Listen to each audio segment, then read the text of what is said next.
क्या हुआ? हाँ? क्या हुआ? ठीक है, मैं अपडेट करती हूँ।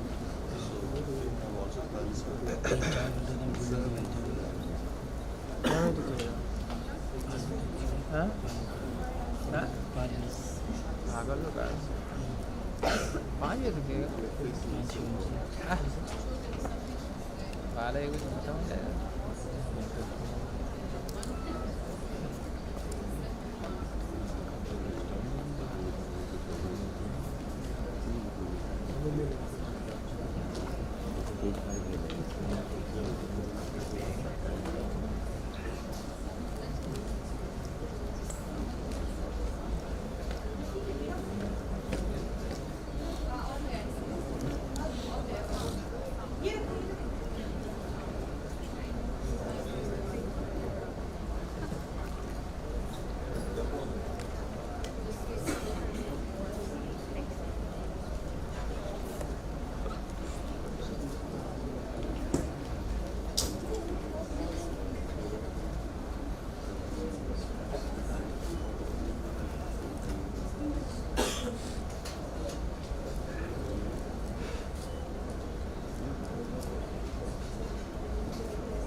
Good morning, everyone. I'm Dr. Kavita Meena. I'm Associate Professor at Trauma Center in the Department of Anesthesiology, and I'm Organizing Secretary for the second Indo-Israel Trauma Course and Mass Casualty Scenario Workshop. I welcome you all to this workshop. This workshop is being organized in collaboration with Rambam Healthcare Campus, Haifa, and we are very proud that they have come all the way from Israel to for this workshop to teach you. So it is a very great learning experience, and it will be a great platform where you will learn new things. So with this, I would like to introduce the faculty from the Israel, and I would like to welcome those faculty members. So first of all, I would like to call upon Michael Habithal. Sir, please come on the dais. I welcome you, sir. Sir is Director and CEO of Rambam Healthcare Campus and Chairman Teaching Center for Trauma, Emergency and Mass Casualty Situations. Now, next, I would like to introduce.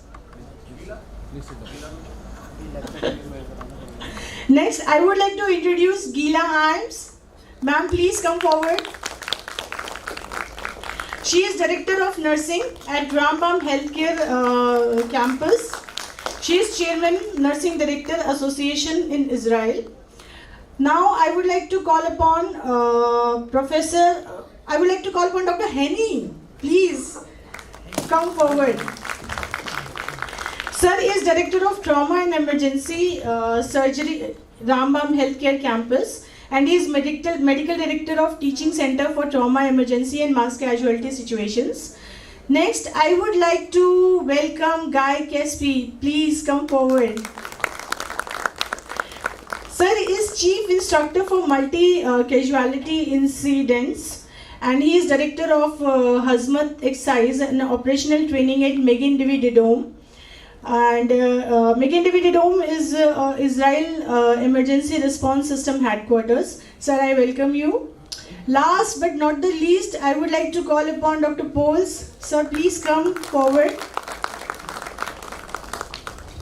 Dr. Lion Poles, his expertise is different from the other team members. He's CBRN expert. So he'll be taking our lectures on CBRN. I welcome all the team. Please give them a very big round of applause.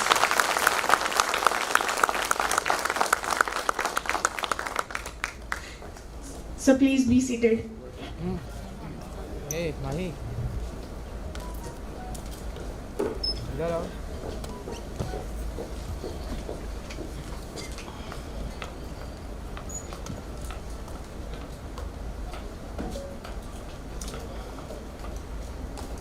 चालू करवा दो.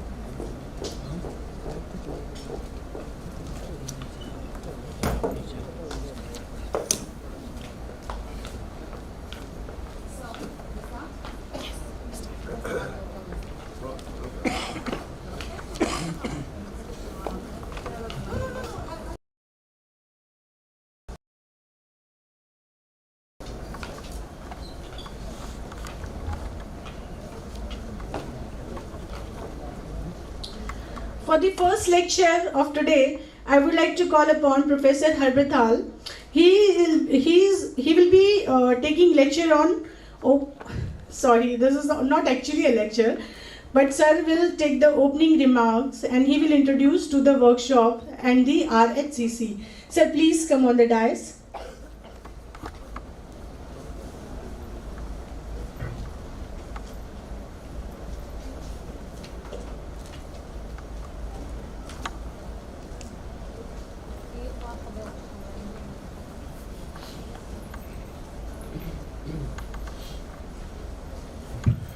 First of all, I would like to thank you all and obviously the organizer for inviting us once again. It's a privilege for us to be here with you. It's our second time over here, and we already see for the last half an hour the amount of progress that was made. It's our privilege to be here. We believe that us as medical people, our experience and the data that we gather throughout the years is not ours, it's for us to share. And we came over here not to teach, but to share knowledge, to learn from you, and also tell you some new things. And it's really an amazing event, and I would like to thank for the amazing hospitality. So, thank you, sir. I will start with a short video clip that most of you were not at Rambam, and I will show you a short video clip about the hospital, and then we'll give some open remarks about the actual workshop.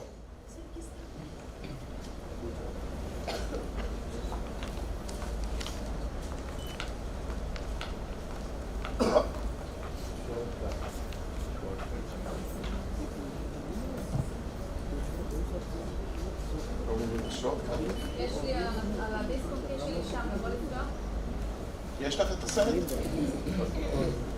So it's maybe short, but it is possible.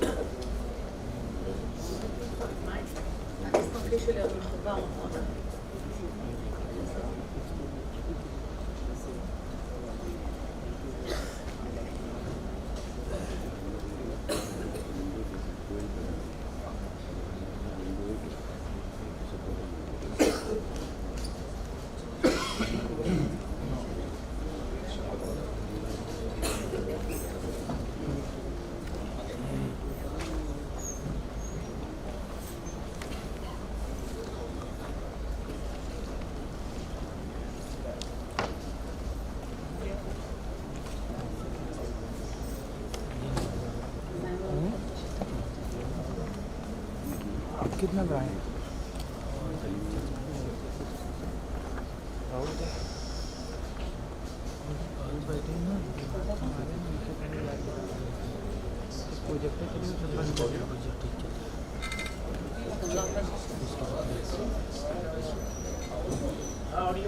Audio? Tertiary Center for 12 district hospitals. We are Rambam, a place where groundbreaking innovation, research, and academia are the cornerstones of our DNA, placing us at the forefront of medicine worldwide.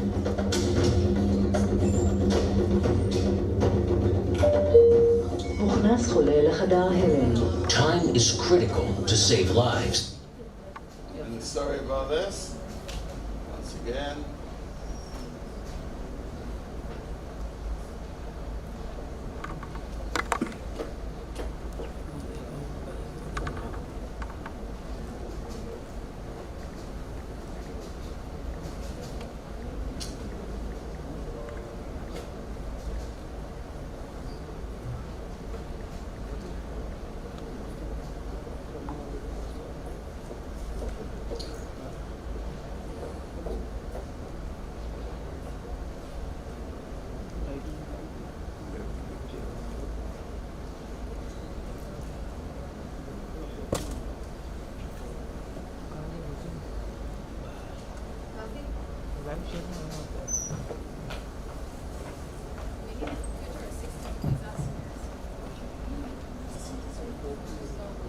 I didn't understand. I think it's one minute. No, nothing. We're good. We're good. I copy to the desktop. 2 seconds. Make it.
It's okay, okay.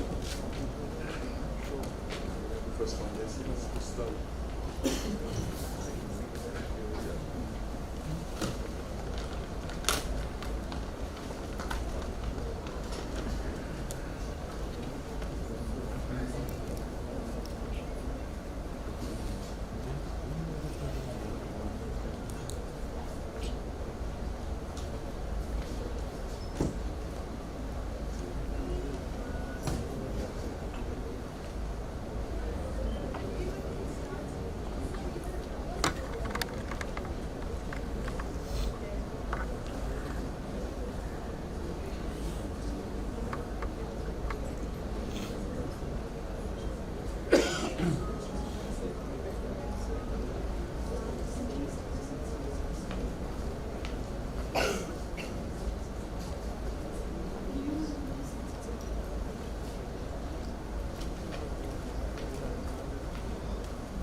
Yeah. What's this? Rambam Healthcare Campus is more than a hospital. It is a strategic asset for the State of Israel. Located in Haifa, Rambam serves as the tertiary referral center for 12 district hospitals. We are Rambam, a place where groundbreaking innovation, research, and academia are the cornerstones of our DNA, placing us at the forefront of medicine worldwide.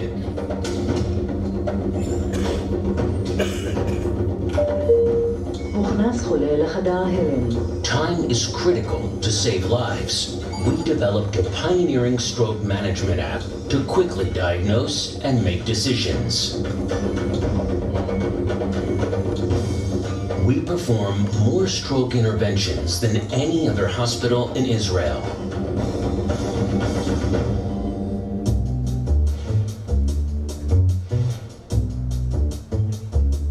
At Rambam, innovative research is driven by our patients. Many of our excellent physicians lead scientific medical research across a broad range of topics, all geared toward improving the future and bringing science to life. We've established a unique medical cannabis research center, the only one of its kind in the world. Rambam MedTech, our technology transfer company, identifies innovative ideas, helping our researchers and physicians to create patented, commercialized, world-class medical products. We are partners in the MindUp Digital Health Incubator, alongside leading global technology companies. Rambam's in-house software team developed a cutting-edge computerized record system in collaboration with our medical staff for our medical staff. Together with medical technology leaders, we turn ideas into reality. We use big database technology and artificial intelligence, enabling better, more accurate patient care. Our collaborations with leading academic and research institutions create an environment that supports innovation and excellence. We are the only center in northern Israel that provides multidisciplinary oncology treatment. Our clinical and translational research ensures greater availability of experimental medications, placing us among leading centers worldwide. We are home to the only children's hospital in northern Israel and are nationally recognized for our excellence. Children are our most precious resource.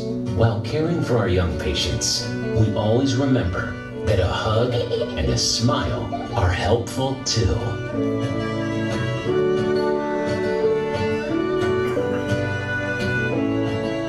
What makes us a leader in the state of the heart? Rambam is at the cutting edge of cardiac medicine. Our patients benefit from the most advanced technologies and care.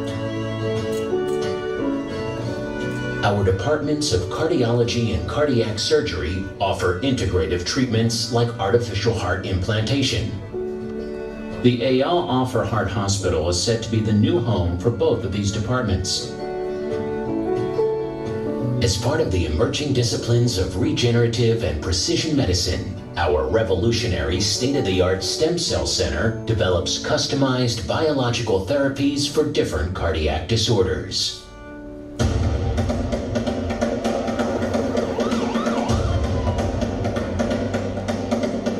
We are always ready for every possible scenario. Based on lessons learned from the Second Lebanon War, when civilians and soldiers were treated while under fire, we fortified the Department of Emergency Medicine and built an underground parking garage, which transforms into a fortified underground emergency hospital, the largest of its kind in the world. We treat more trauma patients than all other Israeli hospitals. Medical staff from around the world come to Rambam's teaching center for trauma, emergency, and mass casualty situations to study our emergency management model.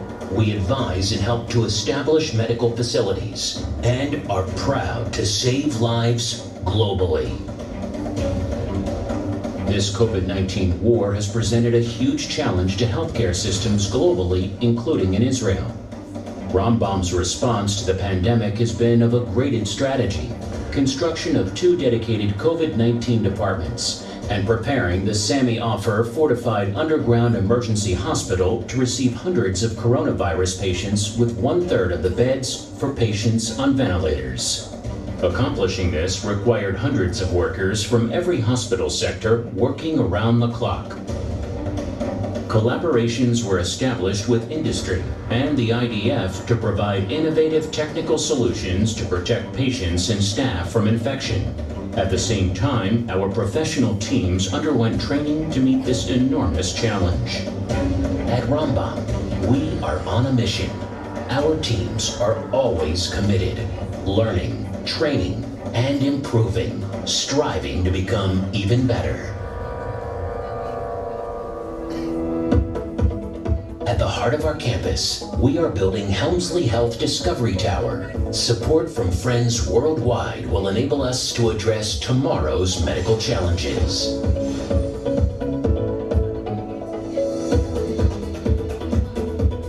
This is Rambam. This is who we are. For us, medicine is not just a profession, it's a way of life. We are creating the future of medicine.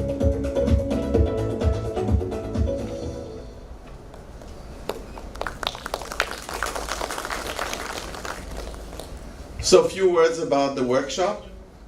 You know, the term workshop is you work and we shop, right? Joke.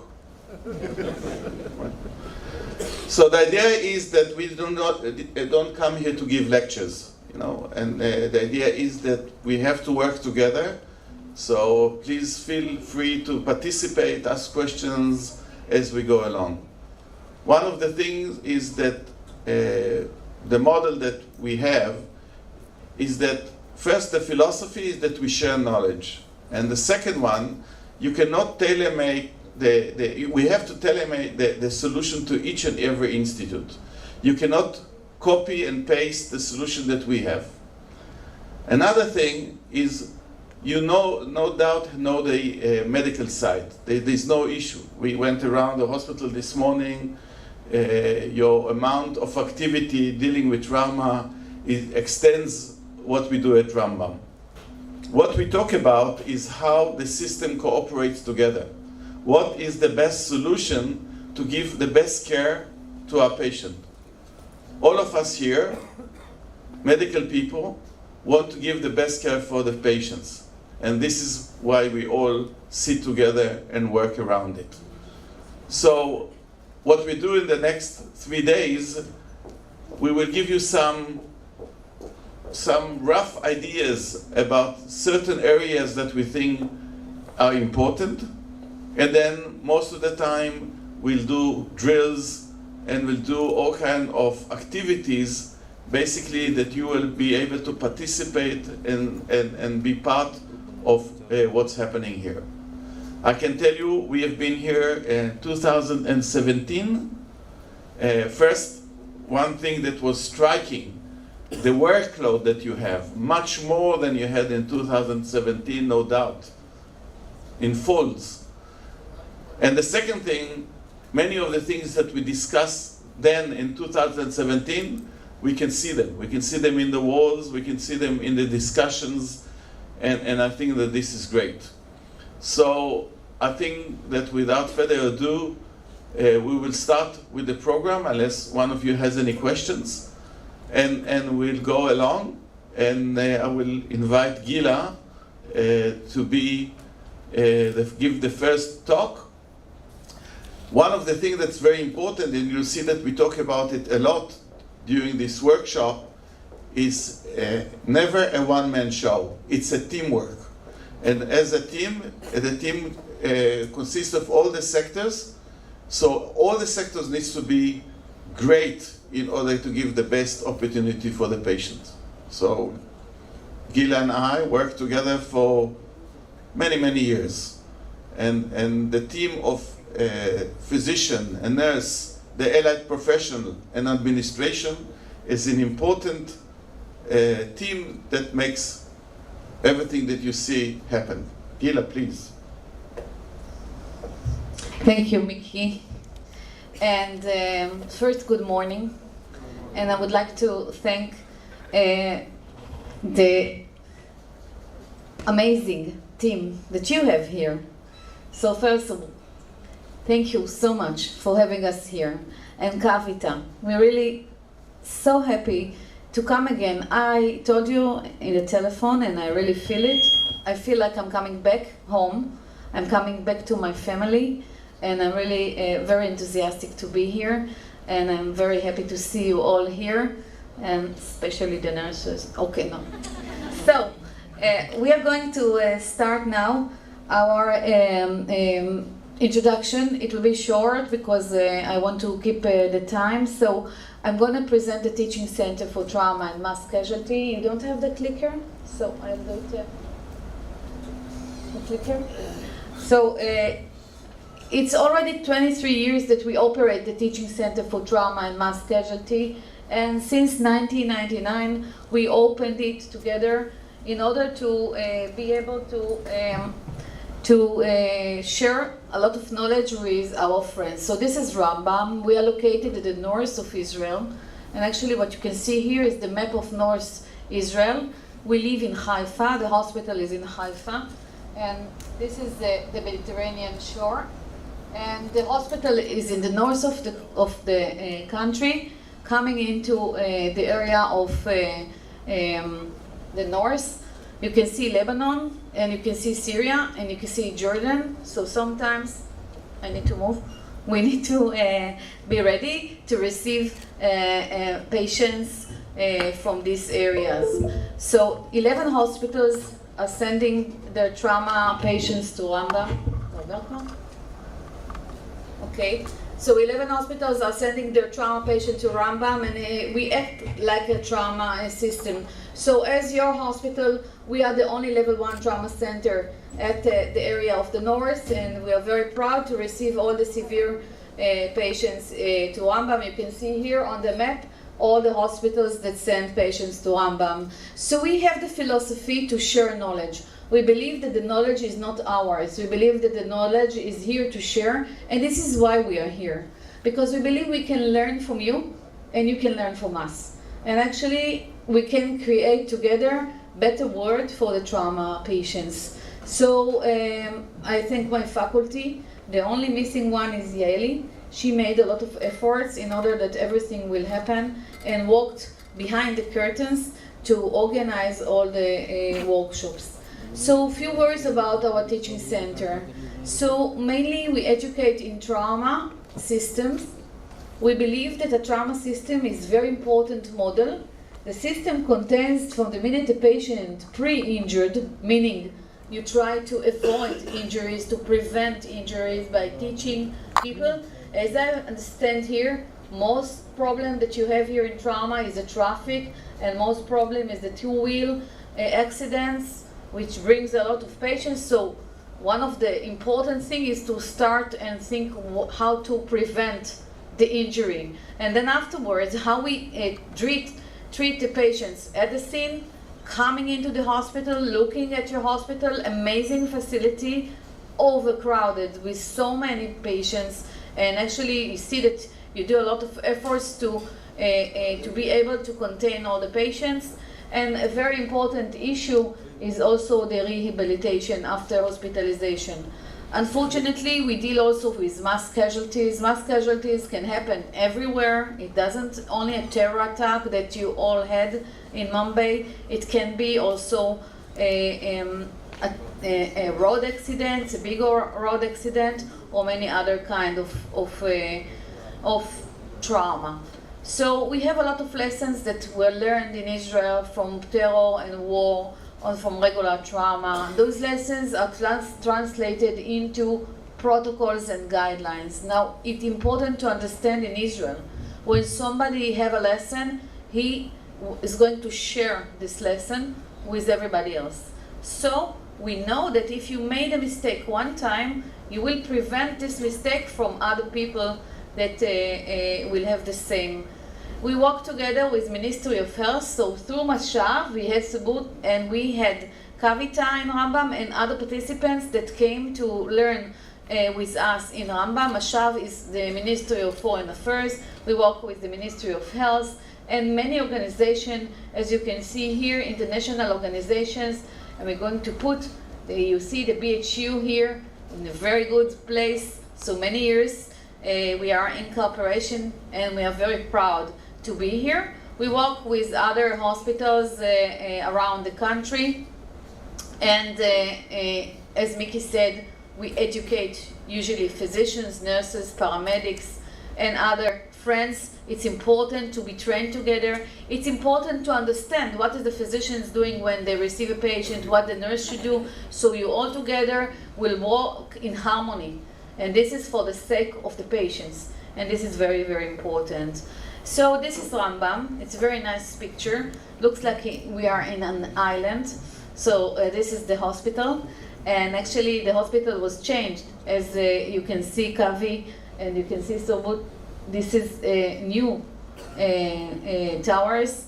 Till now we had the international courses. We were very happy to have about 600 participants for more than 80 countries coming to Rambam, and we always welcome you to come and learn with us. And this is the last course that we had. This course was on 18, and you can see the teams that came to Rambam for the international course. You can see the opening ceremonies that we had on this course. I see the Indian flag here. So always people will come, will carry the flags, and will come for 2 weeks learning how to treat regular patients, and also how to simulate mass casualty with tabletop drills and simulations. We usually go to the army and we would do the simulation drill there, and sometimes we would spend time, and it's important time, to learn about leadership, how to manage team, because we really want to work all together, and some fun also, some tours around the country, in the holy places in Israel, and there's a lot of holy places in Israel, and of course we run mass casualty workshops. So what we believe, that whatever will work in peacetime will work very good in mass casualty. We tell you usually don't build another system. Use your own system for the next patients that will arrive, even if it is in a mass casualty situation. What's good for Israel will not be good for you, because your challenges are different. But when we walk around here, we see that the motto is the same. So many things that we will present here, you have to think how you can take them and translate it or tailor it into the needs that you have. This is the issue. We don't think that what we do is right and what somebody else do is wrong. We believe that this is a cooperation, as if it's so, we need to learn how to improve ourselves. So we've been very lucky to go all over the places, all over the world, so many countries, many conferences, and I will share some of them with you. So this is our last conference here in BHU. In 2017, our team was here. Here you can see your hospital. Maybe it's changed, maybe not. And you can see the opening ceremony of the course and the inauguration. Everybody standing here.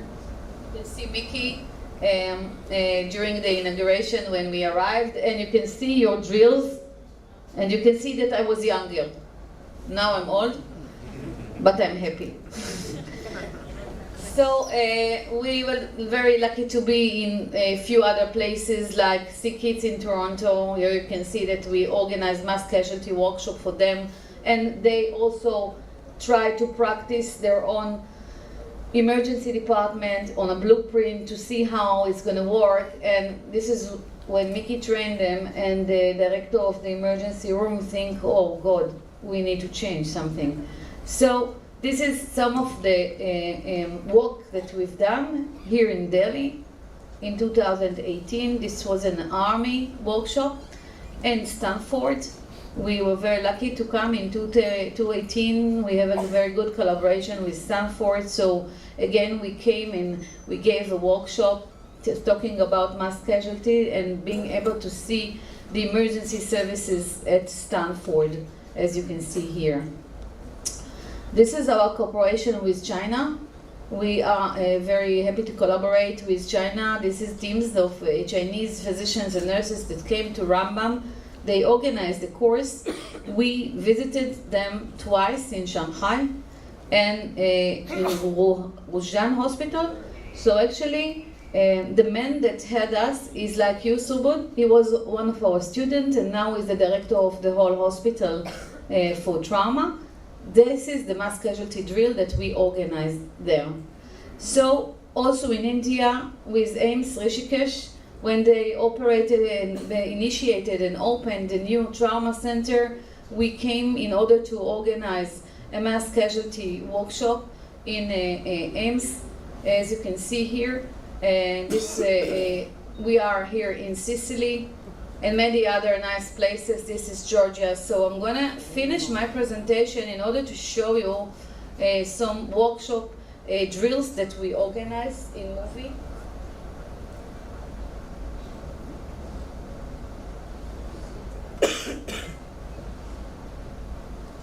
Hopefully you see the movie. If not, we'll go on.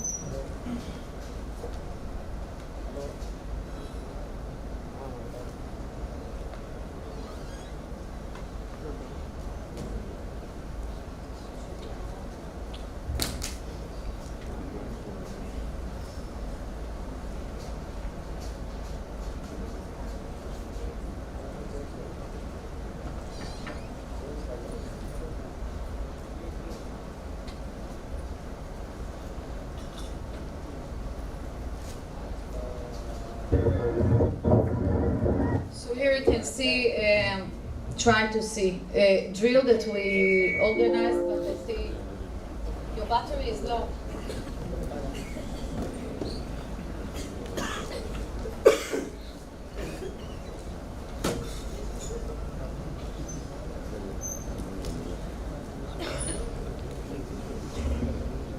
So we will skip the movie in order to try to come back to be on time.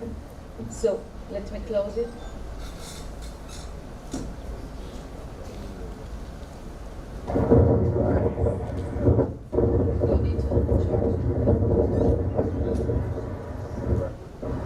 So here you can see a terror attack. This is drill that we did inside next to the hospital in Georgia. Again, the team that we practiced with them were our students in Israel. When they came back, they wanted to organize a pre-hospital drill, and you can see here there are patients that are injured and the staff that will come to treat them.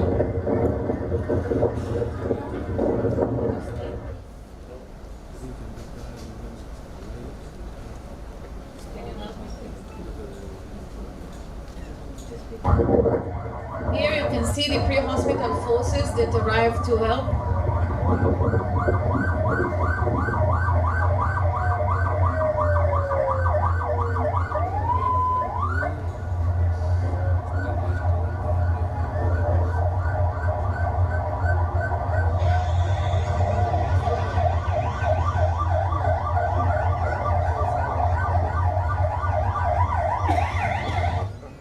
So I think you got the message.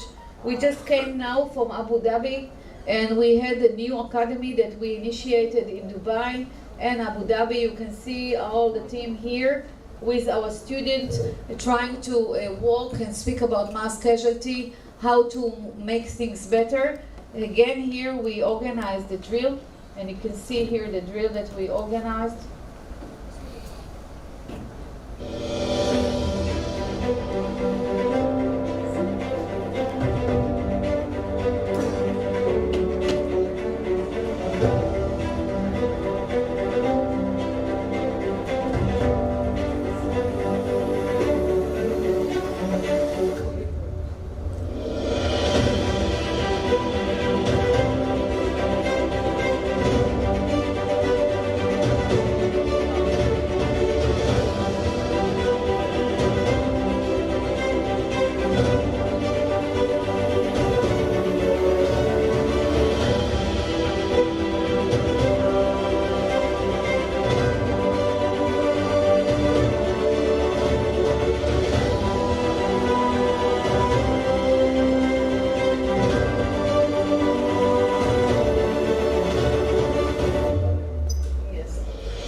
have many more movies, but I don't want to spend too much time. So if we have time, we can show you more movies and drills.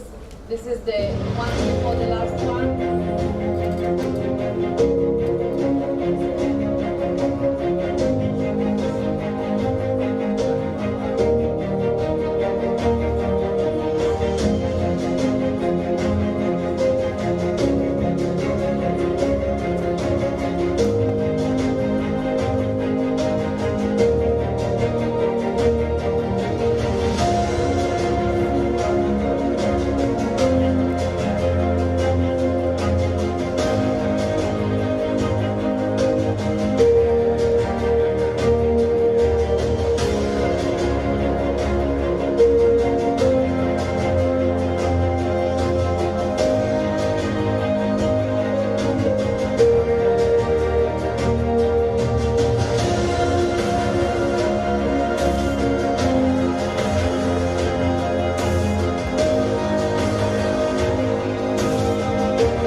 Okay, so I will finish here my presentation just with a thing again.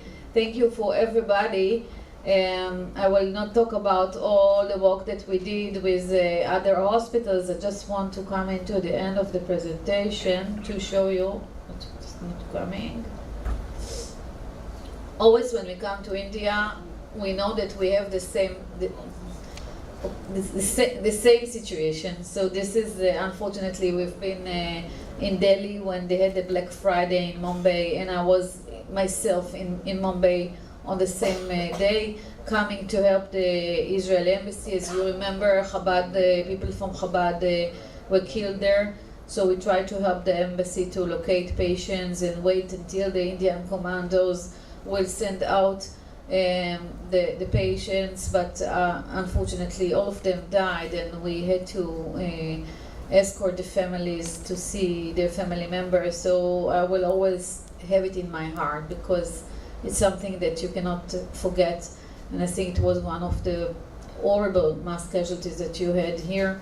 So these are the teams that we work with them in AIMS in Delhi for many years, and over the years, they always, when we come, we see how they improve themselves, and this is what we see here. So we are very honored to come again and to see the improvement that you have here at your hospital. And I won't go into the details now of another movie. I just tell you that we have a lot of participants. We are lucky to be here. And in our participants, we have many people from India. So here you can see the names of the doctors that came to Israel from India. A lot of them during many courses. Maybe you know some of the names here on all over the courses. So many people come and participate. Show you the names because I believe you are a great power and you need to work together, all of you, and see the amount of people, physicians and nurses, 31. That's a lot. So this is Kavi's course. She's here. You can see her standing here. And we would like to say again, thank you, Kavi. Thank you for all your efforts. We've been in touch almost every day, and we try to organize everything so we all succeed. So I will end here, and thank you again. And I will be with you all these 3 days, and I hope you will have a wonderful time. Thank you very much.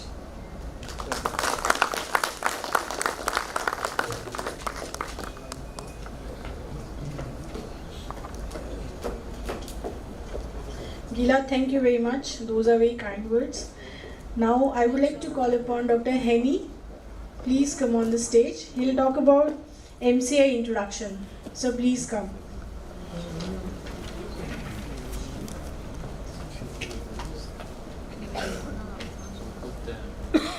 Good morning.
Yes, good morning. Till the presentation will open, I join my two bosses, Professor Halbertal and Gila, for the thanks for all the organizing committee and for this very generous hospitality. Thank you all also for your participation in this very important second Indo-Israel trauma course, and I hope that you will find a lot of things here to change and for all of us to improve and to do changes in the both hospitals here and in Rambam. And I really hope that these 3 days will be very enjoyable for all of us. My presentation here will be about, this is an introduction about MCI. And the meaning of this introduction, that this is a general frame about MCI, and I will go briefly through some of the very important aspects of MCI, mass casualty incidents, that this course is about, and to emphasize some of the things and failures that can happen in MCIs in all around the world. Not only in Rambam or here in India, there are problems for MCIs organizations in all around the world, and I will emphasize all these important points through my presentation.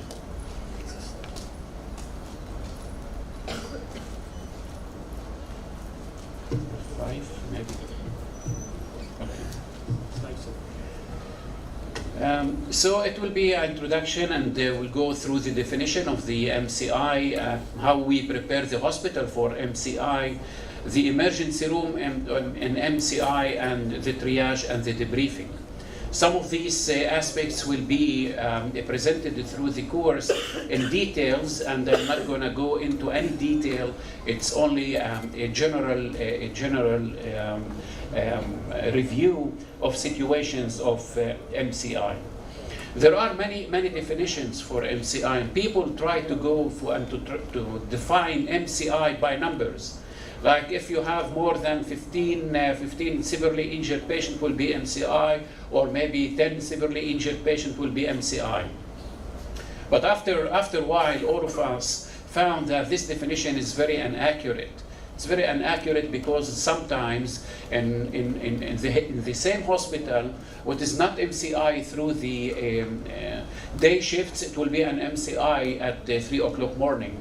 Or for a small hospital, 10 severely injured patient will be a huge MCI, and so on. So this is not an accurate definition, and maybe the best definition to have is this. I'm sorry. Is like that the destruction or the number of the patients and your situation in the hospital, that event will exceed all the routine emergency situation, facilities, manpower, and equipment of your emergency room. So it will be some event that will challenge all the aspects of our hospital, and that is the accurate definition of MCI. In every MCI, there is overwhelming of our available resources in the emergency room, maybe in the OR, and the imaging suites, and so on. This is overwhelming of all of our resources.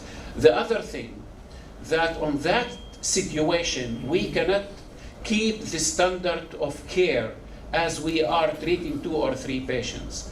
When we have 50 patients in our emergency room in a situation that declared to be an MCI, our standard will be lower a little bit, or sometimes a lower significantly. Why? Because we don't have the exact teams, the number of the teams in the beginning. All the resources will not stand there for us. So in every MCI, we will overwhelm our available resources, and our standard of care will go lower a little bit. And the question always will come, do we approach a situation of MCI as we approach every situation in our emergency room that we saw this morning in your emergency room? Is the approach continue to be the same when we declare an MCI as we are doing our daily practice? And this question, based on many MCIs in all around the world, if we will continue to use the same approach, we will fail. Failure in this situation means that we will have more morbidity and more mortality. So what we need a different approach. And this is what are we talking here, and this is what we are trying to clarify, that we need a different approach. And this different approach is the most important thing. What we are doing different and what we are changing in our daily life when we are approaching an MCI. One of the many problems when we talk about MCI, that there is a lack of knowledge. Lack of knowledge in every level. Why it is lack of knowledge? Because many residents, they don't know nothing about MCI. They don't know how to behave in MCI, how to respond in MCI. Nobody teach us in our medical school about MCI. Nobody teach anybody in most of the countries in all around the world, nurses, courses and so on in schools, what is MCI? Many seniors in many hospitals, they maybe hear this term MCI, but they don't know exactly what is the meaning of MCI and what is their role in MCI. So there is a lack of knowledge, and we need to overcome this lack of knowledge because it is something very important. Classification of mass casualty. In general, there are two or three, maybe it will be easier, three situations and mechanisms that can develop to MCI. The first one is like a terror attacks in all around the world that can have multiple injuries multiple injuries that can come in a very short time to our emergency room. The other one is natural MCI or natural disasters that we see in all around the world that can develop to a situation of MCI.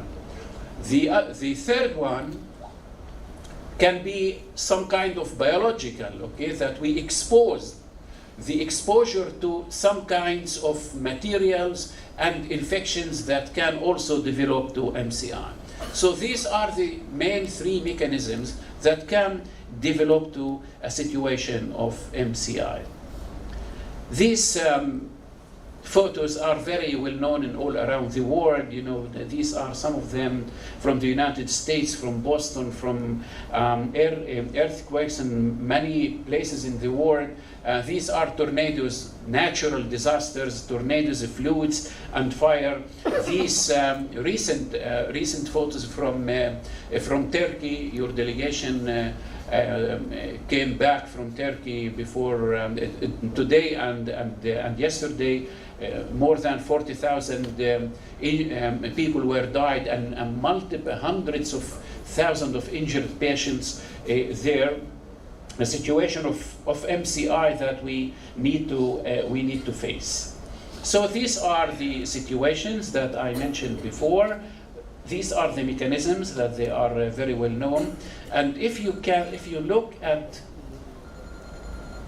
what happened through the years, see how many natural disasters and situation of MCI happen.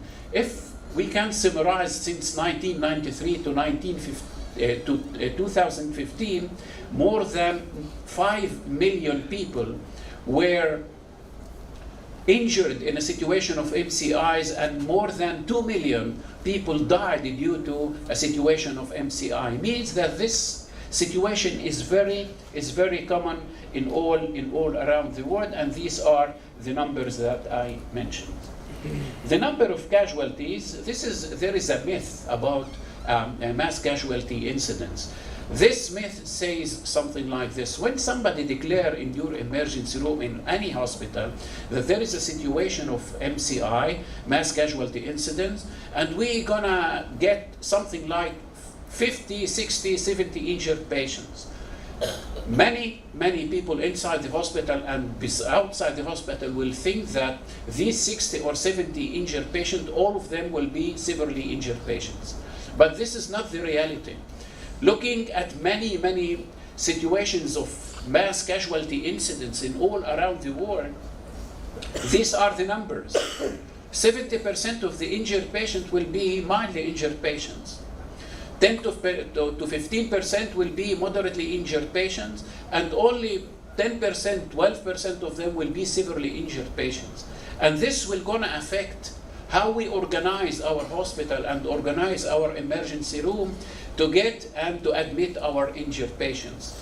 Most of them will be mildly injured patients, and only 10% will be severely injured patients, and these numbers are very, very important. Yes, the number, when we go like the definition of MCI, it's not based on the numbers, but the numbers are important. Number of injured patients, how many of them we will have, how much space we will need to take care of all of them, the mechanisms. There is a huge difference between a terror attack that will start in a very definite point and will end in a very specific time, and we know that it happened for only 1 hour, and in that 1 hour we have 70 injured patients and it ends. This knowledge will affect our response in our emergency rooms and in our entire hospitals. We know that we will need to deal with 70 injured patients. This is not the situation with the earthquake. That this is a situation that with the rescue teams will continue to look for and search for alive patients. This is a difference, a huge difference between a terror attack and tornado, that it's an ongoing situation for 3 or 4 days. So our response, will be different and will be tailored to these definitions and situations. The type of injury, there is a difference if this is a penetrating injury due to mass shootings, like what is going in the United States, and we will talk about it when we'll talk about the pediatric MCI. And there are penetrating injuries with the 15 injured patients, or this is a blunt injury like bus accident, or also if it's burns, a lot of burn patients. So the type of injury also will affect our response and also our preparedness for into our emergency room and also into our hospitals. There is the conventional MCI that we talk a lot about it, but there is the biological one, the radiology, and the chemical, that we will go through all these types of MCIs by Dr. Polis, that he will be talking about all these situations in details. There are many pitfalls in any MCI. The communication, how we communicate with each other inside the hospital, and how we communicate with each other inside the emergency room, how we can communicate with the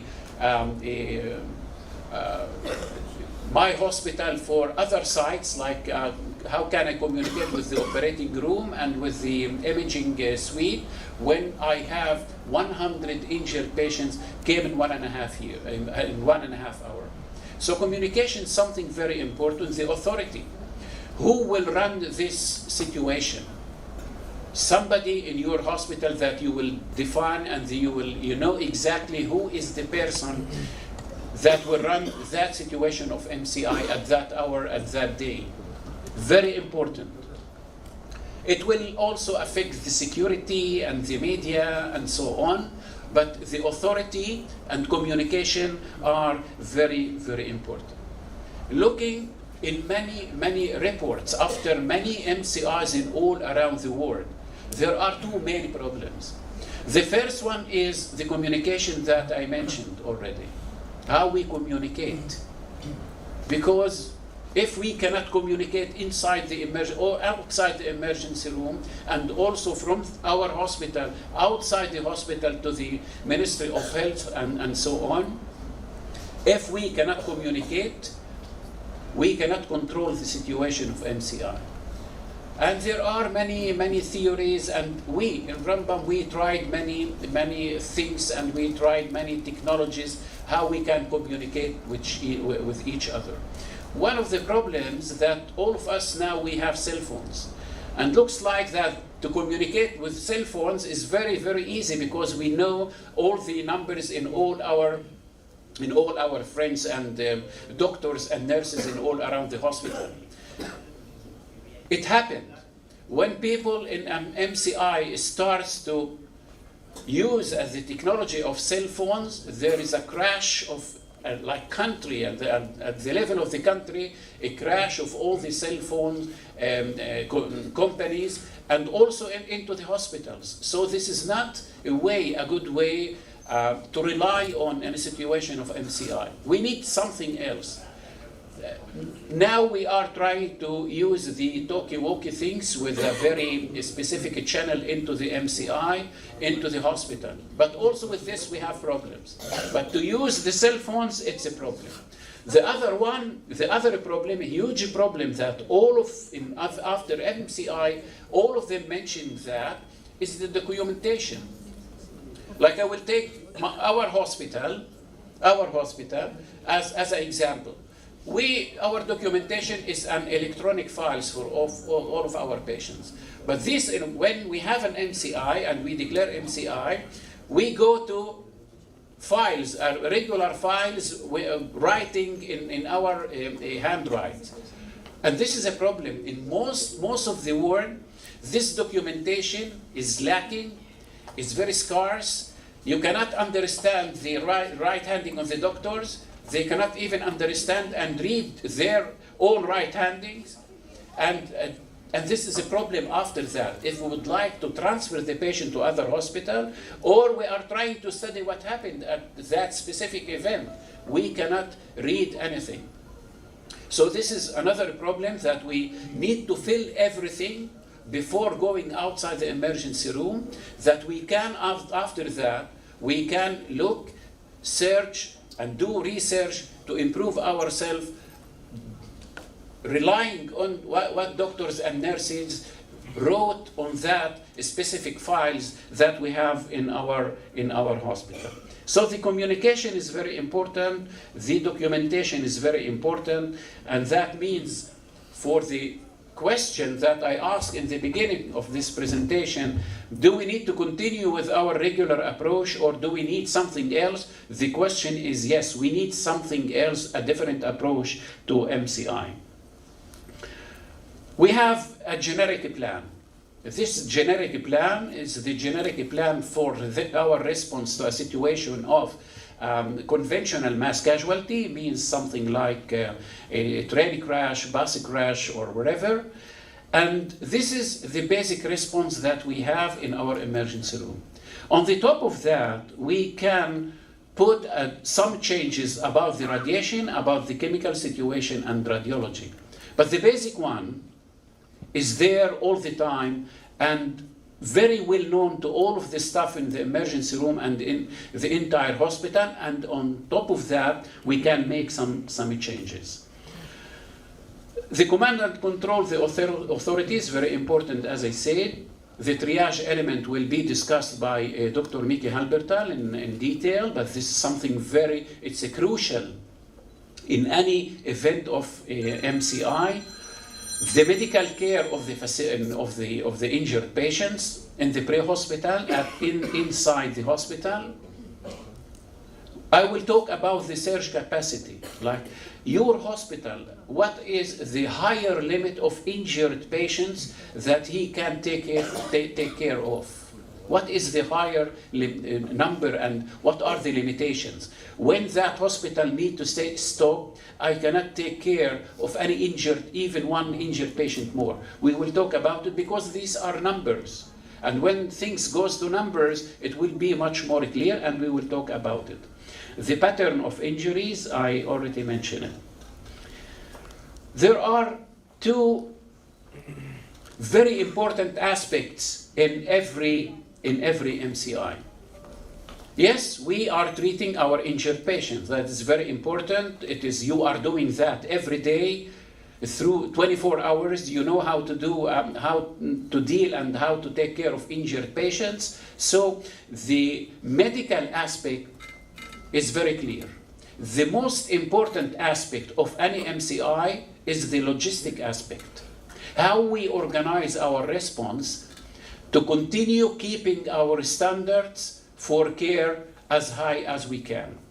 So the logistic aspect, and this is the most important thing and point and issue inside this course, how we organize our entire hospital for an MCI. The medical one is very well known for all of us. We go by the ATLS and so on, but the logistic one, that is the much more complicated one, is the most important one. We go, and I'm sure that you go by the ATLS. This is what, and I'm sorry, about the thresholds. We will have a discussion about it because it is something very, very important, and we can calculate how many operating rooms we need, how many doctors, nurses, how many ICUs, ventilators, and all that stuff, and the staff. We will calculate that, and I will show you when I will have a presentation of the surge capacity. So to prepare the hospital, our hospital, it is very important, okay? There is something about the timing that is very important. All of us think when we do our protocols and we want to talk about the MCI that all the MCIs will happen through the day. But this is not the reality. MCI can happen at 8 o'clock morning, it can happen at 7 o'clock evening, and it can happen at 3 o'clock morning or at midnight. Our protocols need to be built to have a response, the right response in any time of the hospital. One of the main issues about this, we are recruiting our staff in some MCIs from home. We call them to come back. In all the studies and reports that were published about this, 20 to 30% of our staff cannot come to the hospital. And the main reason for that is about family issues, about kids and schools and nobody in the supervisions and so on. But take into account that 30% of our staff, if something happened at midnight, 30% cannot come or cannot reach the hospital. So the protocol needs to be tailored for every shift in your hospital, morning, evening, and at night. Who will do all the positions? Who will come and who will be in the hospital at 12 midnight to be the triage officer? Who will run the show in the emergency room? Who will be with whom we will communicate into the OR? All these important things needs to be clarified beforehand. The emergency department, when we talk about the emergency department, everybody thinks that the MCI is equal to emergency department. Yes, it is very important in the beginning, okay? The first step and the second step will be in the emergency department, but MCI, it's not only into the emergency department. It will affect the administration, the OR, the blood bank, the ICU, all the wards, the imaging services, and so on. Emergency department needs to be prepared in a very short time, but it will affect, the MCI will affect the entire hospital. We need the protocols. We cannot remember everything. We need to open the protocols. We need from the beginning to know if this is a conventional or unconventional MCI, as I mentioned before. All these questions will come, like what happened, how many patients, pediatric. About pediatric MCI, I will go through on the third day, because this is something very important, and it is very challenging also to all the stuff that we know for all of us, nurses and doctors. Triage, it is about Dr. Halbertal. Not now. Okay. The emergency room, I said it's very important, where we can recruit our staffs, doctors, nurses. You have at 3 o'clock morning, you have nurses at 3 o'clock in emergency room, in the wards, in the ICUs, in the OR, also doctors. So everything needs to be written in your protocols. So we need to build your... What do you need to do with the undefined, unidentified patients? Like there are kids, they cannot talk, or there are intubated patients that we cannot talk to them. Where do you need to put your deceased patient? All those patients that will come to the emergency room and they died.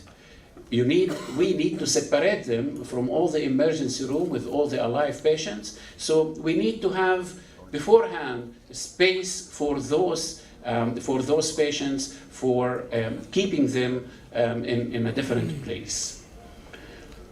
After outside the emergency room, we need to have a family information center. We need the media. Somebody in your hospital need to control the media and how and what to say for the media. We need a social worker. We need the psychological services for the families, and all the time to debrief our staff. How we can control it in the emergency room? There are 2 positions that they are very, very important. The first one is the medical director of that event into the emergency room, and the other one is the administrative director in the emergency room. The medical director, you will decide at any time who is your medical director in the emergency room if you have an MCI. This is your choice.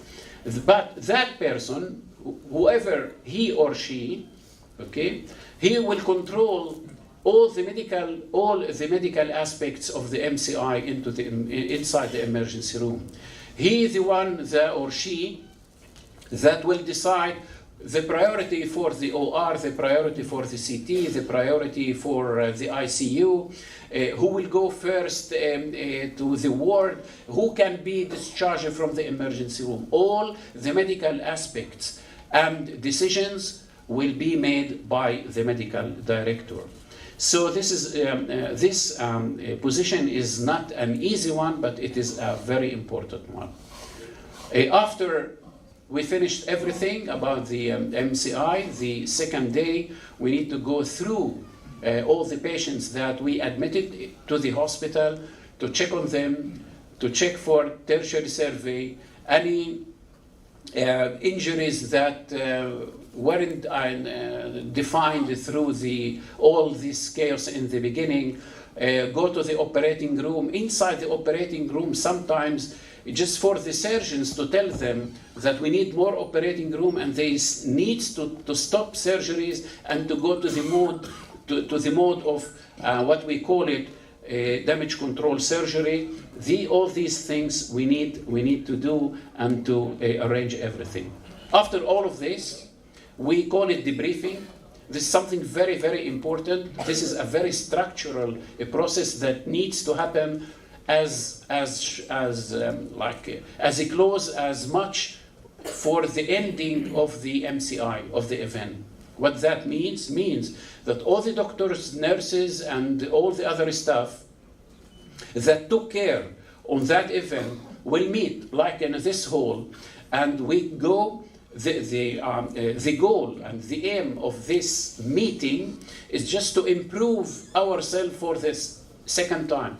We will preserve all the good things that we did, and we will improve all the failures that happened. And everybody in that debriefing, this is not a judgmental process. It is very important to be not judgmental. It is only for improvement. And everybody, any member of the staff can say and present her or his opinion in just what was good, what things that needs to be changed, and by this we will be in a dynamic process to improve all the time. So thank you so much. If you have any questions, so please, this is the time. Thank you.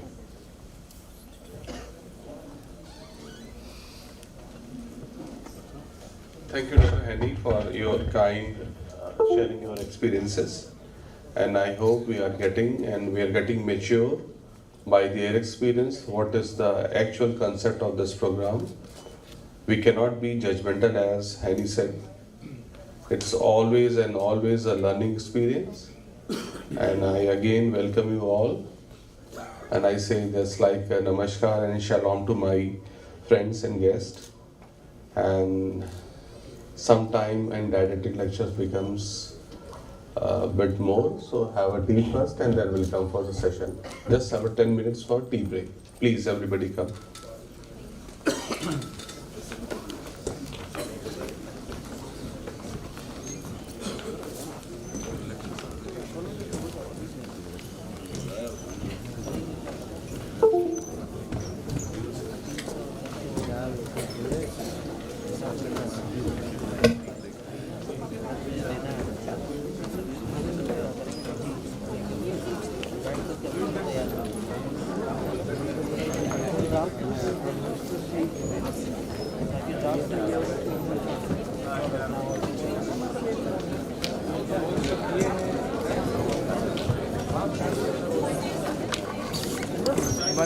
बना रहा है, उस पर ज़्यादा force मत करो, नहीं तो फिर ढंग का बना नहीं पाएगा।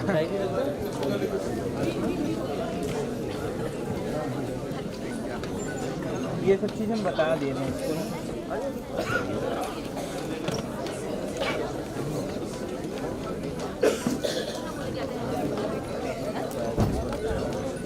Morning sir. आप बैठे नहीं तो हमको हम एक बार और बात करते हैं, एक बार और बात करते हैं। शाम को टेंट सिटी सिंपल गया था ना, हीरो में कहाँ बोलते हैं उसके बाद 26 को रविवार भी 26 को रविवार भी मेरी ड्यूटी नहीं है, मेरे अभी इवनिंग ड्यूटी नहीं करूँ क्या मैं इवनिंग में? चलो अभी हम जाना पड़ेगा ना, क्या बोलता है लाइव हम खाली होके जाते हैं, खाली होके जा रहे हैं ना तो उससे मिल के बताते हैं।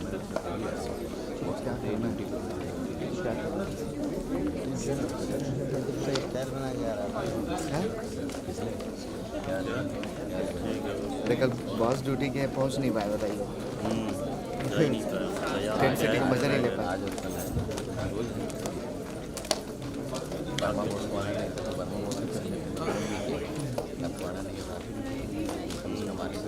हाँ मीमांसू को भी किए थे, लेकिन वो एक बार तो फ़ोन ही नहीं उठाया, फिर कहीं मेजर निकल गया।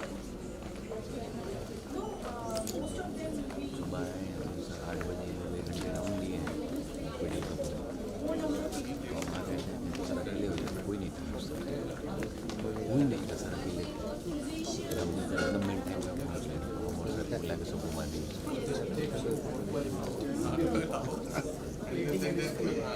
Then they don't allow to put tubes.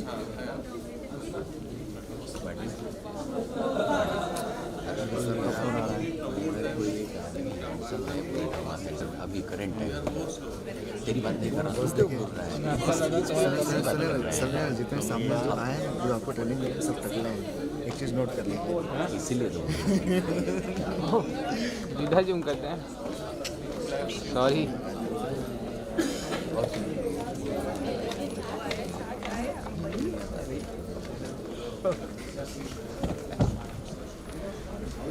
ठीक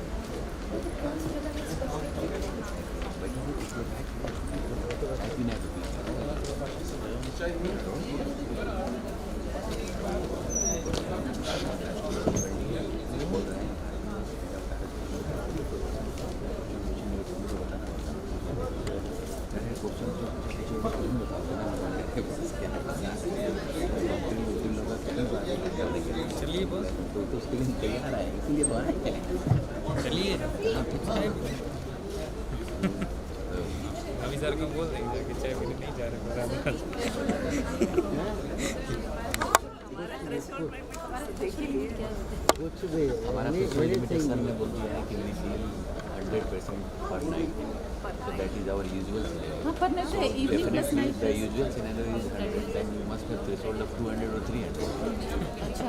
नहीं anything is think about. So we must have hospital according to that ना area infrastructure सब कुछ उसके according होना चाहिए. कितना भी हो. कितना भी बोला है ना this is not one. हर जगह पे रिग्रेट पॉलिसी है ये तो बता रहे थे कि रिग्रेट करना चाहिए. रिग्रेट पॉलिसी हम लोग नहीं लगा सकते. इसमें तो लेकिन बोला है करते हैं कोई जाता है कोई जाता नंबर उसके बाद 20 तो फोन आएगा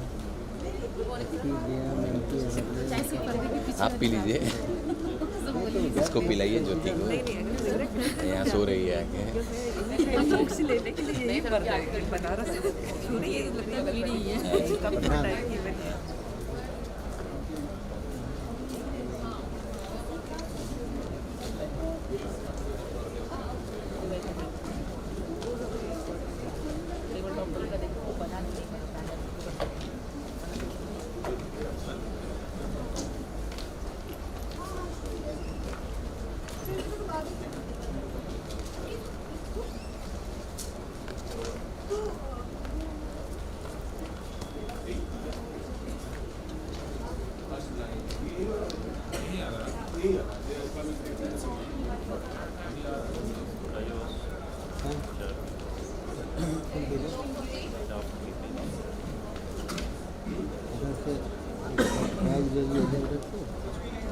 बैग नहीं था क्या ये बैग नहीं मैं तो इधर से घुस आया क्या हाँ वही ये डायरी है पेन है ऑन कर the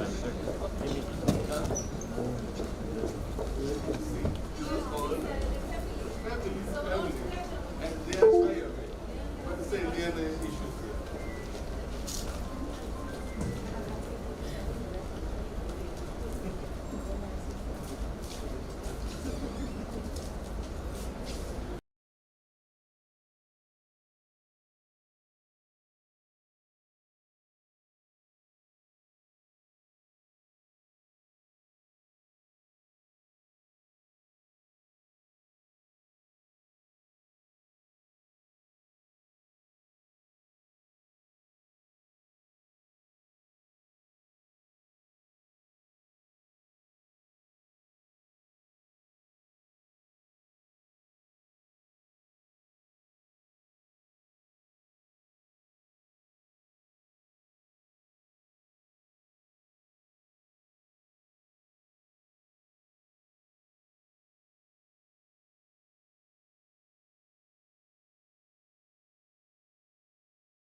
What I'm going to do in the next couple of minutes is, first of all, introduce you a little bit to Magen David Adom, what we do, how we do it, and then I'm going to talk a little bit about preparedness in terms of education and training for a multi-casualty incident.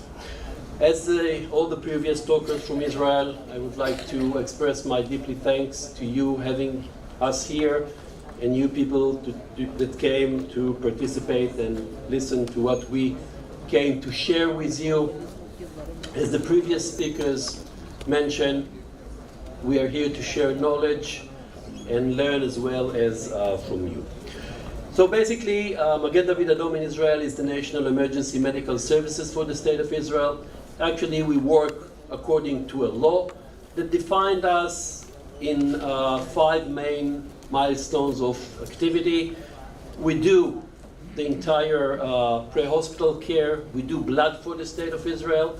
That means about 95 to 96% of the entire blood demands to the hospitals are coming from Magen David Adom.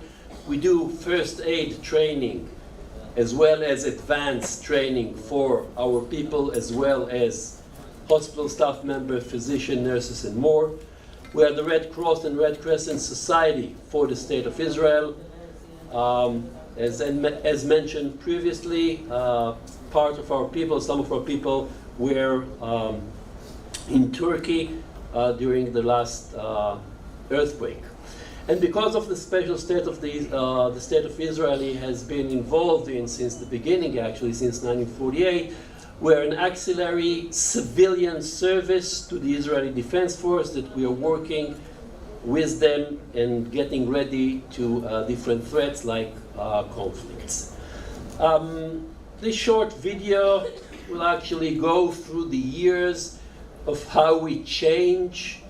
And we started about 90 years ago in the declaration of the State of Israel. And as mentioned, it's not 90, it's 91 years. And you will see in this short video the changes actually from the beginning, how our ambulances look like and how they look today.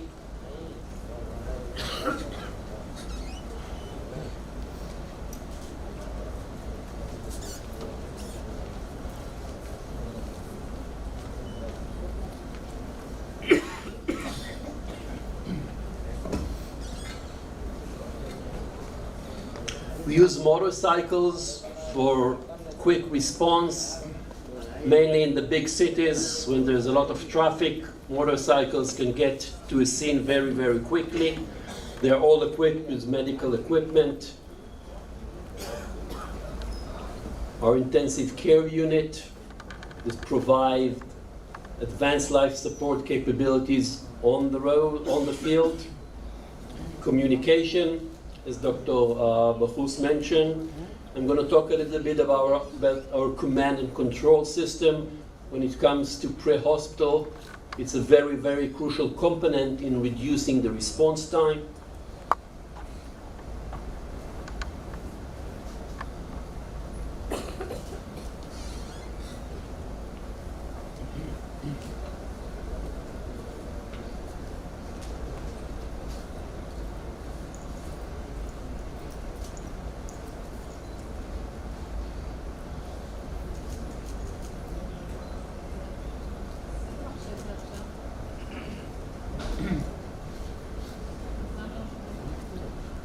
יש להם בעיה עם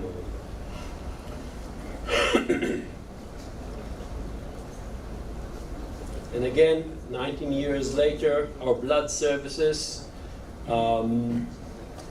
as Rambam built the largest underground hospital in Israel, we are currently opening the largest or the only underground blood services, blood bank in the entire world because of our needs to protect the blood reservoir of the state of Israel.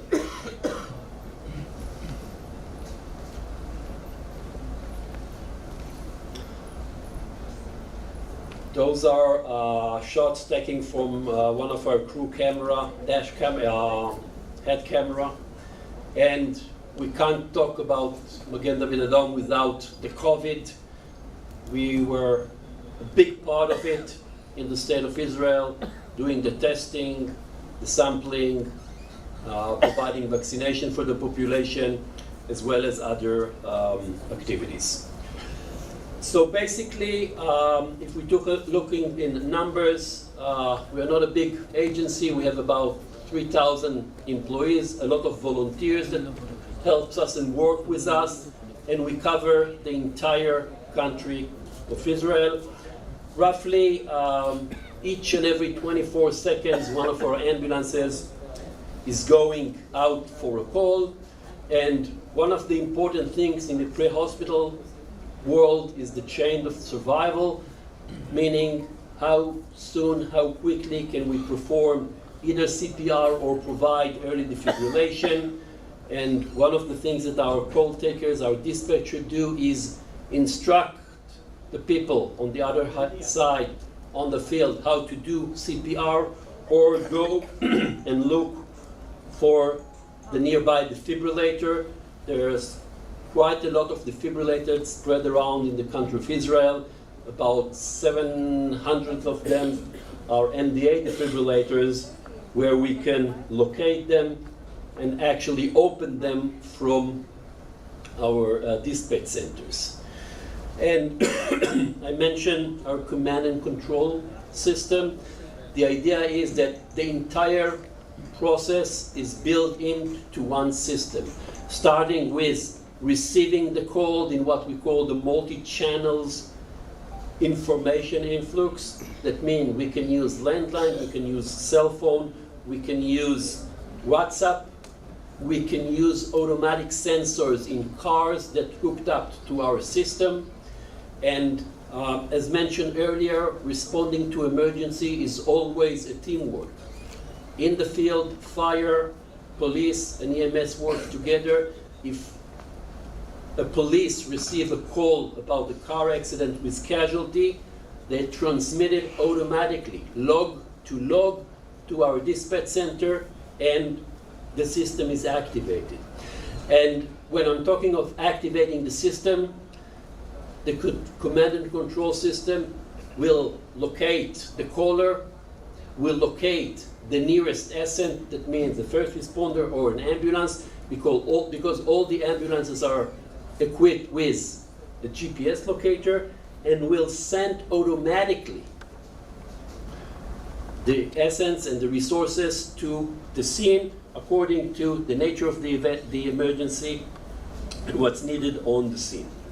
Another part, when we're dealing about information flow, is receiving either live footage from the scene or vital signs of patient that we can transmit to our medical control. And you can see on the right side how medical control can see a patient, including vital signs, ACG, and the rest of the information.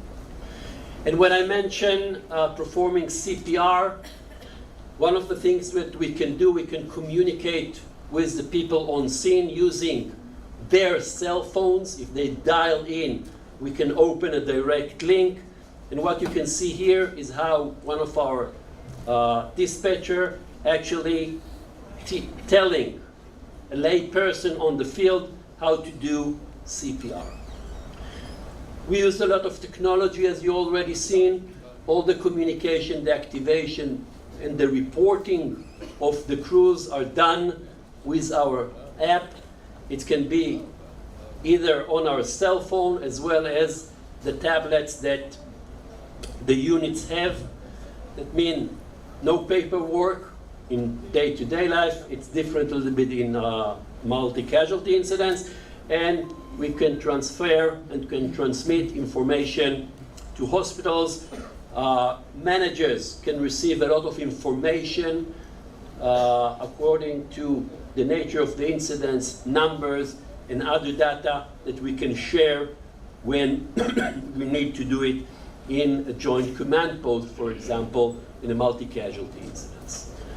So after this small introduction or short introduction, let's dive into the area of multi-casualty incidents and emergency preparedness. And when we talk about emergency preparedness and disaster scenario, I guess you're familiar with this graph that demonstrates the stages. And in most of the time, a lot of people is talking about the incident and the response. But, and Dr. Bahous mentioned it in his presentation, the plan, to be ready. And to be ready is the start or the stage of the preparedness. And I'm going to share with you in the next couple of minutes how we in Magen David Adom do these parts of preparedness, especially on the areas of training, education, drills. I will not talk about the very, very important part of it, that's logistics, communication, infrastructures, and stuff like this. And when I'm talking about this area, I always like this quote by Howard Ruff said that it wasn't raining when Noah built the ark. That means we know it will come, but what did we do to get ready? This is the questions. And when we're talking about the preparedness for emergencies in general, those are some of the highlights. First of all, have a doctrine, and have an integrated doctrine, because as mentioned, you can't work alone. Integrated doctrine means EMS, fire, police on the field, along with hospitals, because it's a chain of response, starting in field, goes all the way to the hospitals. Have your guidelines, your standard operational procedures, and your protocol to what you need and what your system is. Have your gear, a designated gear, and I will talk a little bit about it later on. Train. Start with the basic training, goes to the continuous education training, and a combined training. You will see some videos from drills that we drill together. EMS, fire, and police on the scene, as well as the hospitals on the other end.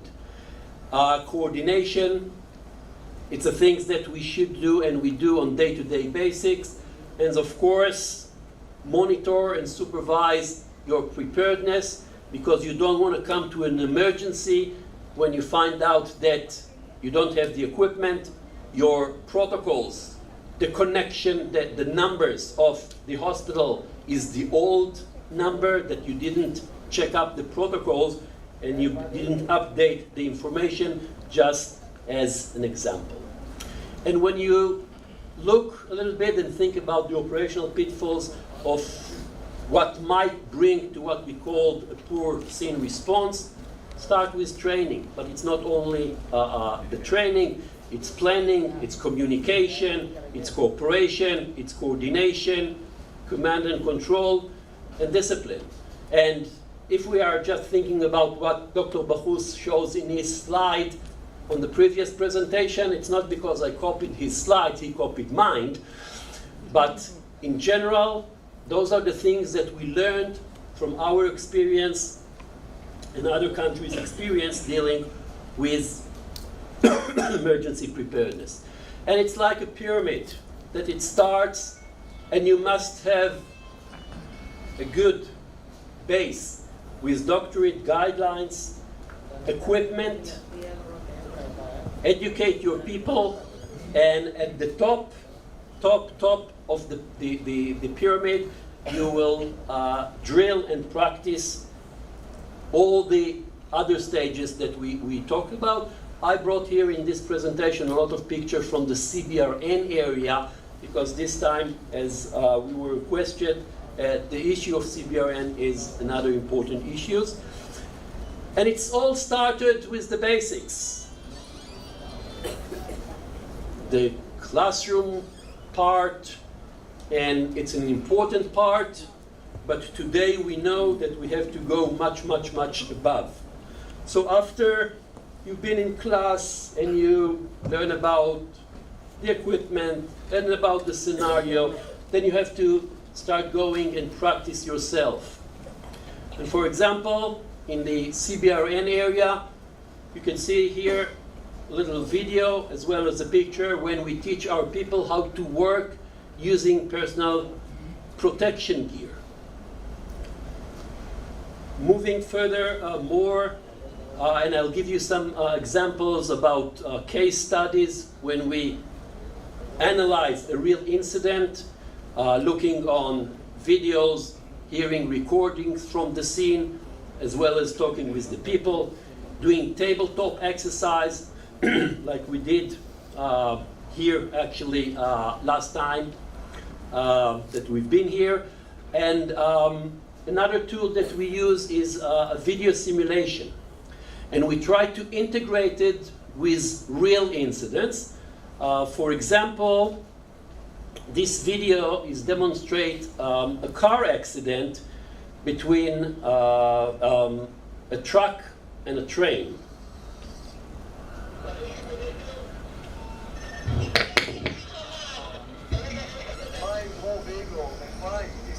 What you hear are the real records from our communication center and the radio transmission between scene, incident commander, and dispatch. And the idea is to bring the reality. It's in Hebrew, so probably you will not understand, but you can see that it's an ongoing procedures. For example, in the issue of prioritization, managing the resources, and stuff like this. Another tool that we use is our simulation center, and we build up our simulator in one of our stations. It's a combined simulation center that bring in driving simulation as well as scene simulation, and it's all actually within inside a building.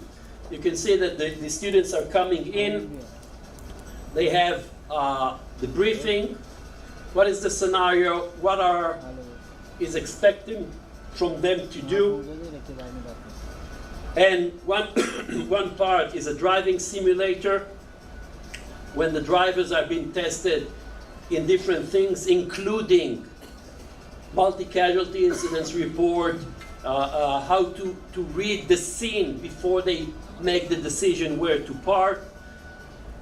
And then we go into scene training, starting with the single patient in a household where somebody have a heart attack or something like this.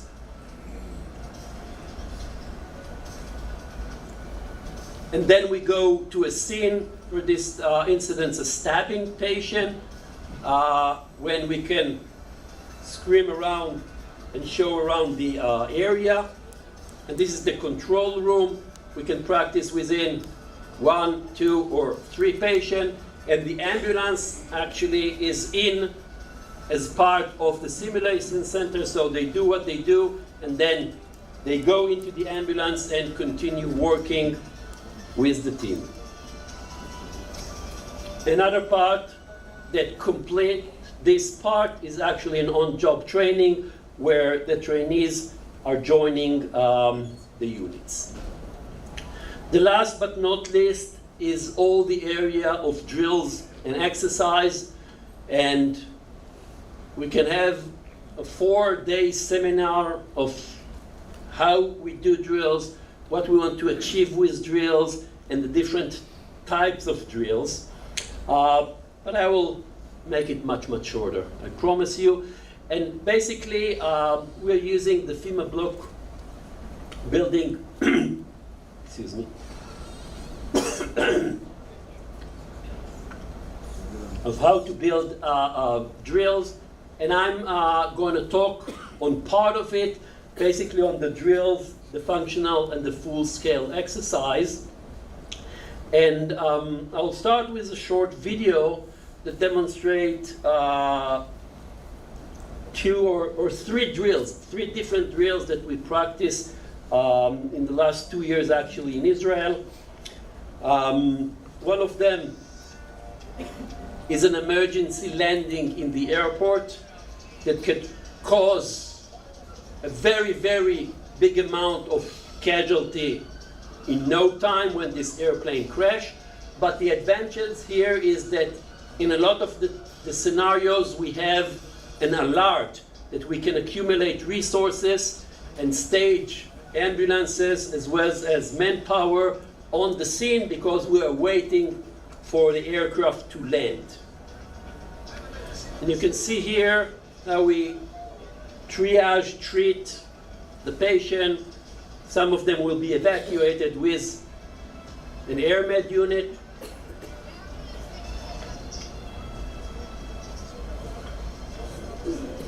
Building up the situation report.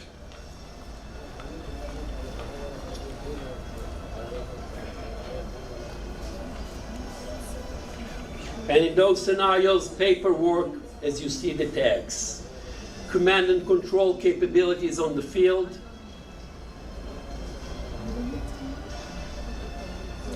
This command unit can replace actually a dispatch center as well. Moving into the non-conventional arena, this incident actually was started as a terrorist attack in a stadium. And then when responders arrived to the scene, the bomb squad technician went in. They realized it's a different incident. So you can see here they're using personal protection gear for conventional incident.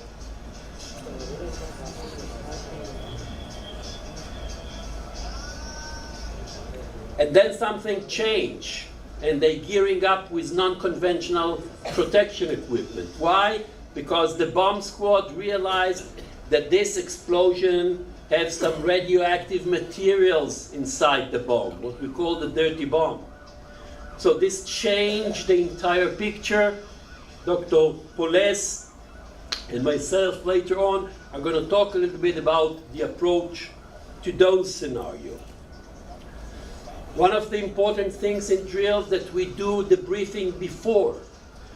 This incident is actually a fire in an underground tunnel of a train that the only way we can reach it is only by train because it's a very long path that has bridges and tunnels, no ground ability to get to the scene.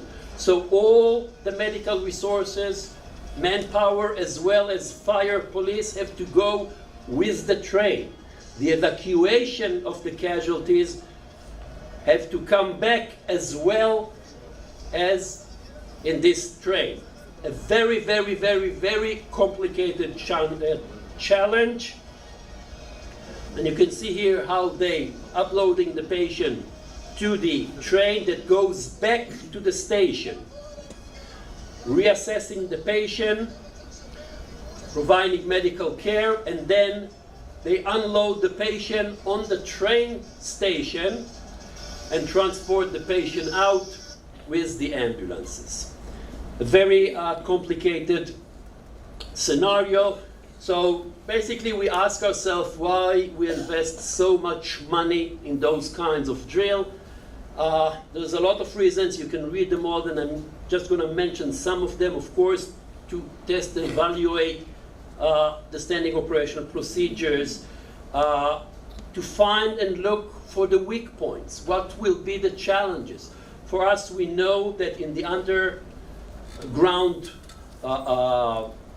area of this train station, one of the most important things or the most tough challenges is how to get the patient out, to improve coordination and communication, to make sure that each and every agency knows what are their rules and what are their responsibilities, and looking to the future, see what else do we need in terms of education.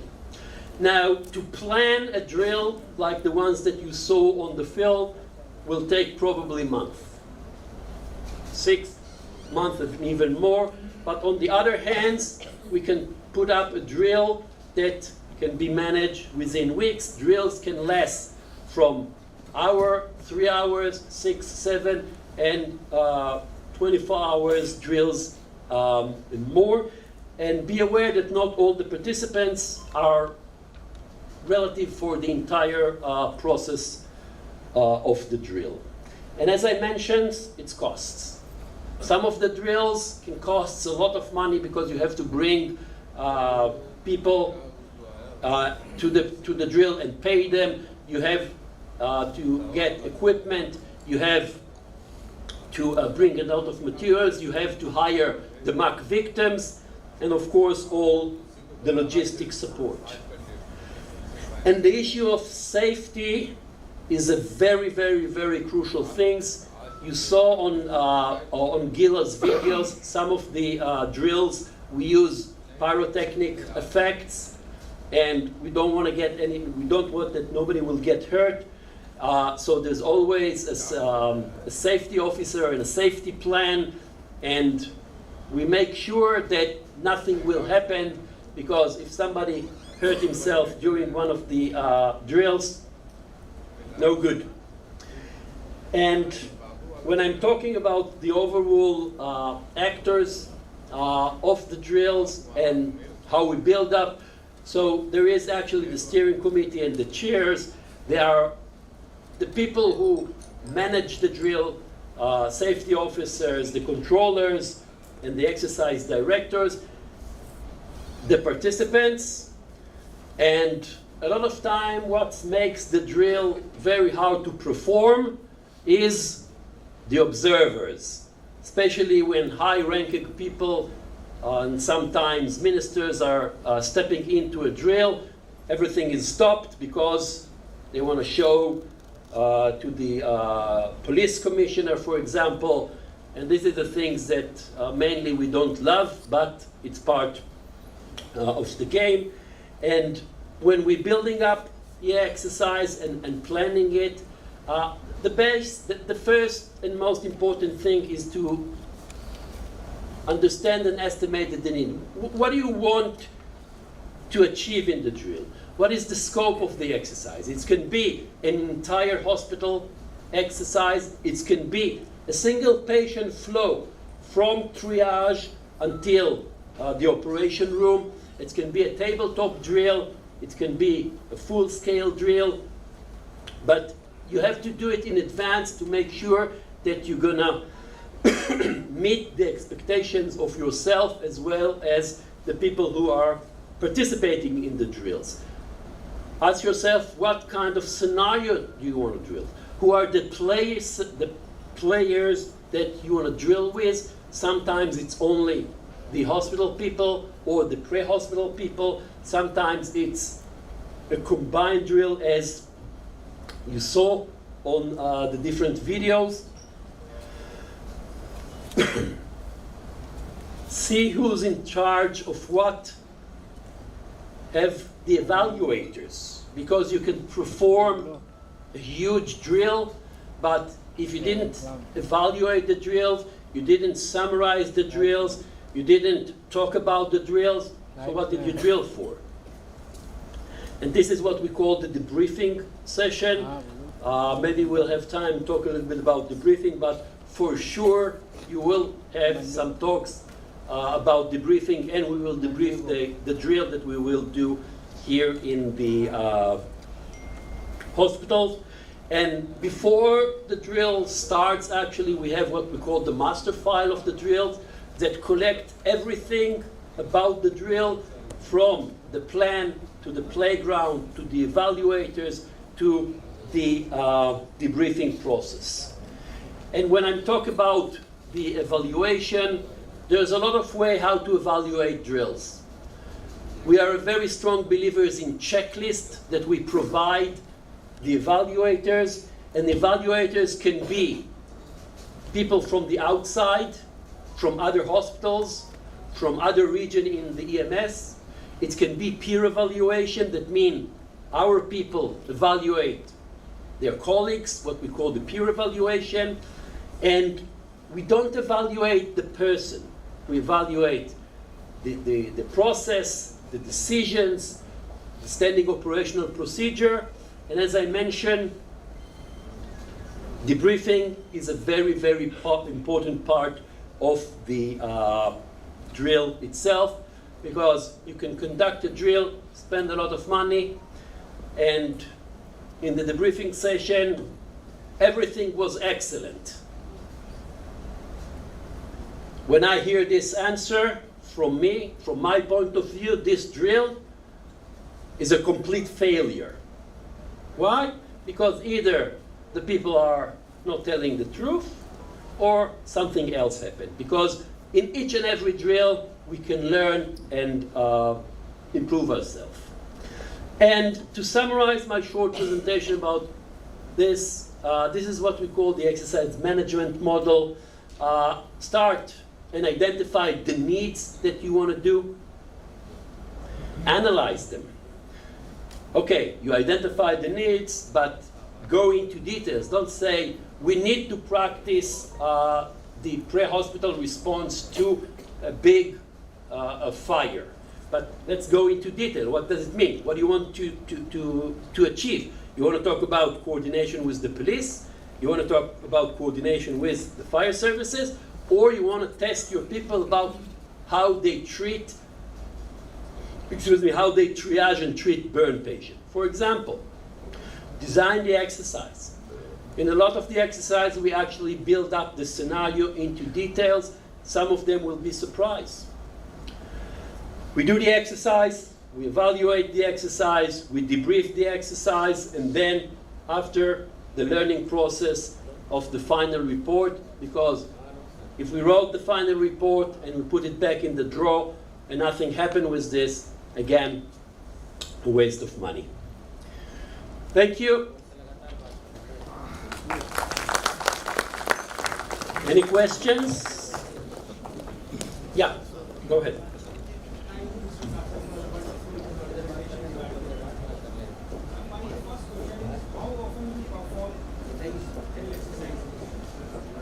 Okay, the question is how often we perform drills.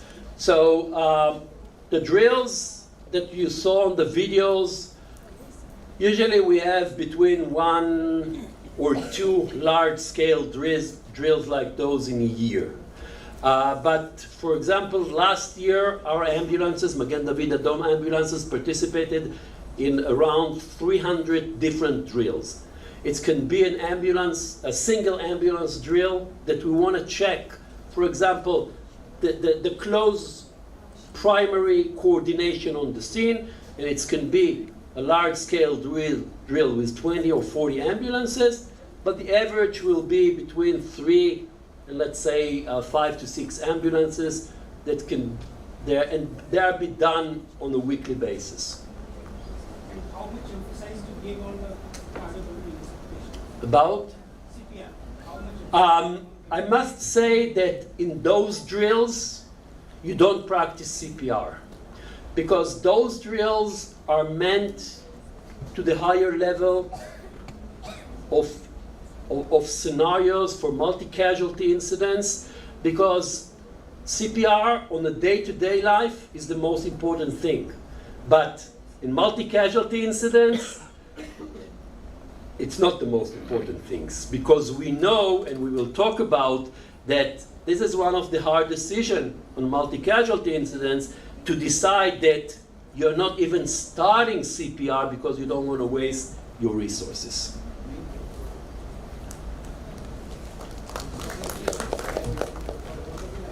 Thank you. Okay.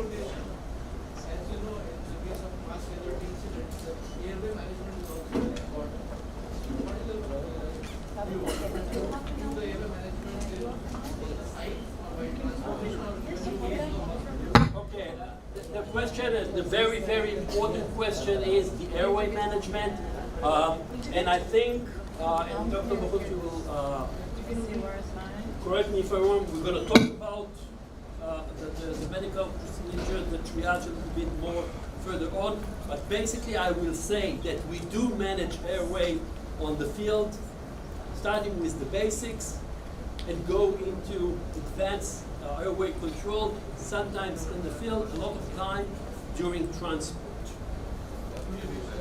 Intubation we do, and the advanced as well, including surgical, but rarely needed.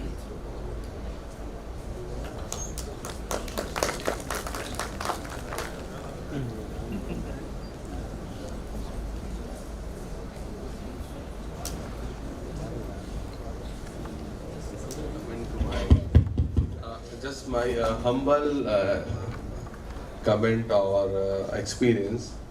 This is a mass casual scenario. It's a very fascinating, but we have to learn how to treat a single patient first. If we are not able to treat 100% a single patient, we will never be able to treat mass casualty.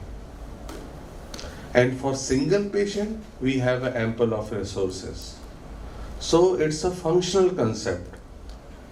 हमें ऐसा कभी नहीं मिलेगा इतनी अच्छी building हो, इतना जो पर है हमारे पास उसको हमको इस्तेमाल करना पड़ेगा. And the emphasis is on do what we have. हमारे पास जो है, अगर हम 3 लोग भी ड्यूटी पे हैं और एक पेशेंट आए, तो हम रोटा पे नहीं जा सकते हैं कि सुनीता कहती पिछले पेशेंट को मैंने देखा है इसलिए इसमें मैं नहीं जाऊंगी, या कोई बोले. तो हम तीनों को जाना है, हमारे तीनों मेडिकल ऑफिसर जाएंगे, हमारी पूरी टीम जाएगी. दो trauma mass facility is in functional concept, not an structural concept. I hope we will improve ourselves. Thank you, Chair. And again, I call Gina to come. Do you hear me when I stand here? So I can see you? Okay?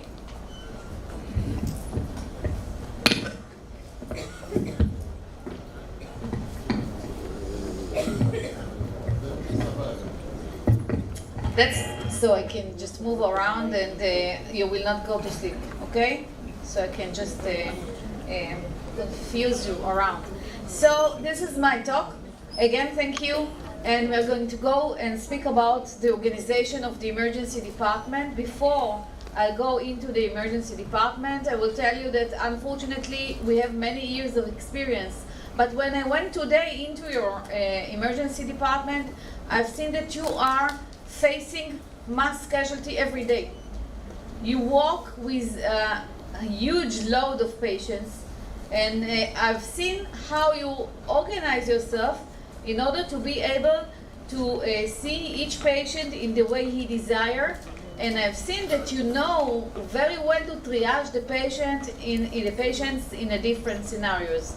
Usually we have a lot of patients, but we don't work on the same density of so many patients around. So my presentation will deal a little bit with lessons that we learned.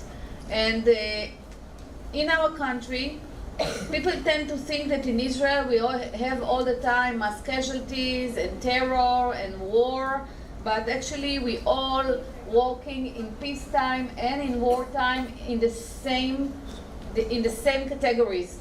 We always plan, and this is what we talk here. We try to train ourselves, as Guy told you a lot about the training, in order to save life.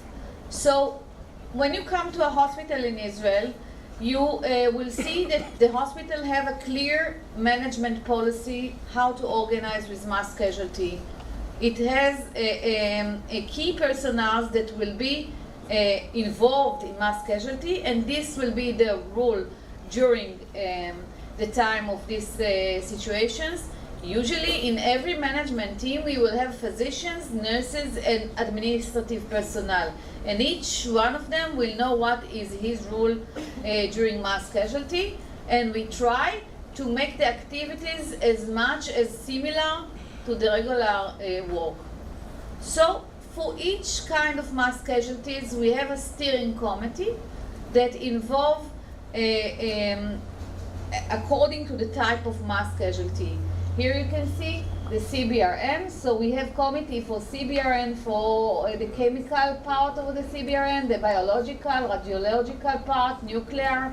We have mass casualty team and CBRN team, and everybody will deal with all the issues like procedures, manpower, logistics, equipment. Each one of the teams will work together, and usually when we build the team, we put specialists inside the teams.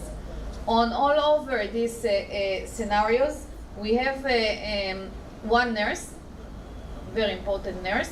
She's nurse in charge of mass casualty scenarios. So part-time of her job, all the time, she just organizes the hospital for mass casualty. Inside the hospital, we have many spots to drill or to treat. Usually, we have the critical point where we have all the critical, like the red patients that you have. We have a delayed point, those patients that can wait until they will be treated. We have places that we have the patients waiting. Maybe in a big mass casualty, we will have to send them to another hospital. So we have this kind of pre-transfer site. And very important, the triage area. So here you can see that when we triage the patient, we try to screen them to see whether whether the bomb was not clean, and I assume Dr. Poles will talk all about it. So we'll go now into the emergency department, and we'll drill down into the emergency department, and those of you that heard me before, you will see that we didn't change. We go the same, and if you implement the same philosophy, you'll be ready. Because we help ourselves to be ready.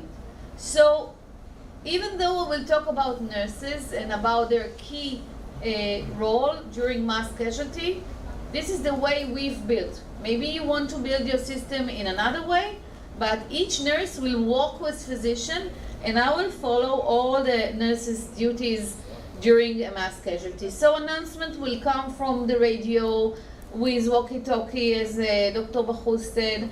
Maybe you can hear the announcements from a bomb outside the hospital or something else.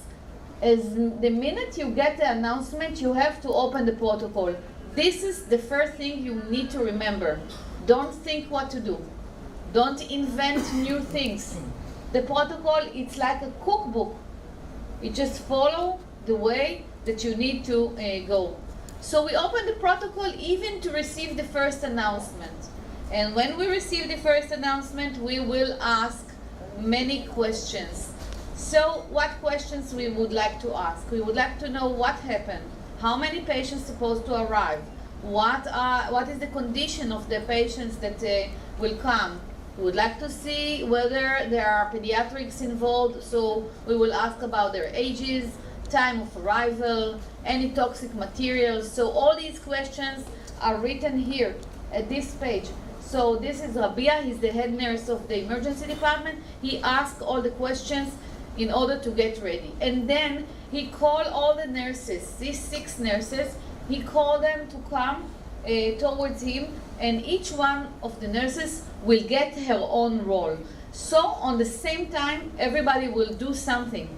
Everybody will do something different, and we need the emergency room to be ready in 5 or 10 minutes. So what they are doing, each nurse holds a protocol. Okay, you can see here Chen, she's a trauma nurse coordinator, and she has a protocol, and they follow the protocol according to their role. 1 minute, honey will take a picture for Chen. So, nurse number 1. The first thing we want to do is to open the emergency department in order to be able to evacuate patients. So today, we visited your emergency room. If a mass casualty will happen in 10 minutes from now, I saw that all the emergency room is crowded. You need to have your technique in order to empty or to allocate a new space. what I show you in Rambam, it's not good for you.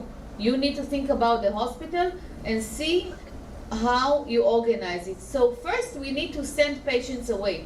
So we triage the patient together with the physician, and some of the patients will go home. Usually we don't send home patients during mass casualty. We ask the other departments. Today I visited the orthopedic departments and many other. So we send immediately the patients up to the different wards, even that you did not finish all the assessments and everything you need. They will get them immediately and they will not say anything about it. You will just tell them, we are in mass casualty, you're going to receive 10 patients and that's all. And then you need to take all the patients and bring them into the department in order to have a space. Today, I've seen that you have large spaces, which is very important for mass casualty. You see what we do? We take the curtains and move them away so everybody will be able to see everything. So let's go for our next mission. We would like to create these empty places because usually it is very, very, very crowded. So we create, this is our shock trauma room. It is different from your room because the equipment is behind, behind the beds.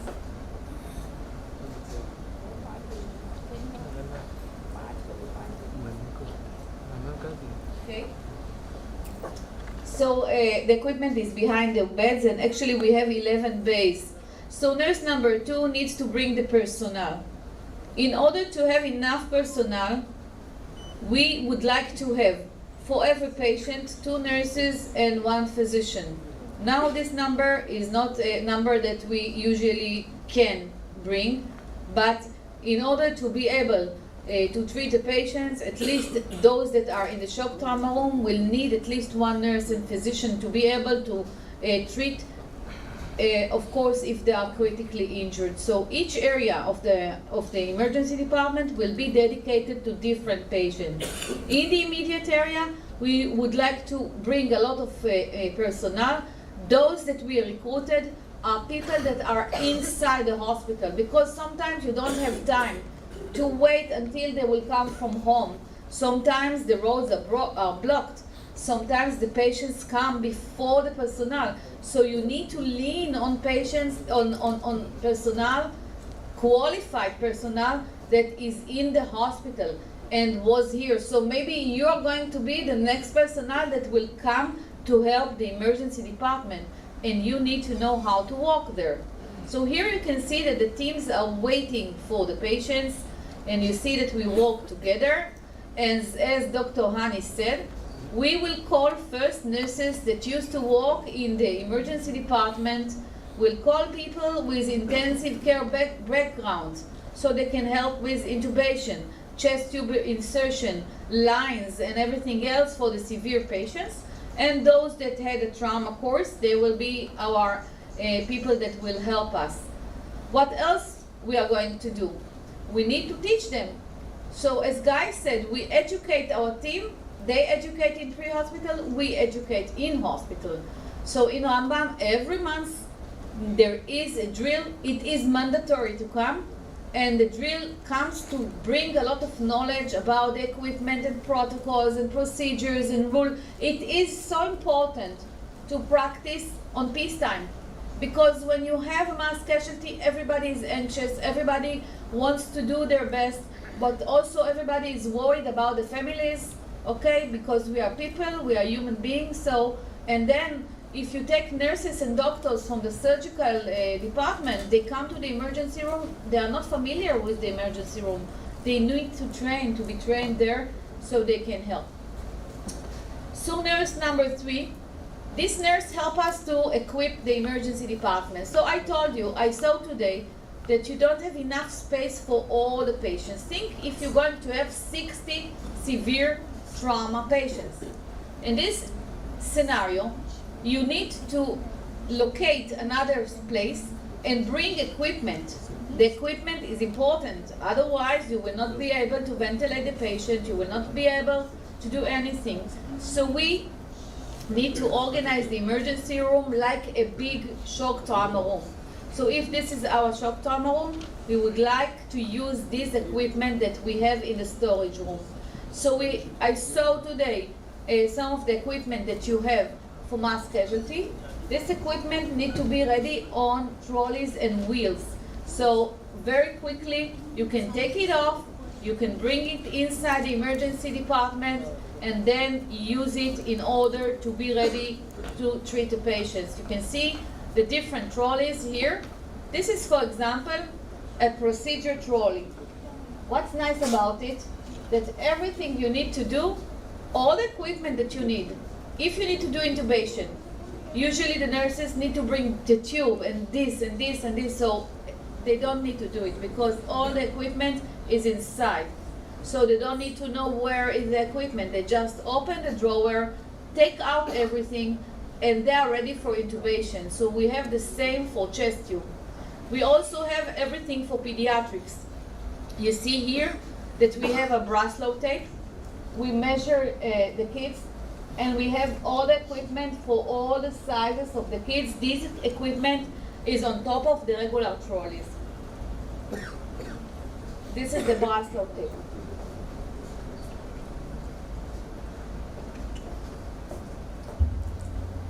So moving forward, this is the map of the emergency department, and the nurse that holds the protocol for the equipment, she has this map.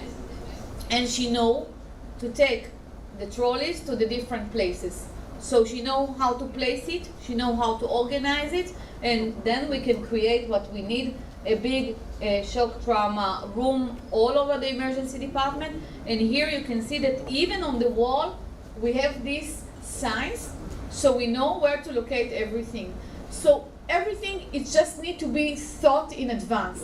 If you have the plan, if you have the equipment, if you have the procedure, which is not our procedure is good for us. You need to have your own procedure, and it needs to be very close to what you do in a regular day. So let's see, sometimes we don't have enough space, as I told you. So we divide our patients. Some of them that have only mental trauma, okay, people are stressed, people are very lightly wounded, they will be shifted to another place. We try to triage them so we can put all the efforts on the severe trauma patients. All the effort means equipment, means teams that are qualified. And those with mental problem in Rambam, the nurse from the emergency department will open the dining room of the hospital. So this is the dining room, but it is designed for mass casualty. This is the same place when the equipment is already there. You can see that there's oxygen on the wall of the dining room. And also we have a place to put all the equipment. So inside the dining room, we are ready for mass casualty. We lean on reinforcement teams. As I told you, we call nurses and doctors, come immediately and help us. But somebody needs to receive them, and somebody needs to locate them. So as I told you, one doctor, two nurses, everybody comes to the emergency room, and now we need to start to locate them at the different places. So this is a treatment bay. Two nurses, one will be emergency room nurse, the second one will be a nurse that we just asked to come, and the physician. This is how it looks inside the shock trauma room. We have usually 6 bays, but in mass casualty we add another 5 beds, and see how it looks when we recruit all the people. Here you can see my nurses. They come to help. This nurse, she wears this apron. In this apron we have everything that we need for painkillers, for rapid sequence intubation. So this is the circulating nurse of the emergency department. So very quickly we will recruit a lot of people, a lot of teams, and you can see how the shock trauma room will look. Now usually it's a huge mess, but it's organized mess.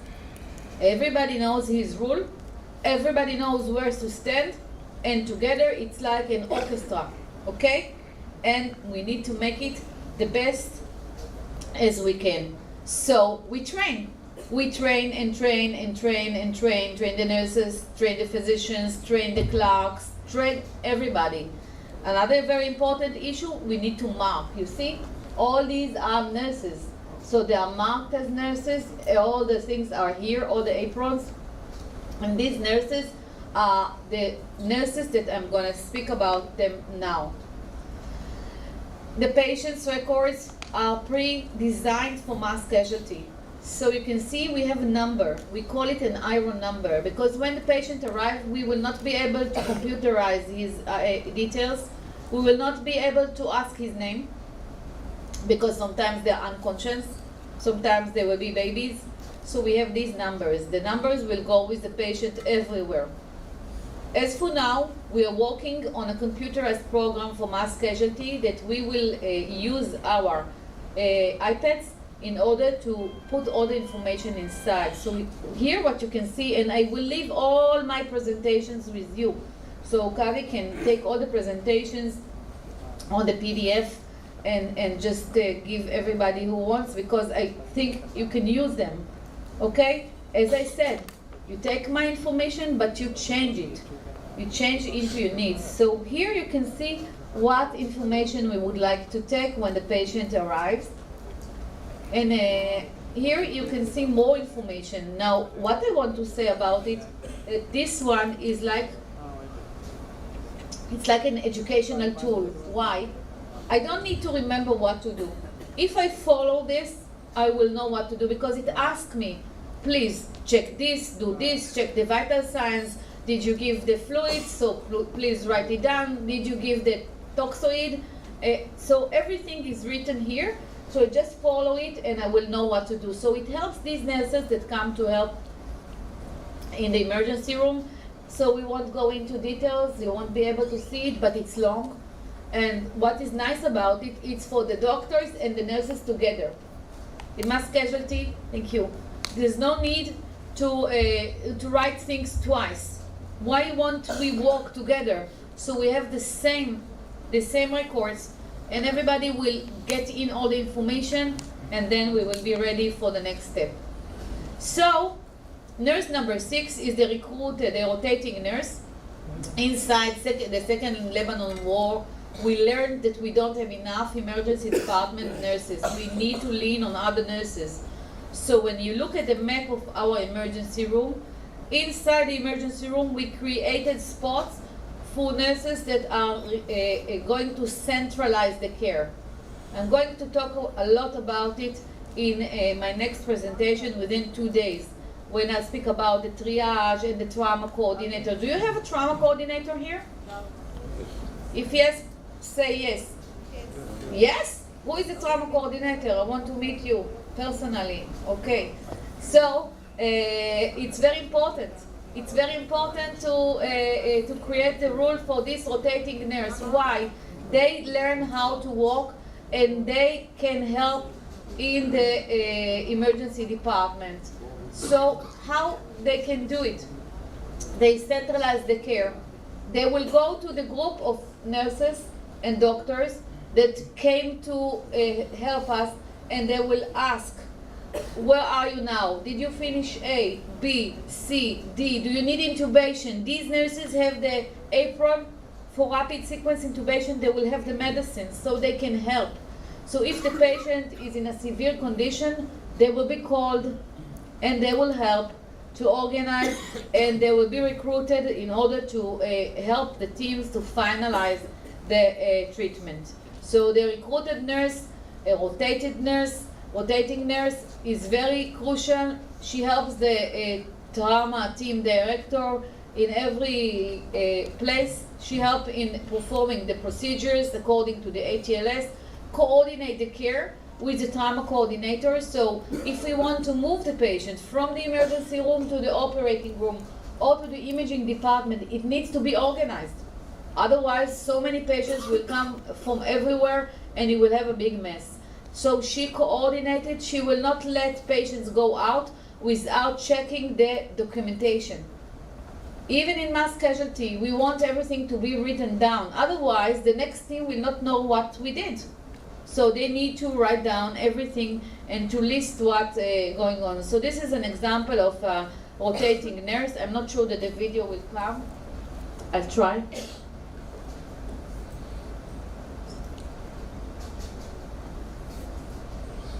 So the video just to show you the team and to show you the nurse from the emergency department.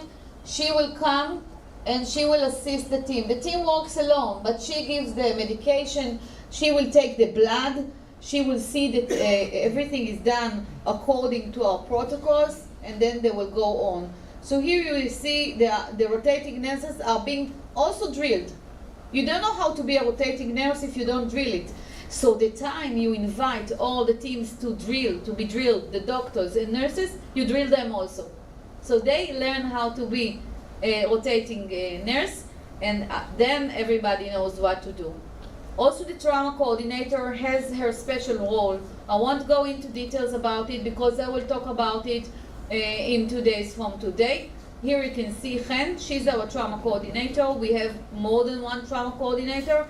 Here you can see her during a mass casualty, but the main job is like we do every time, like in peacetime, we are involved in quality assurance of the patient care. We would like to make it better. This is what we do in mass casualty.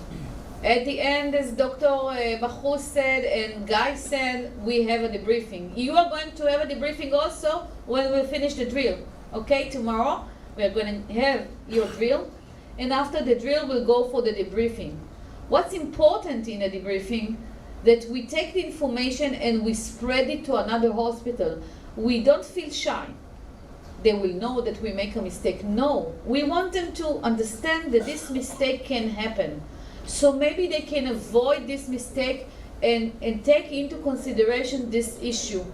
So it is spread nationally, and we will do the debriefing on the issues of what happened, on the medical debriefing, but it's also important to think about resilience. It's not easy to come from mass casualty. When you see all the people that are injured, when you see all the rush, when you are very stressed, when you think that maybe you didn't do what you had to do, when you think the hospital is not providing the best care, you feel bad. Somebody needs to sit and talk with the people in order to help them to maintain the situation and their own stress. So we have a lot of challenges in medicine, in Israel and everywhere. We have the challenge of compassion fatigue and secondary traumatization and burnout, and this is why I stopped here to speak about the importance of resilience, the importance of debriefing. So it's not only to learn from the mistake, it's also to talk about what you see, what you did very good, and what maybe you can improve. This is for yourself. I did it alone many times when I went home, and I had to have somebody to help me to understand that we did our best, because sometimes we are not sure. And if you work on these issues, you will have a team that will be ready.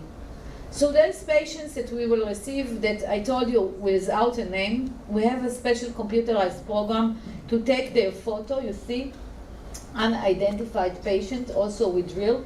We take the patient with the number, and immediately when we finish, we can upload all the pictures, and if family member go to one hospital in Israel, they can see all the patients all around the country.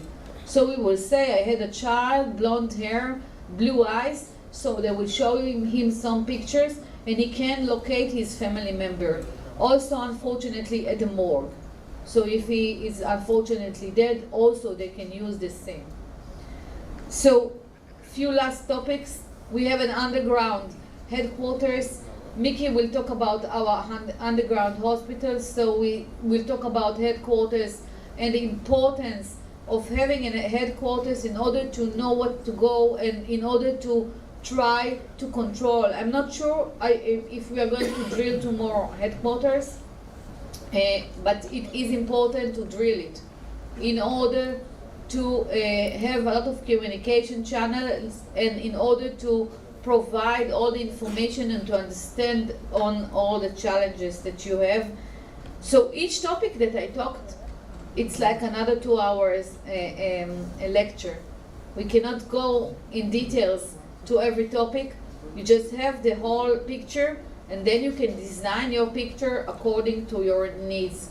So we won't go to speak about headquarters, but it has a very special role in decision making, in status assessment, and of course of information to other posts. So I will finalize my presentation telling you, and I will always tell the same. You have to plan, you have to train, and then you are able to save life. If you plan, you know what to do. If you train, people will know what to do, and then you will save lives, and this is very important. So I hope we always have peacetime and we don't have mass casualties, but unfortunately I know that it will not happen, and we will have mass casualties, and we will have patients, and we need to be professional. And I'm sure that I'm standing in front of very professional team. I see your faces, I see your eyes, and I know that I wish to come to work with you for a few months. Maybe you will accept me. Mickey will be very happy to get rid of me for a few months, and we can work together and learn from each other. So thank you very much. Any questions, thoughts, doubts? Okay. Ma'am, how many patients you receive in triage area in normal days? Usually we receive them one after one. The triage is done by nurses on the regular day. And in mass casualty, in normal days, ma'am. In mass casualty it may be different, but in normal days. They will just receive them one by one. They will not be all together. In a single day, how many patients average in numbers? 350, 400. 350, 400 for 24 hours. In triage? In everybody go for triage. They are not staying. The way that we do it, the patient go inside, and then is triaged by a nurse, and then immediately goes to another place. Once you have done the triaging, yes, you have a patient in your emergency. Yes, so we have. How many number of patients you have in 24 hours? In emergency. What Hani said, about 400, but on the same time, we can have inside the emergency room up to 200 patients. It can. In the shock trauma room, between 6 to 11. It depends. In a shock room, but then we have extension to shock room, so we can get another 12 to 22. So we can have in the shock trauma room about 50 patients how many nurses are there? 50 patients a day. So the nurses, usually in the emergency room, we have 14 nurses. That's a lot of nurses, but in each area of the emergency room, we have 2 nurses. But I must say again, we recruit nurses to come to help us. We cannot contain a mass casualty with the emergency room nurses only. They tend to be the rotating nurse. And we recruit nurses coming either from home or from other departments. Now, usually we work in a high load of patients, but in mass casualty we change the way we work, okay? We don't do it like we do regularly. Then those that are already in the emergency room will be sent to the different department, create new space, and then we follow the ABCDE, mass casualty trauma life support, and we'll do it differently. I'm sorry that we don't have time to go to all these details, because I know that medicine everybody knows. Let me explain. Dr. Kavita, Dr. Bharti been here in Israel. So the difference between our philosophy of treating and their organized system is, any patient get injured, they refer to the level 1 they have a very clear concept of where you have to refer them. There are no small private setups. Not to everybody, any patient gets injured, कोई चला जाता है इस nursing home में, कोई उस nursing home में. So the Hani was saying 300 to 400. They have a high speed vehicles and everything.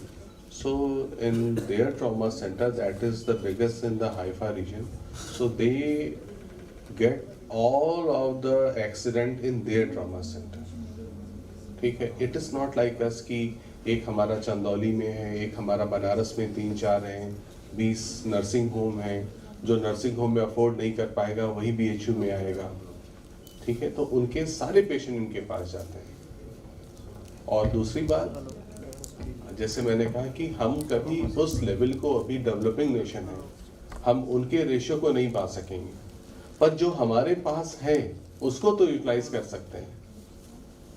हमारे पास नर्सिंग कोऑर्डिनेटर्स हैं, हो सकता है रोटेटिंग नर्स का हमारे पास कंसेप्ट नहीं है, पर जरूरी नहीं कि हम उनके कंसेप्ट को लें। जितने नर्सिंग कोऑर्डिनेटर हैं उसी में एक आदमी रोटेटिंग नर्स का कंसेप्ट ले।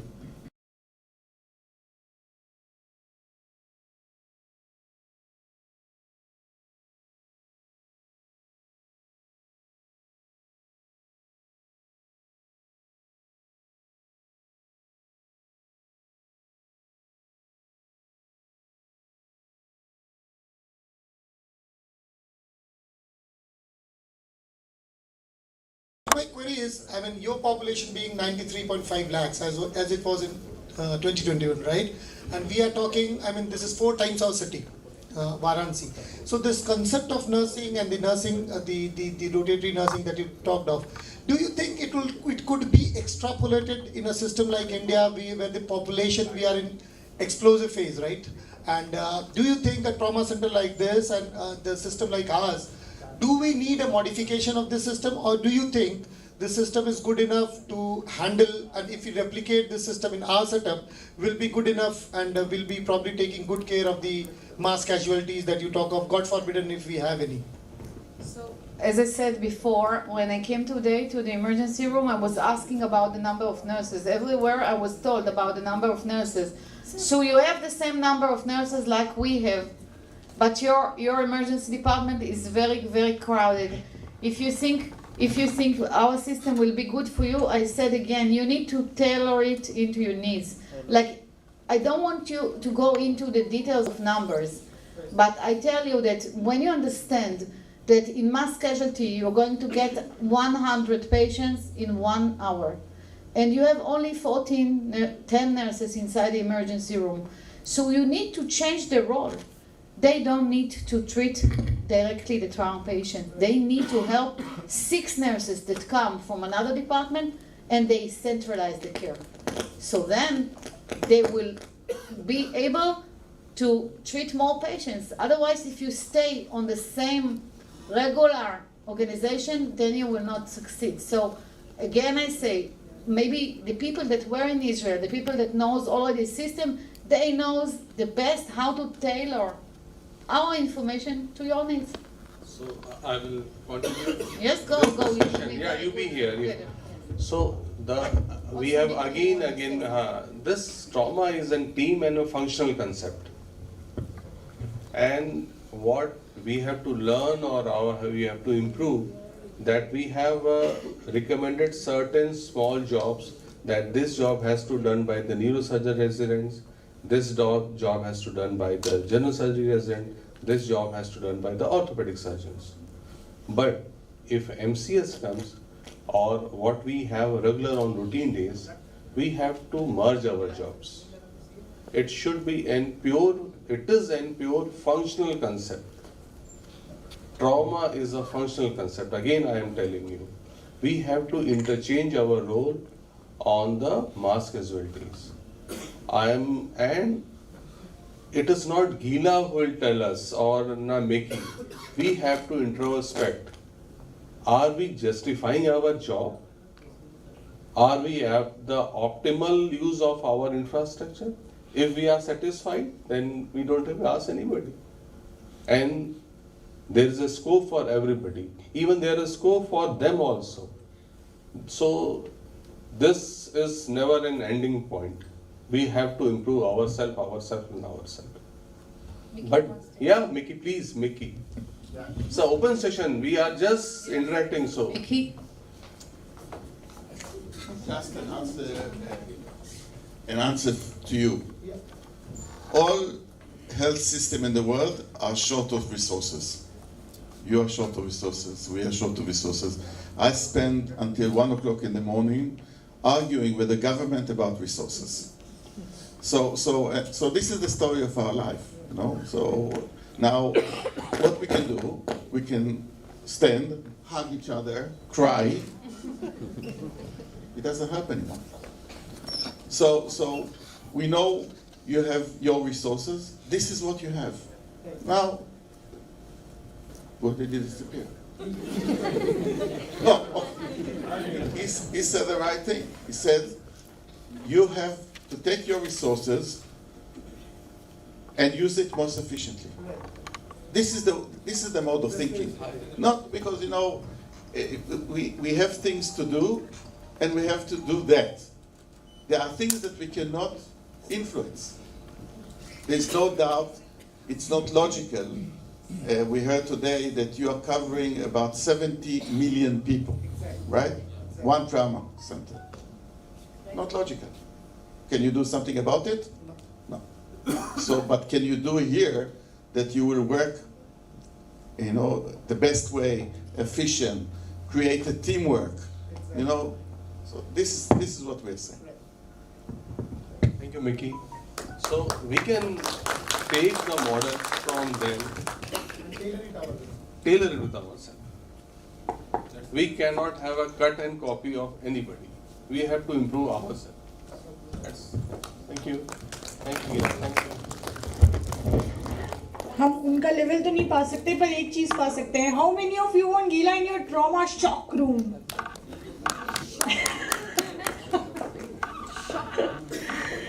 Okay, now we move on to next lecture before the lunch break, and this lecture will be taken by Dr. Lion Poles.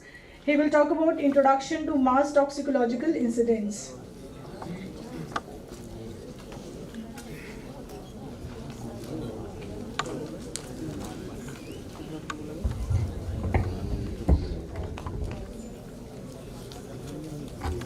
Good morning. My name is Leon Poles. I am an invasive cardiologist by profession. I do cardiac catheterization every morning. And since 1986, I'm dealing with preparing the healthcare system in Israel for CBRN concomitantly.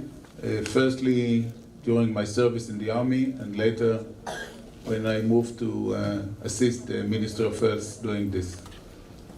I was asked to talk with you about CBRN.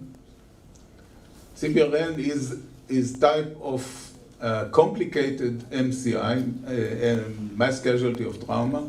Complicated because it necessitates changing of dogma in few things.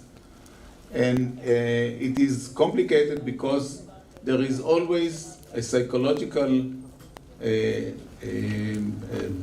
phase of the names in the CBRN, which needs to be adjourned both for the victims and the worried well, and both for the personnel. And when I was asked to speak about CBRN, I said it is too vast sections to speak about everything in 3 days, in 2 lectures. So I decided to take the most important section, the most important hazard, which is the chemical type of CBRN, and to discuss it. Because in my opinion, in my view, in my experience, this is the basic CBRN preparedness that you will need in your system as well, not only in Israel, because it has the highest probability to occur. It is the simplest one to respond to, and if you build a response system for a chemical hazard, you'll have the response system for radiological hazard as well, with modifications. And when you will speak about biological hazard, it necessitates a change, a very large change of dogma. So we won't discuss the biological, we'll discuss the chemical, and if a question arises, I'll elaborate on radiological as well. So, what is the content of my lectures? I'll discuss briefly the history. I'll discuss the consequences of chemical warfare or chemical toxicology. I'll discuss the components of time, hazards, and public behavior. I'll show you what are the options of response plans, and I'll finish on the day after tomorrow. I'll finish with the actual planning and preparedness process, the Israeli model. So what is mass toxicology incident? This is the highest probability, as I said, incident of all CBRN sections. It has already happened. It has already happened. This is not theory, because it had already happened in the natural incidents. You are maybe you are acknowledged by the Lake Nash in Cameroon incident in 1986. This was an incident where more than or close to 2,000 people were intoxicated to death by eruption of CO from the Lake Nash. Where they were all asleep, and they died while they were sleeping because of a huge bulb of that eruption, CO2. The option of hazmat release during earthquake, which is another type of natural disaster, is already mentioned. There was an incident in the United States, in California, in 1994, the Northridge earthquake, where multiple releases of chemical hazard were happening from industrial facilities and from tanks. Some from here and there were tanks, and these releases were influencing the earthquake response measures. The most devastating disaster, this is not a disaster, this is a catastrophe, happened in India, in Bhopal in 1984. And this was the result of an accidental release of 20 to 30 tons of methyl isocyanate. Methyl isocyanate is a substance which is very close to cyanide. And it was released in the middle of the night, causing the unimaginable immediate death of around 10,000, and later death of 15 to 20 subsequent patients or victims, and later on disability for tens of thousands.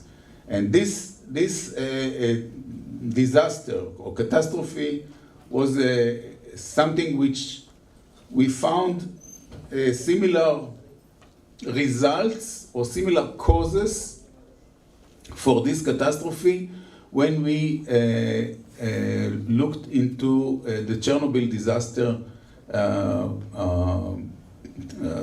12 years later, which is a cascade of negligence, a cascade of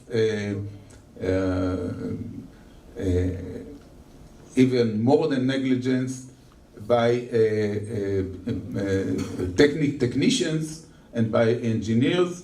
And one of them was, for example, that the siren from the factory was silenced 5 minutes following it has start.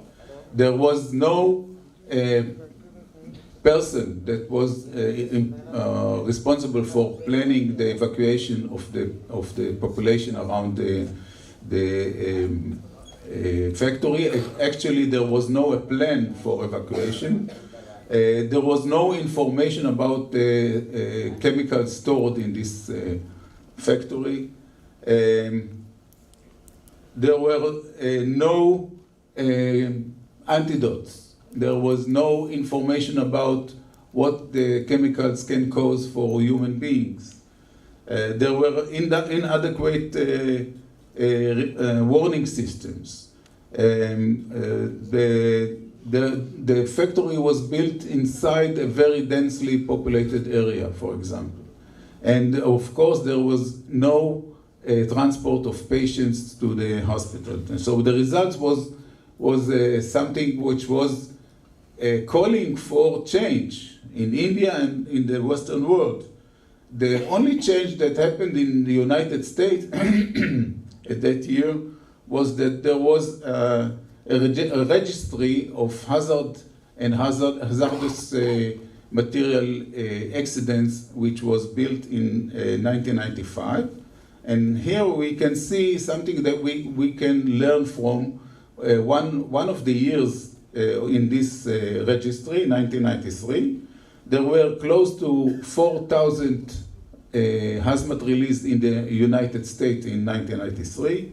Most of them, the ultimate most of them, was a single hazmat agent.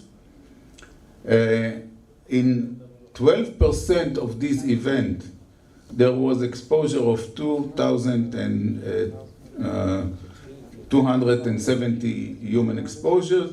Most of them were a single person exposure. Only 64% were evacuated to the emergency room. And the main symptoms, and I'd like you to notify that the main symptoms from hazard material exposure were respiratory, ocular, and nausea. Nausea is a systemic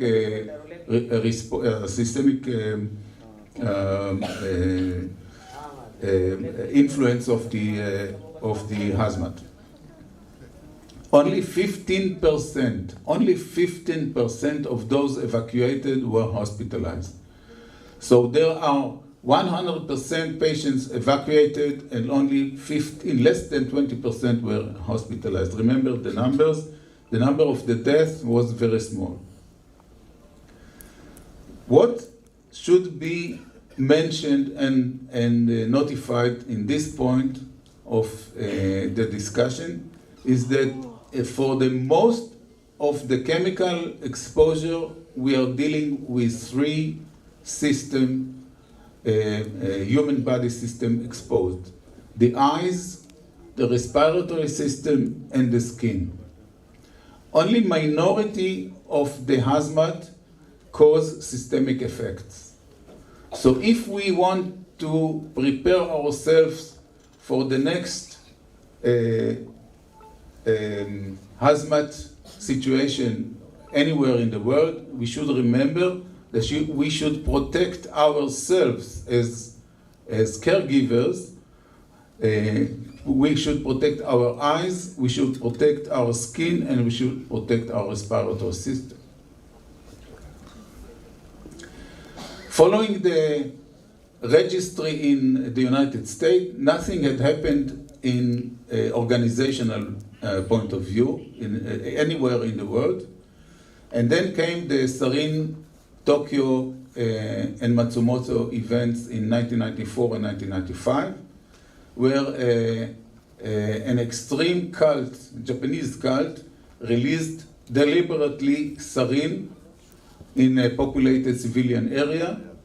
It caused 280 persons exposed and 7 deaths in Matsumoto, and about 9 months later, about 12 deaths and 5,500 patients who seek medical advice.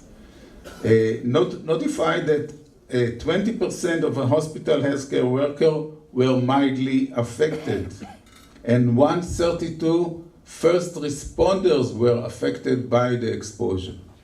And why they were affected or by the exposure?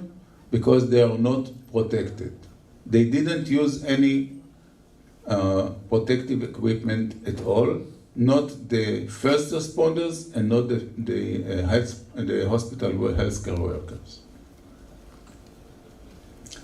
Then we jump 20 years later And there was an incident, a terror incident in Moscow theater in 2002, where the storm forces, the Russian storm forces that stormed the terrorists inside the Moscow theater used something which we think, according to all the investigation done, was a highly toxic material used in anesthesiology, which is fentanyl. Carfentanil, maybe a mixture of carfentanil and remifentanil, maybe a mixture with halotan. This was pumped into the air of the theater and killed 129 people, the hostages, out of 800 inside the theater. Why so many hostages were killed by this gas? Because no antidote was used. It was so secret, and the Russian authorities decided not to expose which material was used, so they didn't expose the reason for this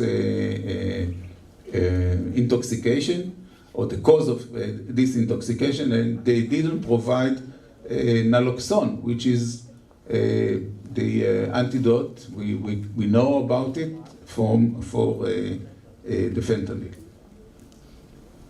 2013 in Duma, Syria. The military forces of the regime, the Assad regime, used sarin deliberately to intoxicate civilian population, which caused more than 1,500 dead, mostly children. So what we can see is that even though a disaster like Bhopal never happened again yet, we can see that the number of significant hazmat releases that cause mass toxicological incident is increasing, and much more disturbing is that the material that was released is highly toxic and became more toxic. For example, there was an assassination using VX. VX is a nerve agent which is 10 to 100 times more toxic than sarin, and which was used to assassinate the brother of leader of North Korea in 2017.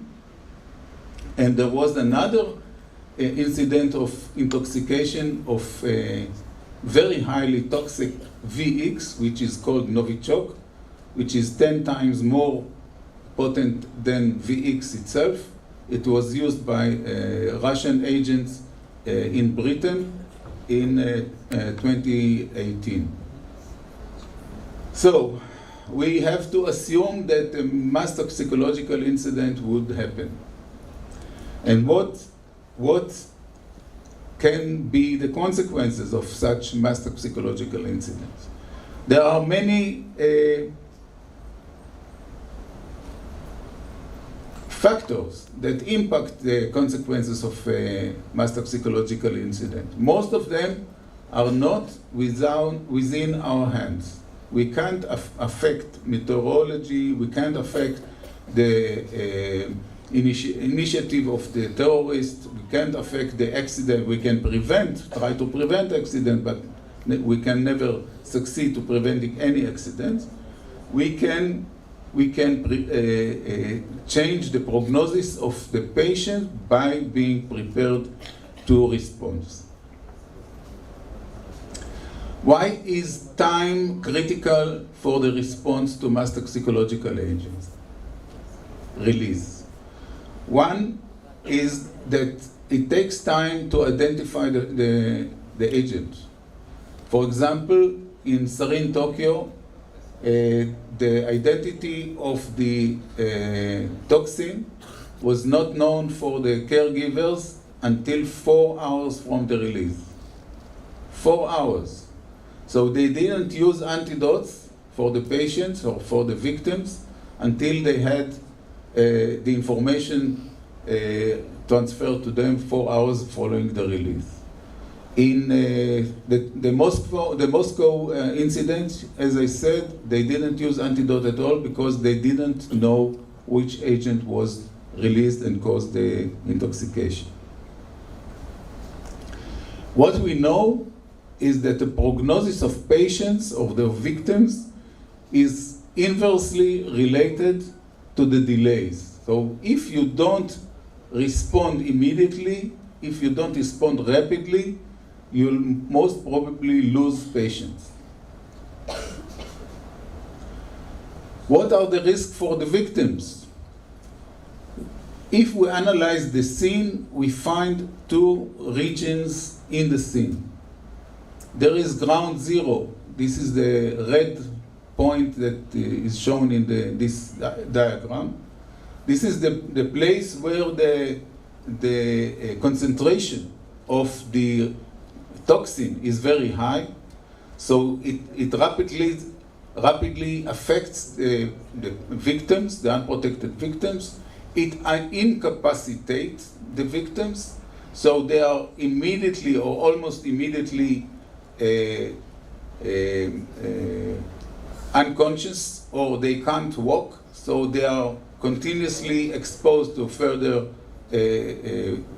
toxin, and they are not evacuated immediately. They can't self-evacuate.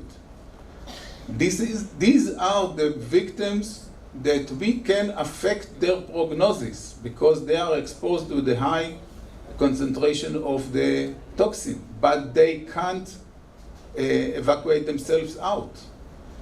On the contrary, in the periphery of the scene, we can find the region of the mildly intoxicated patients.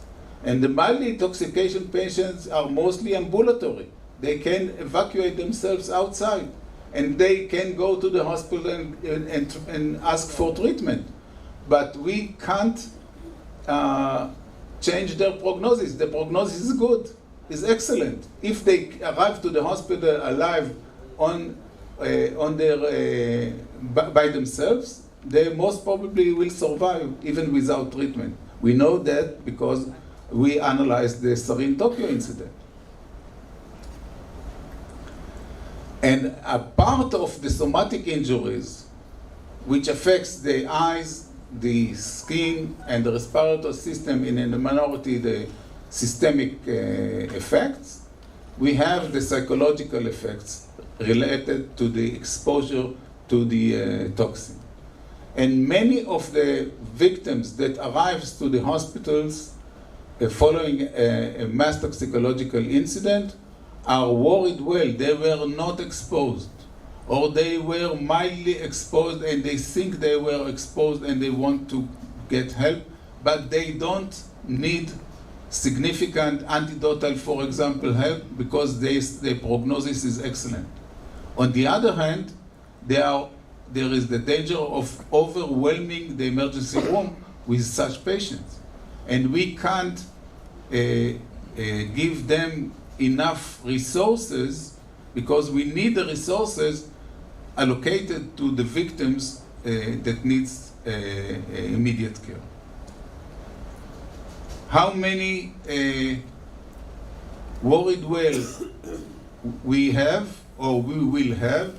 I think the numbers are here. 20% of the patients that arrived to the emergency room in Matsumoto were hospitalized. Only 20%. It means 80% were mildly injured or worried well.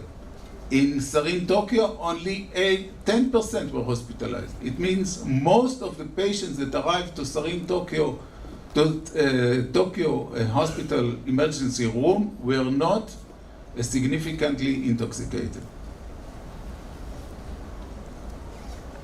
On the other hand, in Syria, what we know is about 30% of the treated injured patients died. It means most probably there were no enough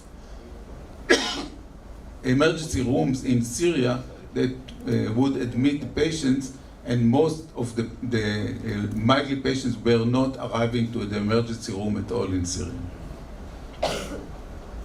Another question that we should ask ourselves when we are dealing with chemical warfare or chemical hazards is, what are the dangers for the caregivers? When my colleagues discuss mass casualty of trauma, they almost no discuss the hazard to the caregiver. The caregiver in trauma also is almost unaffected by the patient trauma. Almost. We use gloves, we use gowns, we use face masks, but this is very limited. On the other hand, the caregiver will ask themselves and ask you, what is a hazard for me when I'm treating a patient who was intoxicated with ammonia, with sarin, with VX? So what is the hazard for the first responders? If we look at the numbers in sarin Tokyo, about 10% 10% of the first responders were exposed clinically to the sarin. 10% is a lot. What was the reason that 10%, that a lot of caregivers in the scene were exposed to sarin? They were not protected. They didn't use personal protective equipment in sarin Tokyo.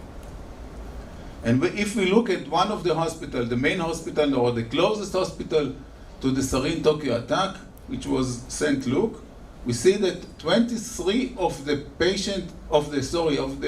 healthcare workers that were involved in treating these patients were exposed. What was the reason that they were exposed? They didn't use personal protective equipment, and they didn't decontaminate the patients. So in a very difficult situation where you don't decontaminate the patient and you don't use personal protective equipment, you have significant number of your healthcare workers that will be secondarily or primarily exposed to the toxin. You can see here pictures from the scene. You can see the caretakers, they were not using any personal protective equipment. And within the hospital, where was the place that suffered most of this secondary exposure? This was the hospital chapel. The hospital chapel is a place without windows, no ventilation in this room, and the secondary emission from the clothes of the victims that were not decontaminated and brought to the chapel was all the time increasing within this room, which has no ventilation. And that's why they were exposed in this situation. Anyway, no significant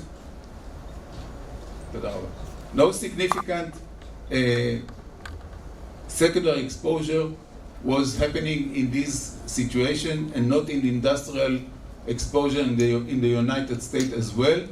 Nobody was hospitalized, nobody was given antidote from the healthcare workers. They suffered from miosis, they suffered from a little bit of rhinorrhea, but nothing more than that. So, what lessons we can have from these incidents? First, the hazard to the healthcare worker in the scene, on the scene, which means the pre-hospital healthcare worker is probably high or probably medium to high when they are entering the hazard zone without any personal protective equipment.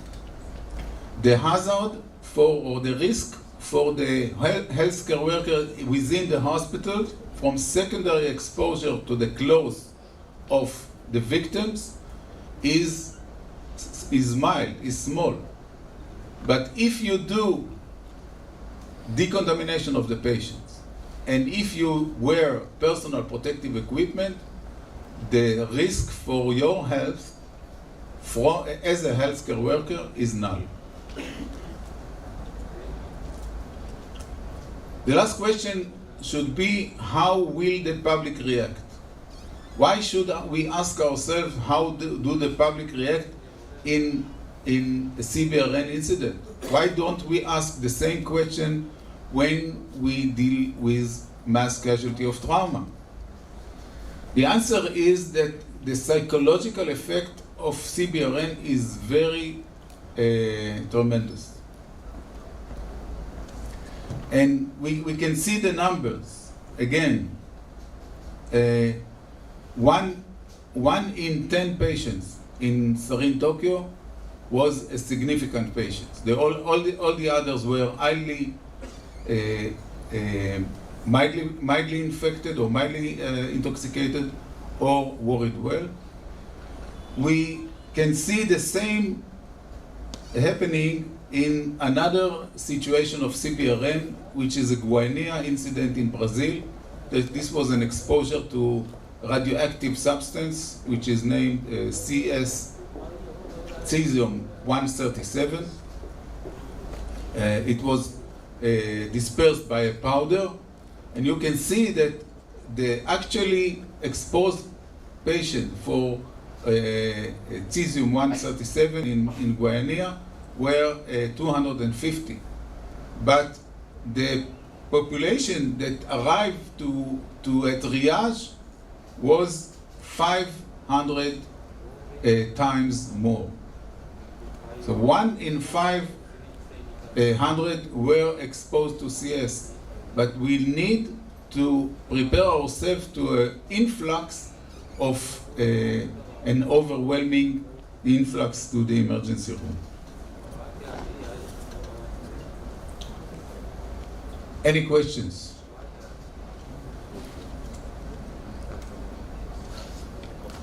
So most probably everything is known, or you are very hungry. So thank you very much.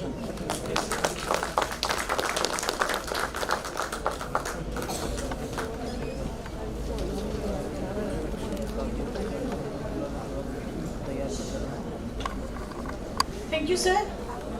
I think you must be hungry. Everyone is hungry? Or we should have more lectures? More lectures? Okay, we'll break for a lunch break and we'll come back. So let's move for the lunch.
long day. So, should we start or we should wait for some time?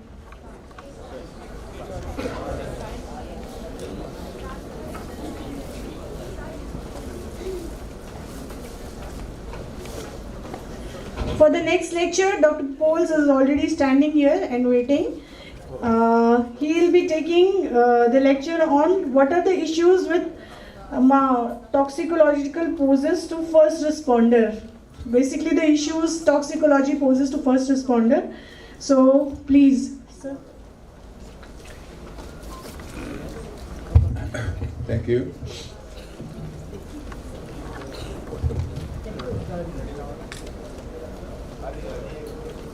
Okay, we are moving from history to the principles of a response plan to chemical hazards.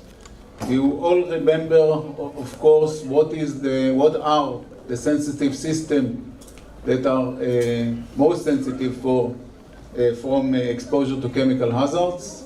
These are the eyes, skin, and respiratory system.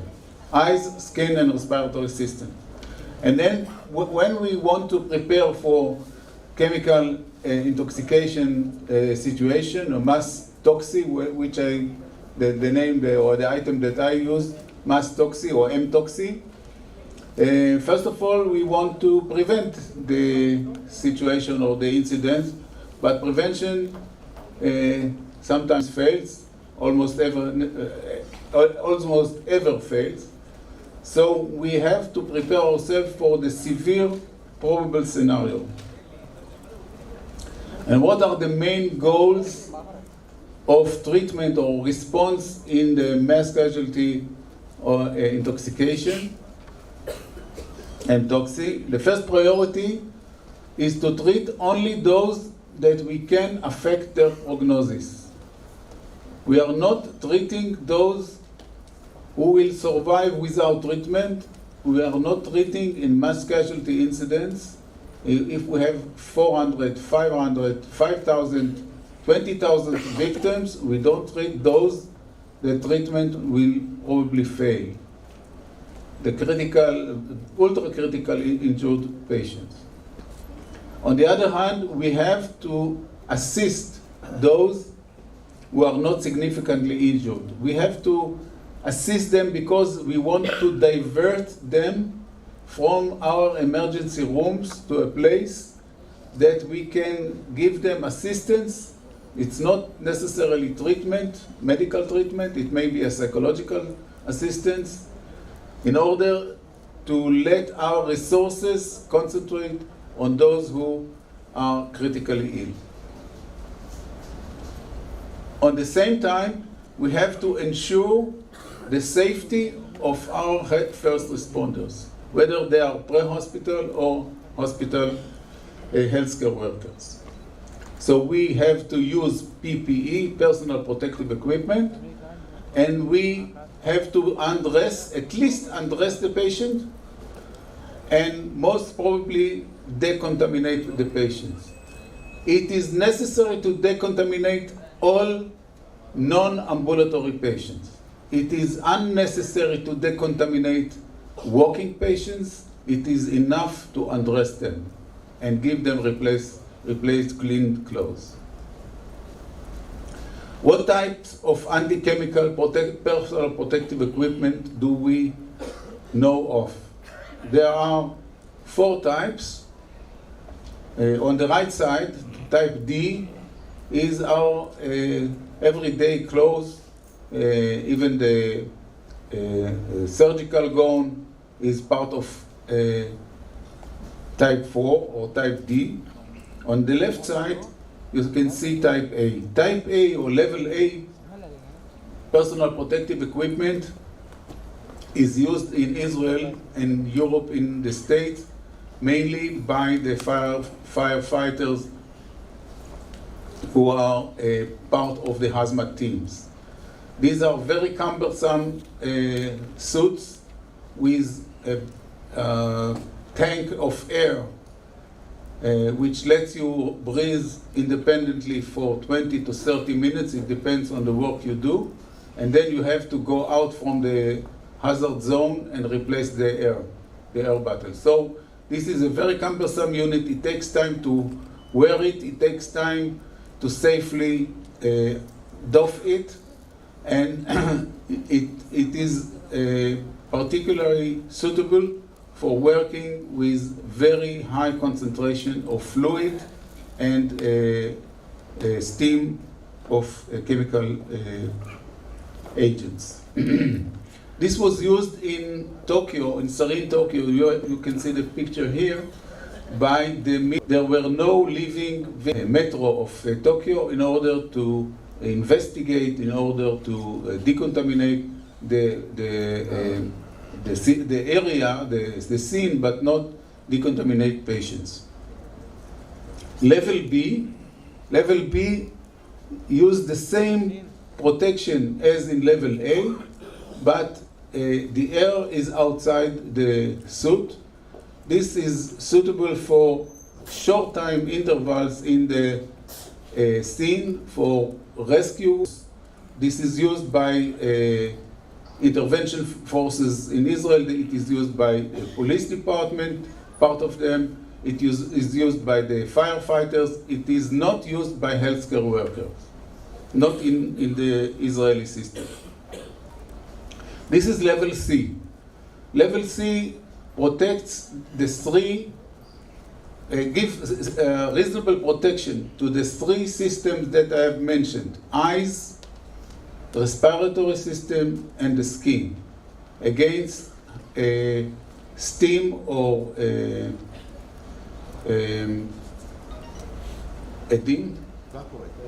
vapors of chemical toxins.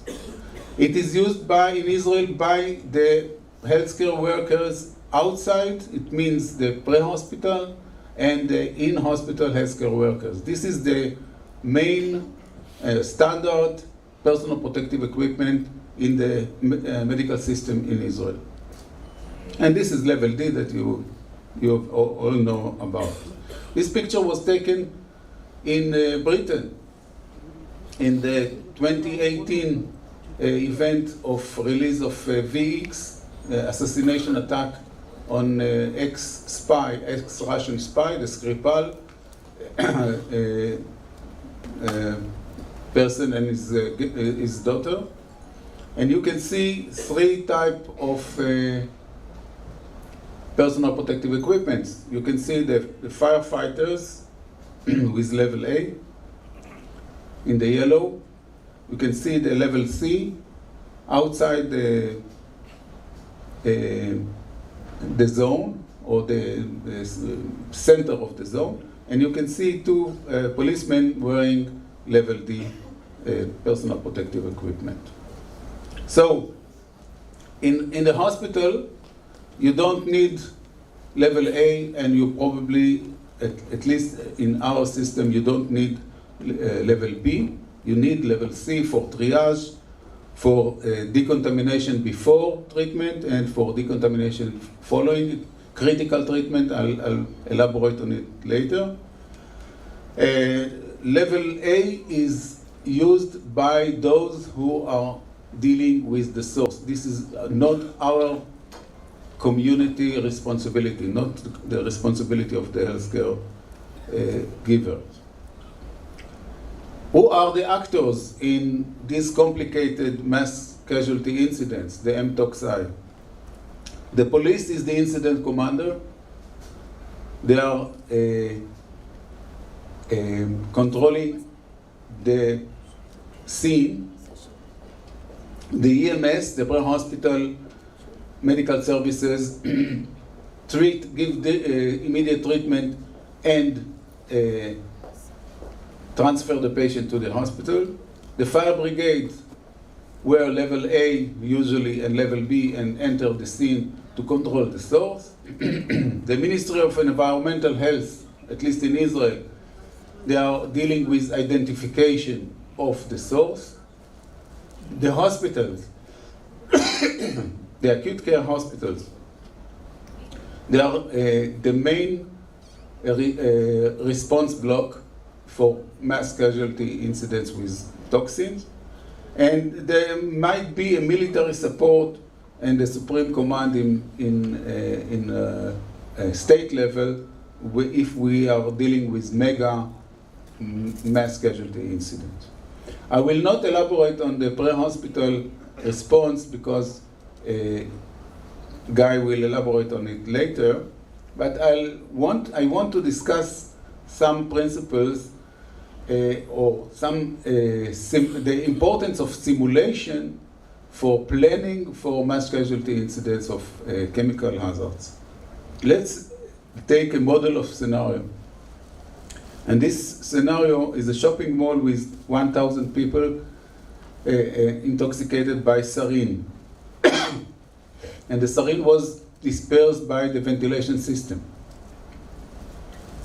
So we have two zones.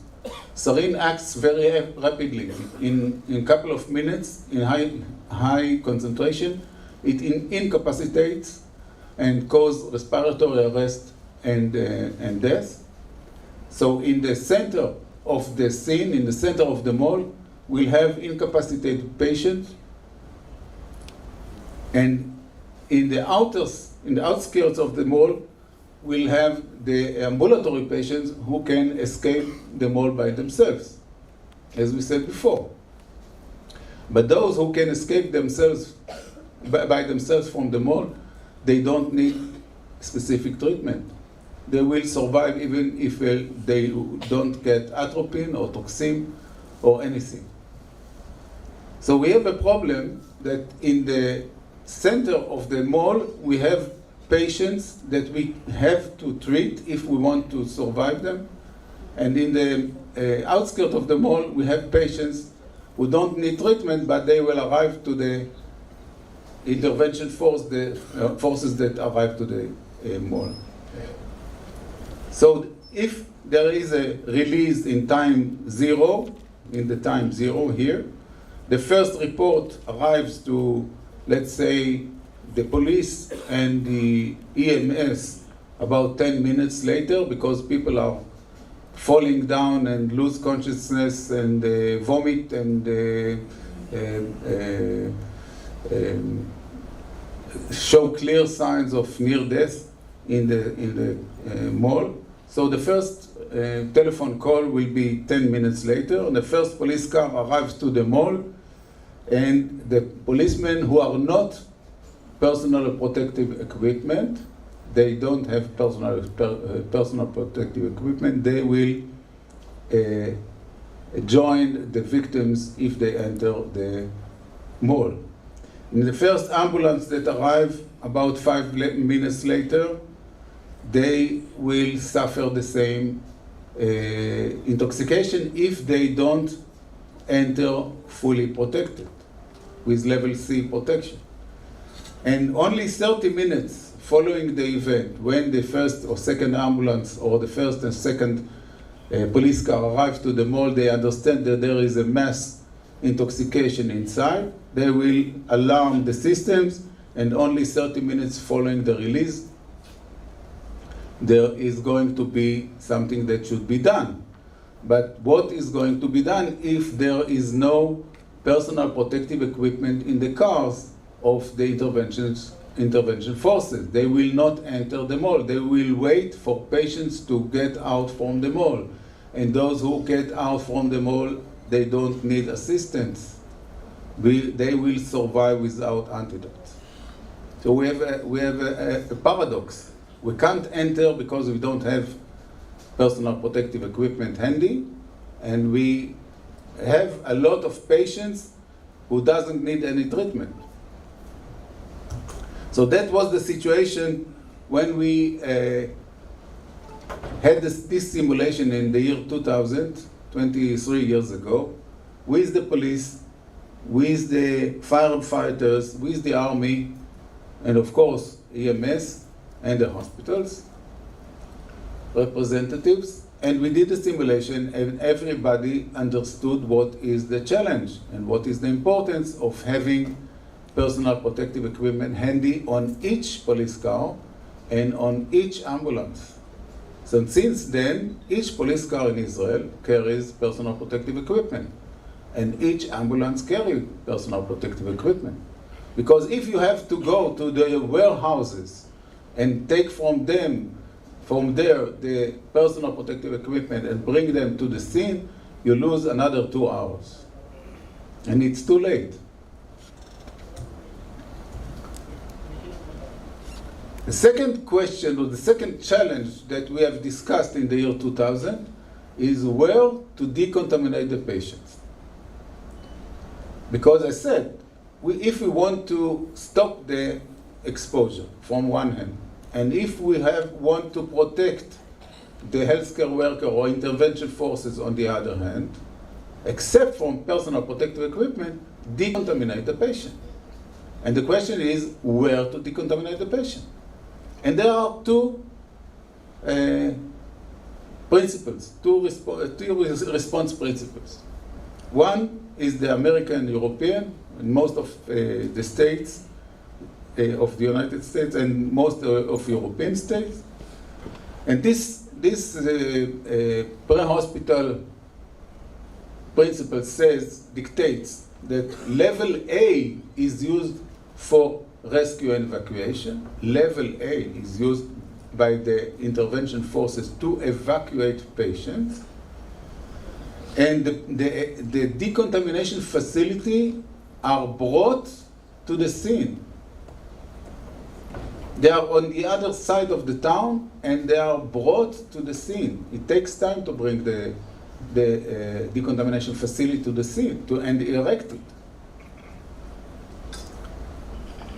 The second or the third principle in the American or European system is that level B suits are used by the healthcare workers to decontaminate patients, even though these patients are ambulatory patients and they don't need wet decontamination.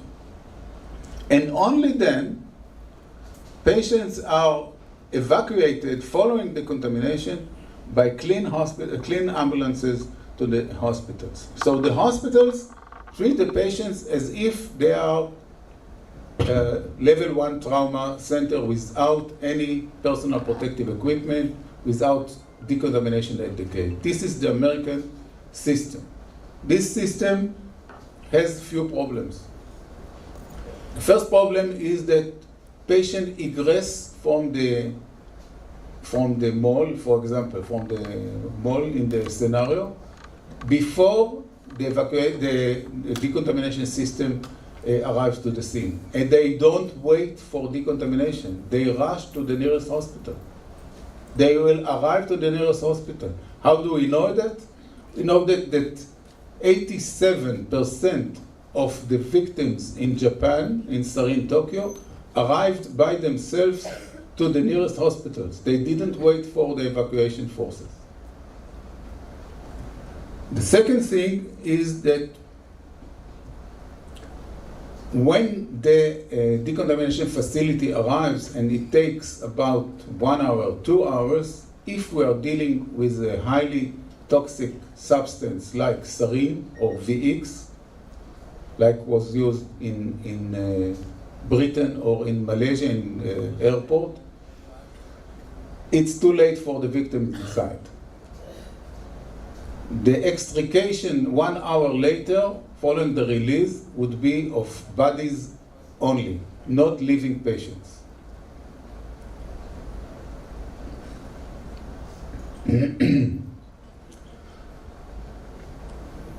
What we prepare in Israel, what is the Israeli model? Israeli model, we built it on analyzing this scenario, for example. We analyzed it on multiple low-scale incidents. We had, for example, in my hospital, in Kaplan Medical Center, which is a 500-bed hospital, acute care, south to Tel Aviv. In the last 15 years, we had one case of 12 patients exposed to ammonia. We have 3 cases of 20 to 25 kids exposed in each one of these cases to tear gas, CS, tear gas. We had one case of 3 workers that were significantly exposed to H2S, which is a gas, a highly toxic gas. One who came in coma, one in stupor. So we had multiple cases of exposure to industrial agents. We didn't need sarin or VX to build a system within the hospital. So we had multiple attempts to toxic terror in Israel in the last 30 years. I will not elaborate because of the time. We have a national plan for industrial accidents, which was reviewed and changed following the scenario that I have elaborated on in 2000, in the year 2000. And we have a Ministry of Hospital Contingency Plan, which was changed in 1997. So, what we plan for conventional accidents or attacks against hazmat depots and chemical industries in the Haifa Gulf or in the south of the country. We have a lot of chemical depots that can be directly or indirectly attacked during war. We plan for hazmat transportation accidents, and we plan for chemical terrorism. In the pre-hospital level, I will not elaborate on it, except that we have changed since this simulation. We have changed the principles that every intervention force has a handy personal protective equipment in each one of the cars. The second principle in Israel is that decontamination is done not on the scene, but at the entrance of each acute care hospital. Every acute care hospital in Israel, we have 26 acute care hospitals. We have in every one of them at the entrance a decontamination facility.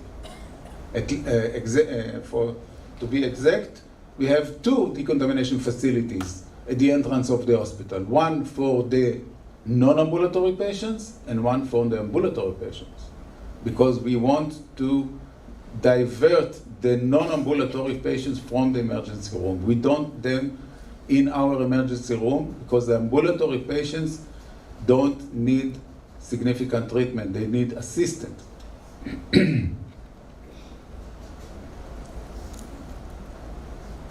So, who are the actors? We have said these are the same actors. The fire brigade and the EMS are under the control of the command and control of the police. The police in Israel, according to the plan in 2000, are responsible for extrication patients from the scene. Not the healthcare workers, but the police are in charge of extrication patients with level C or level B protection equipment. And the EMS are in charge of treating the patient in the scene and transferring the patient to the hospital. The hospitals are regarded as first responders in mass casualty of intoxication.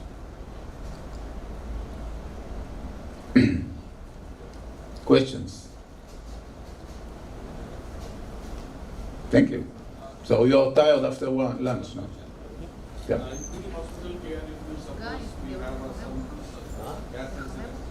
What should be the role of air conditioner? Should we immediately off the air conditioner or let it be like so? The question was, if I regard it correctly, what do we do if we have an announcement that patients, non-decontaminated patients arrive into the hospital, and should we close the air condition? Okay, it's an excellent question because the answer is yes. If this is a air condition which is common to all the hospital, and there is always the possibility that a significant amount will be resolved from the off-gassing from the patients arriving to the hospital, we should close the air condition. Unless you can definitely decide that you decontaminate all patients outside. If you decontaminate all patients outside, you can leave the air conditioner on. The most important thing in decontamination is undress the patient. You give up more than 90% of the contamination. Is there any policy to dispose of the all clothes of patients who come in? What do you do with the clothes of the patient when they arrive to the hospital? Of course, you bag the clothes of the patient when you undress them. You bag them. In Israel, you bag them in double bags, in 2 bags. But you have to mark the bag and mark the hand of the victim in order that if the patient is anonymous or if he dies, you can identify him by his clothes or by his wallet in the clothes. You don't touch the clothes unless you need it, and you need it when you have an anonymous patient.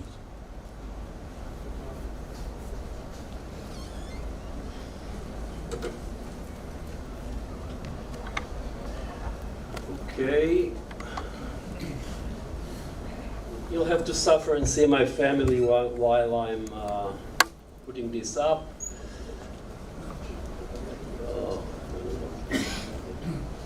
Doesn't work here.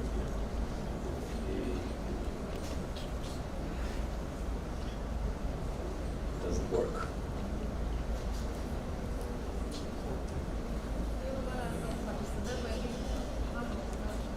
No?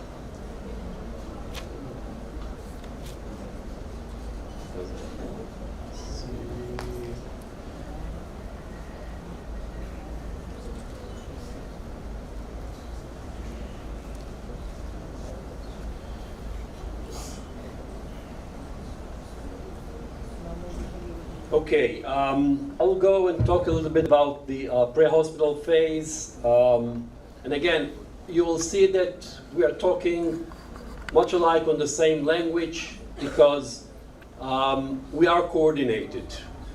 And it's going to be, over all the time you will hear the phrase that we are working together, it's a teamwork, it's a group effort, because this is the only way actually we can handle those kind of scenarios. I will skip some of the slides because Dr. Poles mentioned them already about the threats, the causes, and what's going on.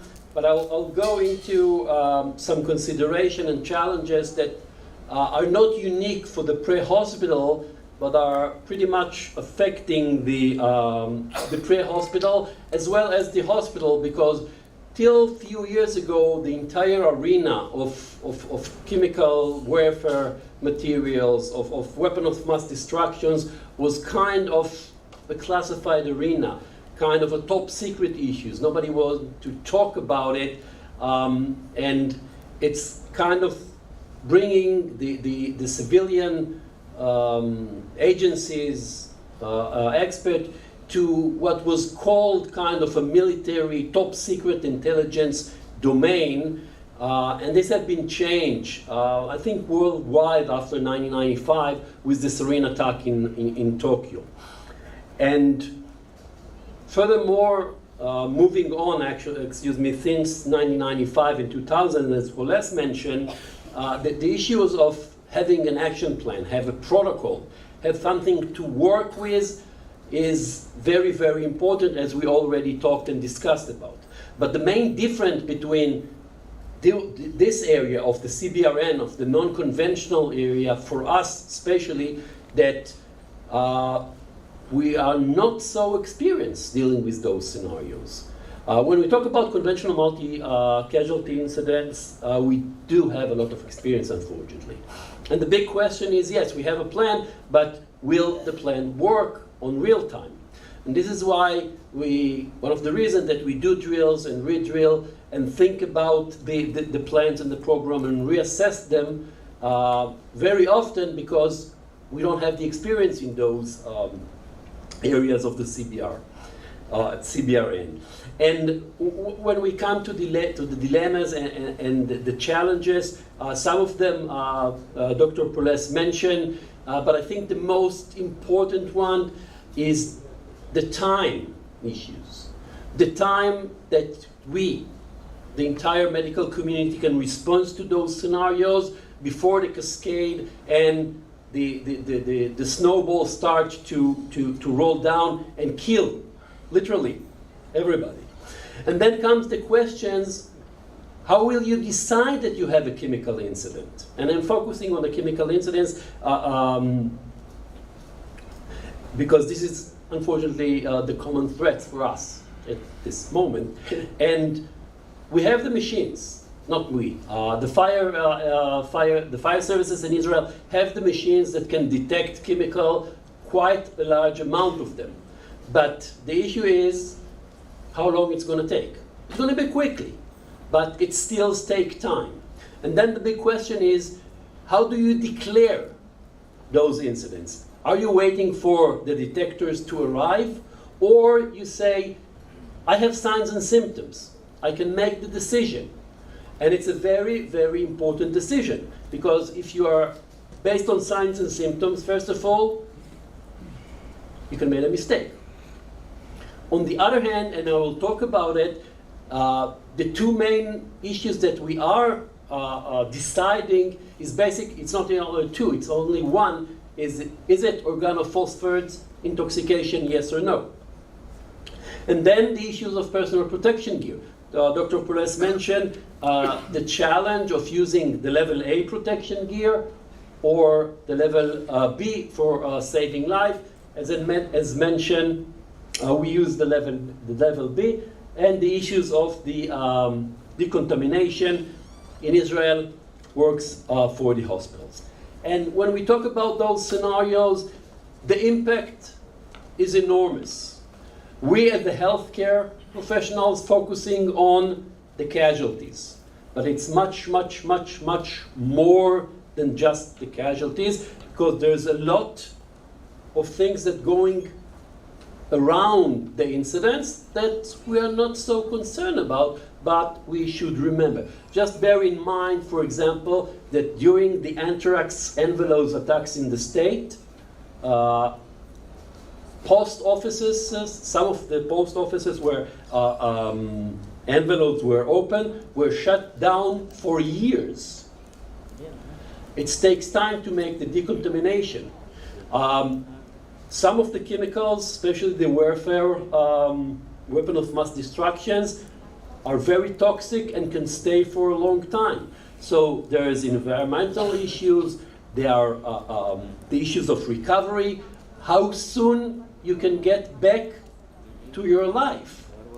Just for example, the sarin attack in Tokyo, it took them quite a long time to reopen the system, because they have to monitor the entire tunnel system, the entire trains, to make sure that there are no signs of the gas, the VX that was released there.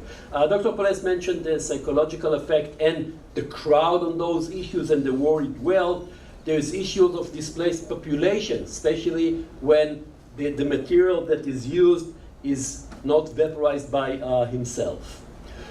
So, who's dealing with the issues in Israel? Dr. Poles mentioned, and I will not continue, but mainly we have the three main agencies. The police will overall, or the Israeli Defense Forces in some of the incidents, the Magen David Adom, the Israeli EMS, and the fire and rescue. And again, the main players, I will not repeat what Poles mentioned.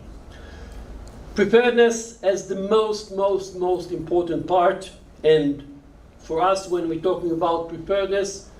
The slide is very similar to the slides that we saw earlier because this is how we think about emergency preparedness. Start with the top. Have a doctrine, an integrated doctrine, so who's ever involved in taking care of those scenarios will know how to work not only within the agency as well as all together, because this is the challenge. Because it's great that the police knows that they are responsible for the execration of the casualties.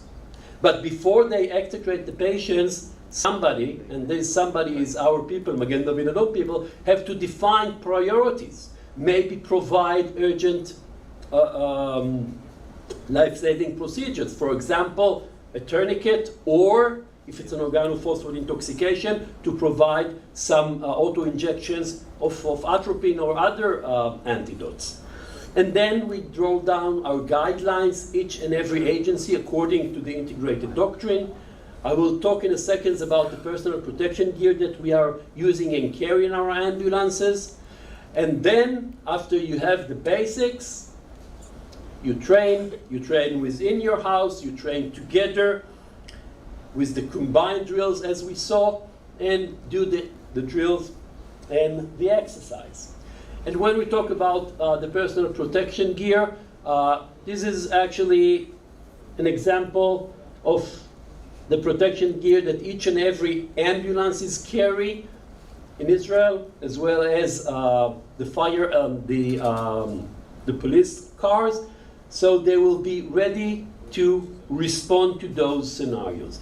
The picture on the right side actually is from a real incident. A large spill of ammonia happened a few years ago. It was ended tragically with a death of one firefighter and around 40 or 45 mild casualties. And this is a short clip. So how we change the set of mind and use the protection gear on the drill. You can see our people wearing the protection gear, working together with the police and helping them as well to extricate the patients, because we know that on those scenarios, whoever can use protection gear and carry patient out can save lives. Not only protection gear, as well as standing operational procedures or checklists, and we are a very, very big fans of checklists.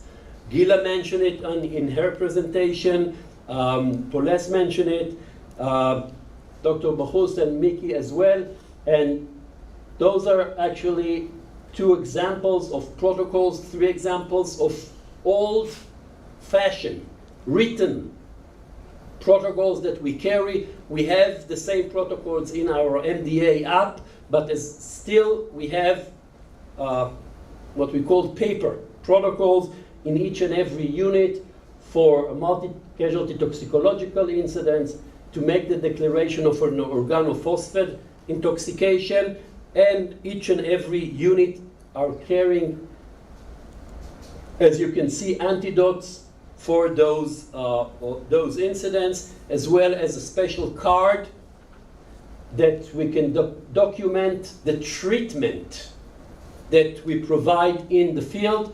It's a plastic card, and what stands behind it is that we can leave the card on the patient when he is being decontaminated in the hospital. So, let's think and talk a little bit about what we call the basic assumptions of a matrix. The identification from our point of view will be based on signs and symptoms. And we train our dispatchers and call takers to think about the threat that it might happen. We can receive a lot of information to our dispatch center. I mentioned the capability of receiving live footage and live videos. So this might help the dispatcher to make the decision to reduce the response time that Dr. Poles shows on his graphs, that it takes time to make the decision. So we think and we hope that in those scenarios, we can ring the bell. Why to ring the bell? To announce, to wake up the entire responding agencies that something is wrong. We have, or we might have, an issue with the release of chemical materials. Because when you think about it, if people are inhale some thought of irritating material or whatever, they will not call the police, they will not call the firefighters because they are not feeling well. They will call the medical services. This is why we think our rule in those scenarios is so important, because this is the beginning. The wake-up call for the system, understanding that there is a lot of people who are going to be affected by the release of the material. You saw the numbers, you saw the scenario that Dr. Poles talked about. And then the challenge is the non-ambulant patient, the one that cannot walk. And as mentioned, the Israeli police has the rule of carrying them out. On the other hand, our people will assist as well as provide life-saving procedures, including giving the antidotes if it's an organophosphate intoxication. So how the things work out on the field from our point of view? The question is, of course, do we have a situation? Do we have an incident? And we hope that our dispatcher will be professional enough, and I'm sure they will be, and they will decide that, yes, we might have an incident, and this means that we're going to activate the standing operational procedure, and we'll declare that we might dealing with a toxicological multi-casualty incidents. One of the very, very first important things that we do is we put up the safety perimeter on our control, on our command and control system. And why? Watch this. This is a gasoline tank that was turned over. See what's happened in a few seconds. In the beginning, it was just a regular quotation mark incident, but in a second, it became to a furnace. Now, bear in mind that when we talk about chemical materials, in some of the scenarios, we will not see a leak, we will not smell the leak, and the threat is there. This is why this is the importance of the safety perimeter that can be done immediately when we start to deal with the incidents. And then we have a sequence of making the declaration about a multi-casualty or toxicological multi-casualty incidents. So it starts up with the simple questions: do we have a multi-casualty incidents? Yes or no. And the second one is, do we have a multi-casualty incident that related to chemical or any other non-conventional aspects? And this declaration can be done in the level of an emergency medical technician or one of our dispatchers. And basically it's based upon the decision that there is a multi-casualty incidents because of the number and capabilities, and then the victim that are coming from the same place, the same time, and suffering from the same signs and symptoms, mainly eye irritation and upper respiratory tract infections. And I will go back and forth from what's going on the field, and this is actually what will be seen on the field, that a primary safety perimeter will be established. And you can see that it doesn't take in consideration nor the wind or the temperature or the material. This is the basic step to make sure that first responders will not get into the hot zone, into the scene core. Meanwhile,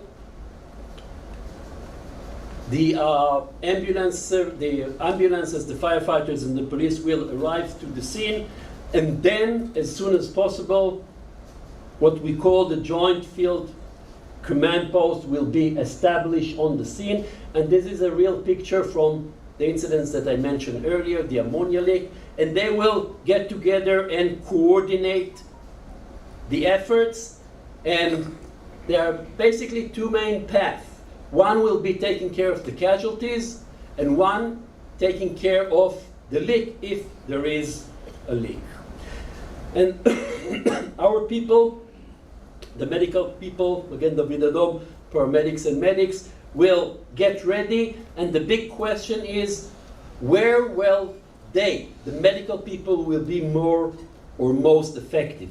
Is it getting suit up with the protection gear and getting into the scene, or waiting outside in what we call the cold zone and waiting for the casualties? And this is the setup, the build-up of the setup, the scene. You can see that whoever can run will run away, unified command post, and we will be getting ready to receive the casualties around the perimeter. The police will block the area to avoid people coming in and get hurted, excuse me, or suffered from the chemical. Meanwhile, in a minute we activate the standing operational procedure. The hospital will be notified. Now this is important because it takes time to them to get ready, to activate their standing operational procedures, to put up the emergency showers, and maybe to protect some of the staff members so they can approach the patient who might self-transport to the hospital. The main issue is, of course, the safety of the first responders. So those scenarios are exactly the situation when our people are stopped themselves in the perimeter, the safety perimeter, get ready, wants to receive the patient, and get ready to go into the scene if it's necessary.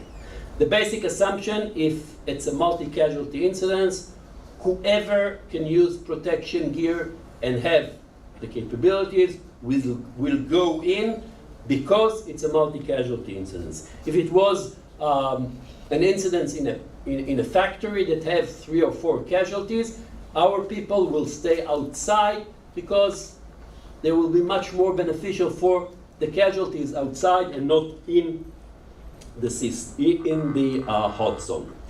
As mentioned, we will assist and perform life-saving procedures. And the big questions, in a minute we see the casualties, is does the scenario involve organophosphate materials, yes or no? Why it's so important? Because in those scenarios we have the antidotes on the ambulance that we can administer to the patient on the scene. Those are auto injections. You just have to pull the safety pin and stuck them in the hip of the patient, and it will give them the antidote and buy some time for the police to rescue them and move them to the clean air and the safe places. This decision will be done by a paramedic on the scene. Again, no machinery, no detectors, according to a protocol that you can see on the right side. This will bring him to the situation that he can decide this is an organophosphate intoxication. In that declaration, or after this declaration, the medics can use the auto-injectors as well and give the life-saving treatment to the patient in the hot zone. Moving forward a little bit in the time frame, what you see here is the scene setup after the primary risks assessment done by the firefighters. The firefighters have the capability to detect and monitor the amount of the concentration of the materials, and it will reduce the hot zone. It depends on how big is the leak, what kind of materials, wind, temperatures, and other. But at the bottom line, you can see that we started with a 360-degree perimeter of 200 meter. It reduced here to about 15 meter and 180 meters, and on the sides to 20 meters. The main reason is that the wind flow is probably from here to here.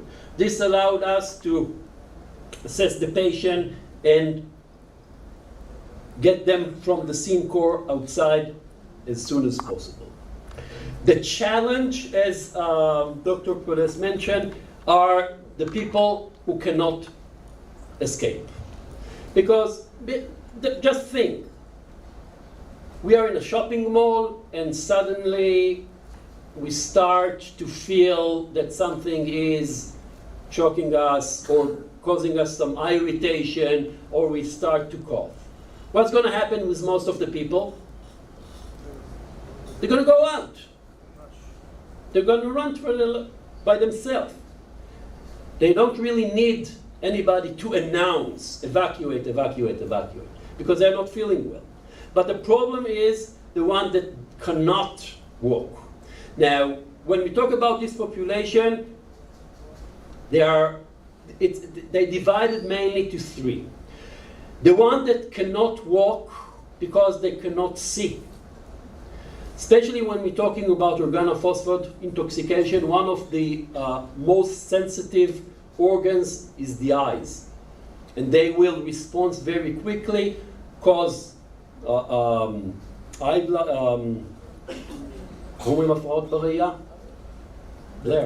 vision. Vision problem, and they cannot escape by themselves. So you need to lead them, actually what we call a chain, a human chain. And then the main challenge are the ones who suffer from the severe effect of the materials and cannot walk. And those are the ones that most of the energy of the extrication will be put on. The last are the ones that we find them with no signs of life in the beginning of the incidents. They will be the last one to be rescued from the scene core or extricate from the scene core, because probably nothing we can do about them. Understanding that the amount of casualties in those scenarios will be very big, most of them will be mild to minor. We understand that we will not have the capability to transport them in ambulances. When we go into data, the numbers of the sarin attack in Tokyo,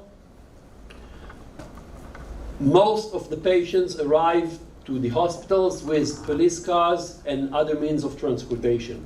Only about 800 people, 800 casualties from around the 5,000 that were involved in this incidents were transported by ambulances.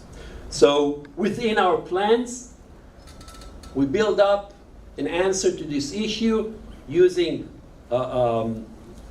buses and other means of transportation. After disrobing the patients, if it's a lying down patient, we will disrobe him entirely. And if he's just a walking patient, probably just the external layer of the clothing. If it's an organophosphate intoxication, we will treat them before we'll transport. And as I mentioned, in a minute we declare an organophosphate intoxication. EMTs, emergency medical technician, can use the auto-injectors. Before we evacuate, of course, each and every patient will be evaluated. And the only gross decon that we will do on field, if any, that if we'll find a patient that is completely soaked with liquid, then after disrobing him, we will make a gross decon with the fire hose of the firefighters. One of the questions that was asked here is what we do with all the clothes that we take off the casualties. We collect them, of course, we bag them, and there's a procedure how to take care of them. After we're done, and it's a long incident, it's not like an MCI that ended within few, I guess, 3 to 4 hours. This probably will take much longer.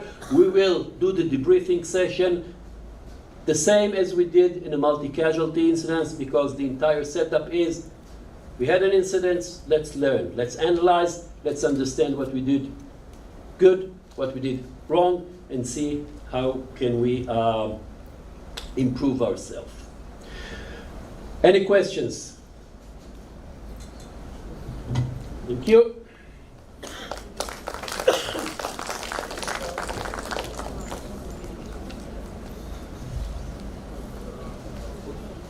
Okay, what's next? Kavita.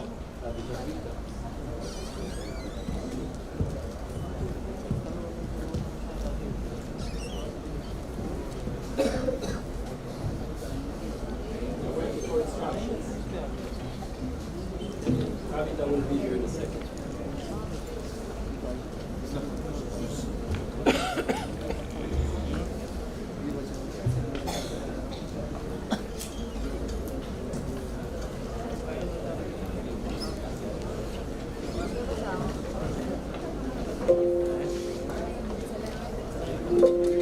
Good afternoon. अभी तक जाग रहे सब लोग? अच्छा, तो अब हमें क्या करना चाहिए? इतनी सारी पढ़ाई के बाद में क्या होना चाहिए? Now we'll break for a tea session and we'll come back for the inaugural ceremony, and that inaugural ceremony will be followed by high tea. So please have your teas.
Good evening. A warm shalom to all our guests.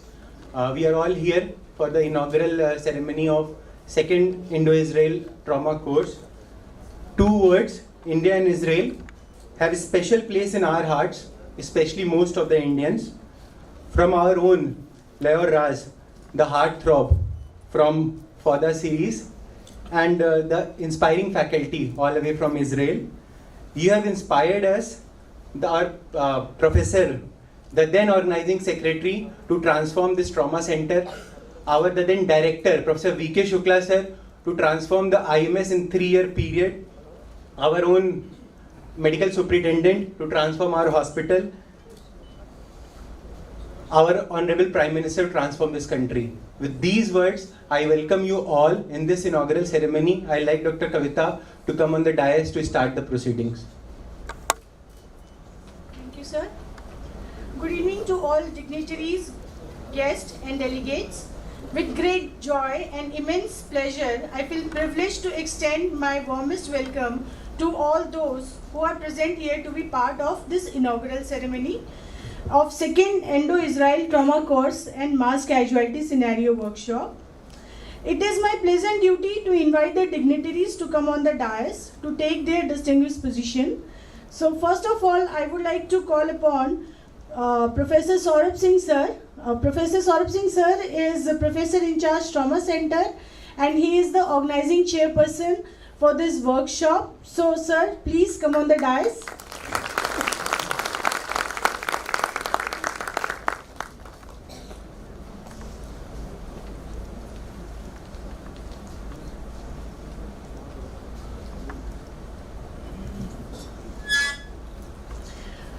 Next, I would like to call upon our MS sir, Professor K.K. Gupta sir. Sir, please come on the dais and take your position, sir.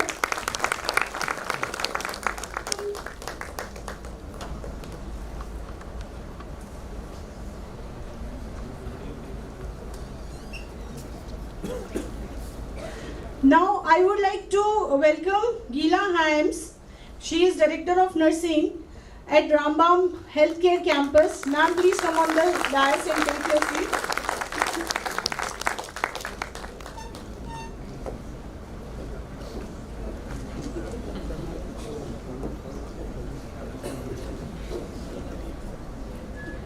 With equal pleasure, I invite Dr. Hani Bahut to please come on the dais. Sir is Director, Division of Emergency Medicine and Trauma Medical Director.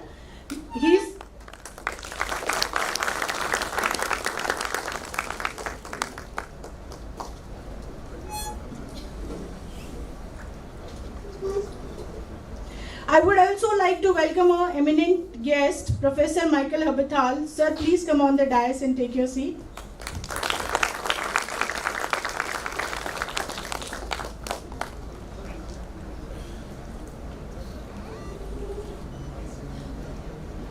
I feel honored to have with us Professor V.K. Shukla sir. He is Rector, IMS BHU.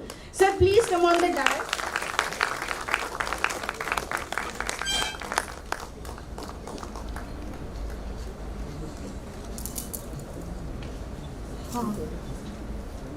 Now I would like to welcome Guy KSP. Guy, please come on the dais and have your seat.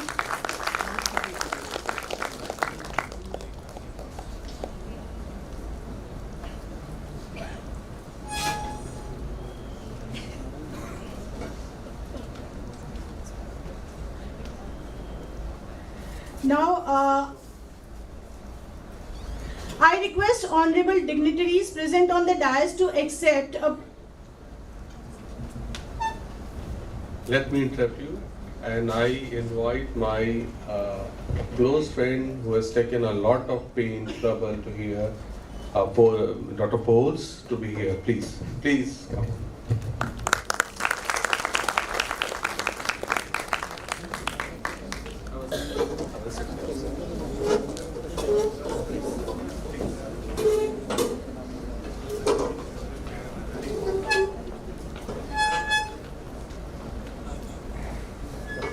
Sometimes constraint of space and time changes the plan. So I apologize. and we are very fortunate enough that a team from Rambam accepted our invitation, and they never think twice, and now they are become a part of our family, BHU family, and I should say we should give a standing ovation to them. They have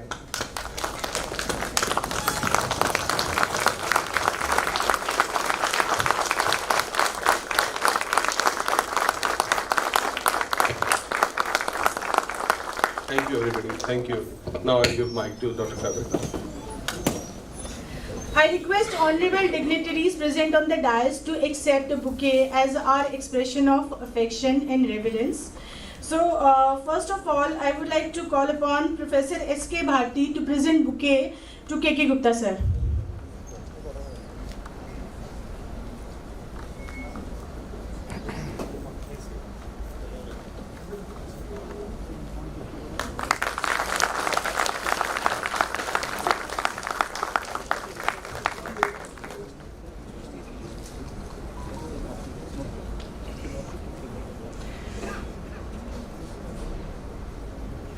Now I will present bouquet to Gila.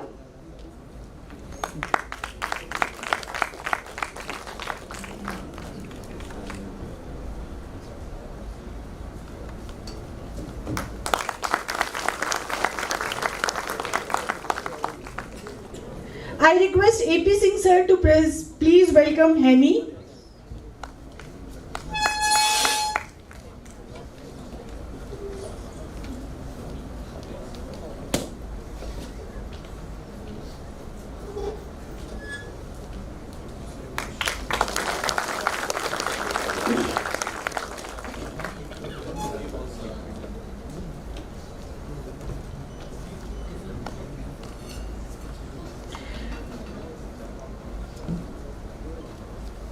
I request Raj Shekhar sir from AIMS Mangalagiri to please come on the dais and welcome our guest Mickey. Sir has joined us from AIMS Mangalagiri.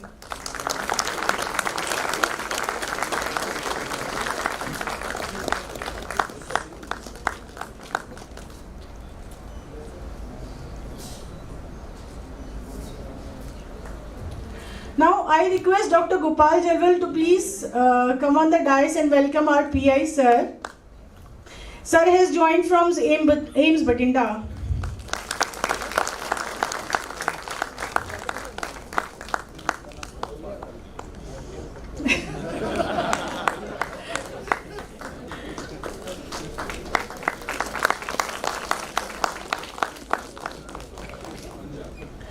Now I request our Deputy MS sir, Yashpal sir, to please welcome Guy KSP and present bouquet to him.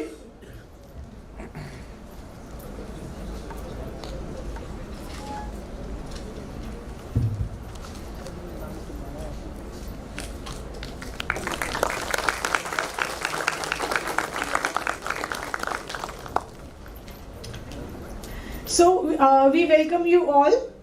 Now, may I request the dignitaries on the dais to kindly garland the bust of great visionary Mahamana Pandit Madan Mohan Malviya ji. Please. Acha, sir,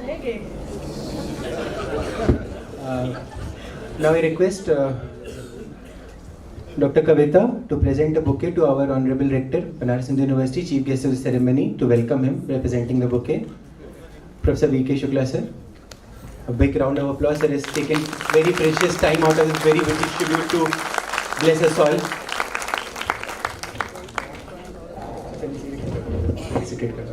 As we all are here in the knowledge city of world, it is our tradition to start any ceremony by lighting the lamp of knowledge. I'll invite all the dignitaries to kindly come in front to light the lamp of knowledge.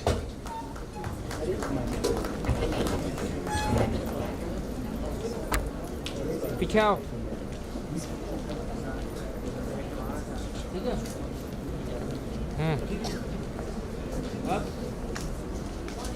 ठीक है।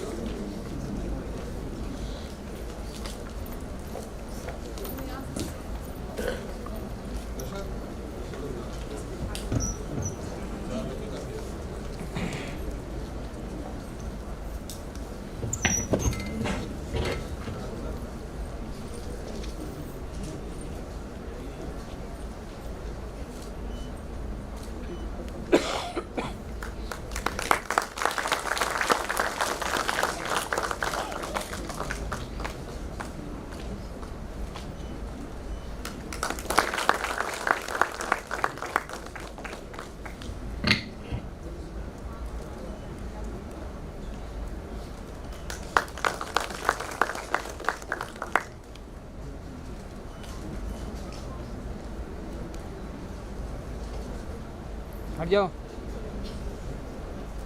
आशीष।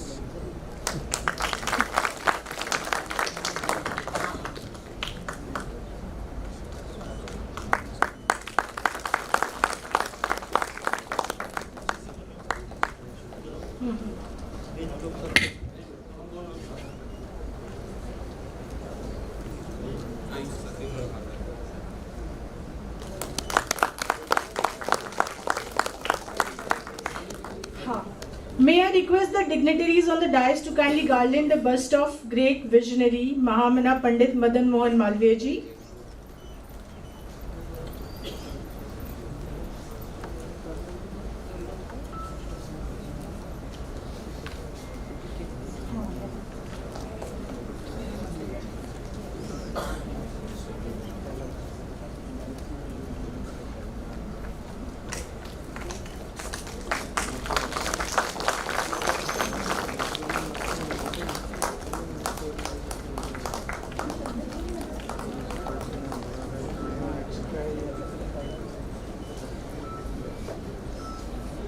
Kulgeet is mark of our undying tradition to evoke the Almighty at the beginning of an important event. May I request our team from Faculty of Performing Arts led by Dr. Sangeeta Pandit to recite the Kulgeet. I would request our audiences not to clap at the end of Kulgeet recitation.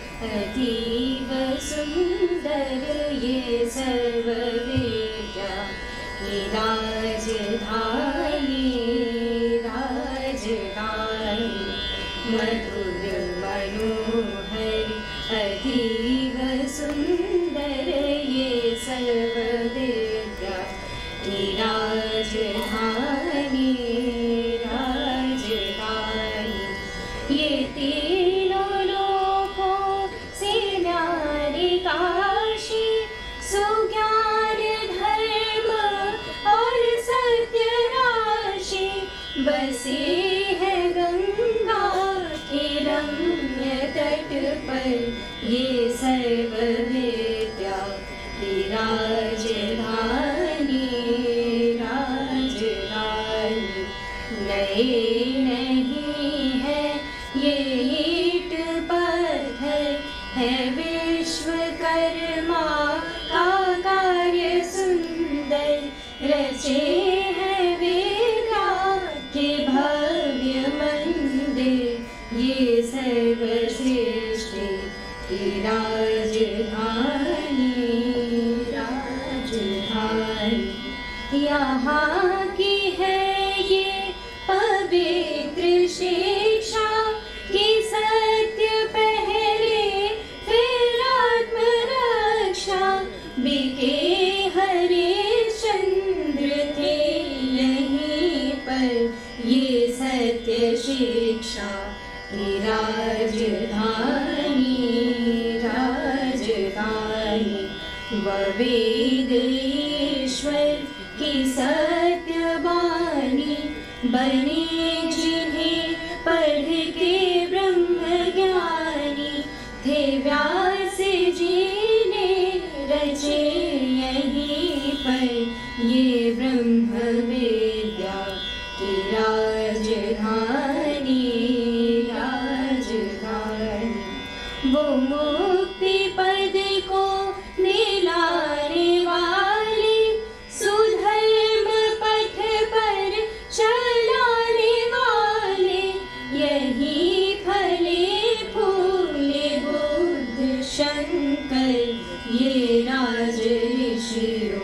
की राजधानी राजधानी सुरम्य धाराएं वरुणा से नहाए जिनमें कबीर तुलसी भला हो कविता का क्यों ना कर ये बाग विद्या की राजधानी राजधानी विविध कला अर्थशास्त्र गायन गणित खनिज औषधि रसायन प्रतीचि प्राची कामिल सुंदर ये विश्वविद्या की राजधानी राजधानी ये मालवीय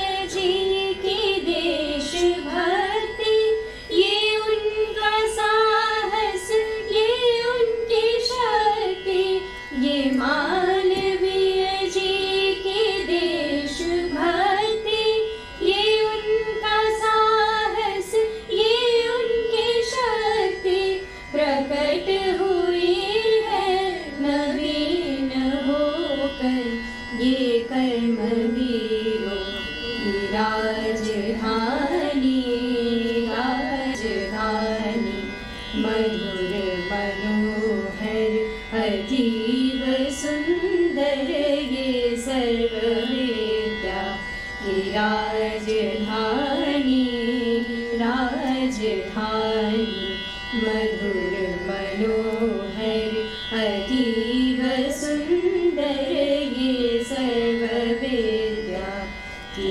राजधानी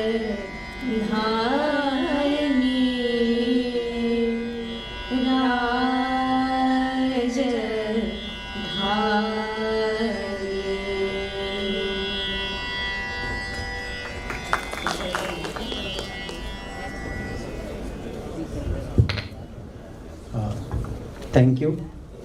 These are all our students, only students from Banaras Hindu University. We are privileged to have them in all of our ceremonies. Now I'd like to welcome our dignitaries by presenting a token of appreciation or memento from our side. I'd like to welcome our MS, Professor K.K. Gupta. I'd like Dr. Kavita to present memento and shawl to Professor K.K. Gupta, sir.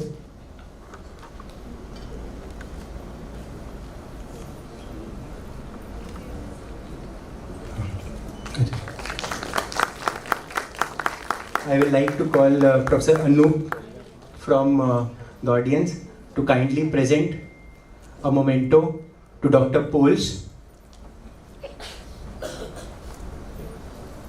Professor Anup is Professor in Geriatric Medicine at Department of Geriatric Medicine, IMS BHU.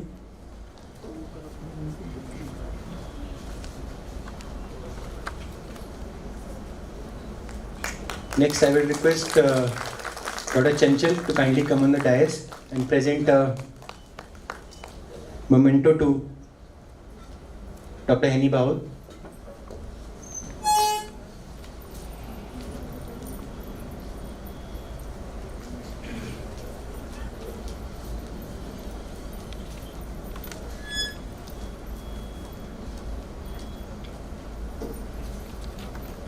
I should say not man, but women behind this show, Dr. Kavita Meena, again I'll request to kindly come on the dais and present a memento and shawl to all our favorites, Gila hands.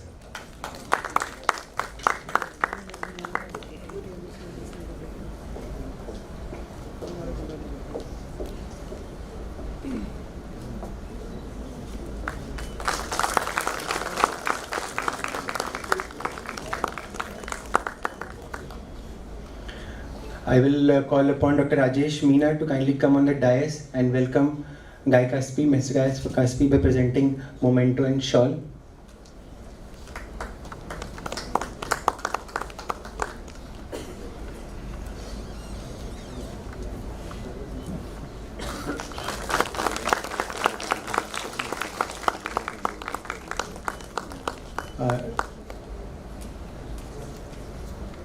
Now I request Dr. Yashpal, Deputy Medical Superintendent, Trauma Center, to present a memento to Professor Harbital.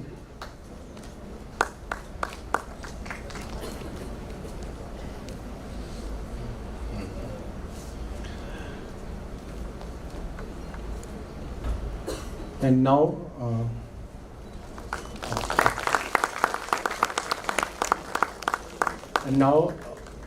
for all our faculty members, residents, staff, the pillars of inspiration and the role models, Professor Saurabh Singh and Professor V.K. Shukla sir, I like Professor Saurabh Singh to come on the dais and present and welcome a memento to our beloved rector, BHU, with a memento and shawl. Please give a big round of applause.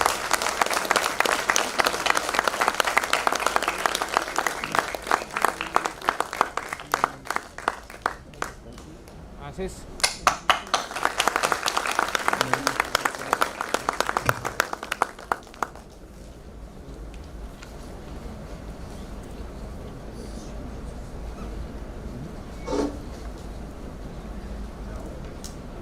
Now we'll use this occasion, we'll ask the dignitaries to unveil the booklet which is there in front of, please. I'll request the dignitaries to kindly stand and unveil the booklet of the proceedings. So this is the summary of the workshop that we are doing. So this is the conference proceeding booklet.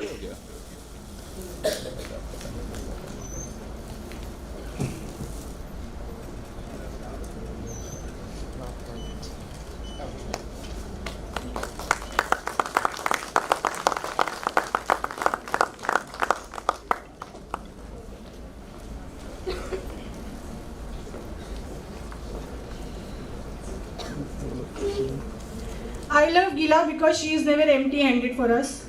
So she has got present for our guest. So I'll hand over mic to Gila now.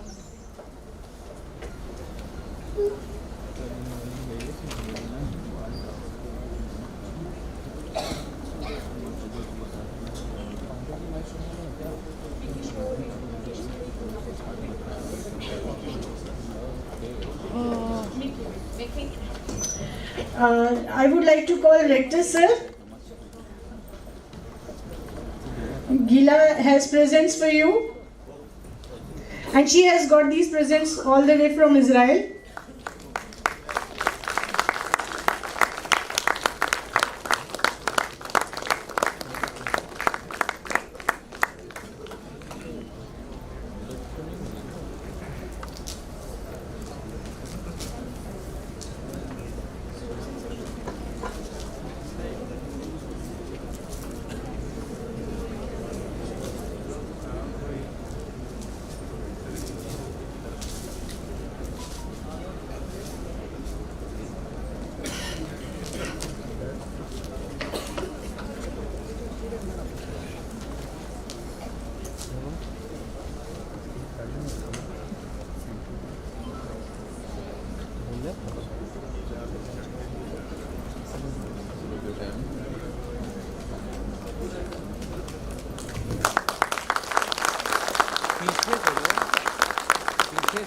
नहीं है तुम्हारे पास?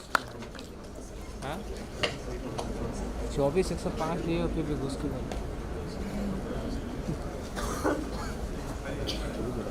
आज तो बोलोगे नहीं तो film कहाँ से बनेगी? मैम बोलो। I request KK Gupta sir to please accept the gifts.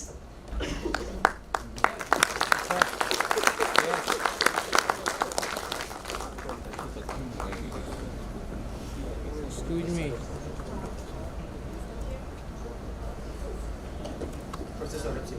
Okay. The next gift is for Professor in charge Trauma Center, Professor Saurabh Singh sir.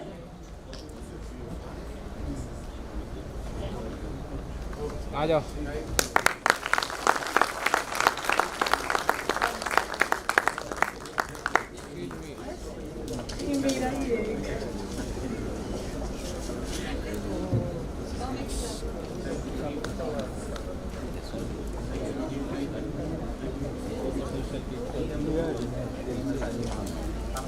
Now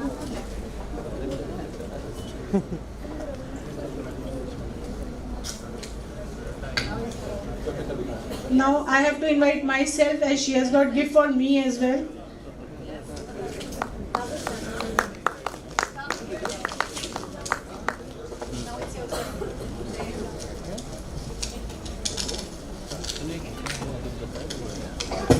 खींच के हट जाओ कि सामने में खड़ा रहोगे साइड से लो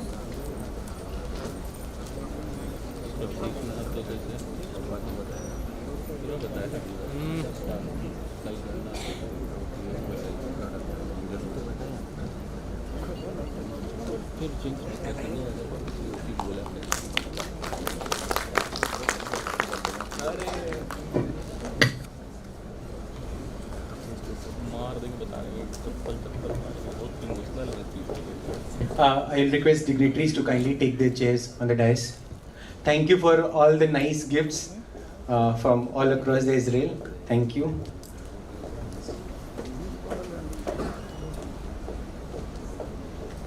Now I'll ask Dr. Holmes to kindly come on the dais and say a few words. Sir, I would like to invite Dr. Poles, please come on the dais and say a few words.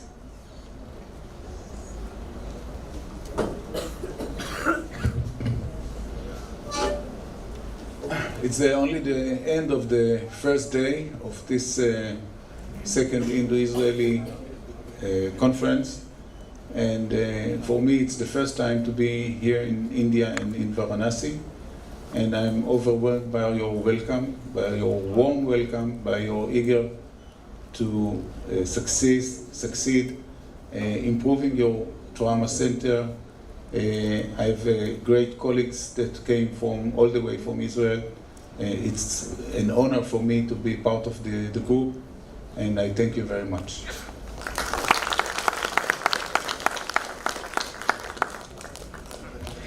Now I will request Dr. Bahut to please come on the dais and say a few words.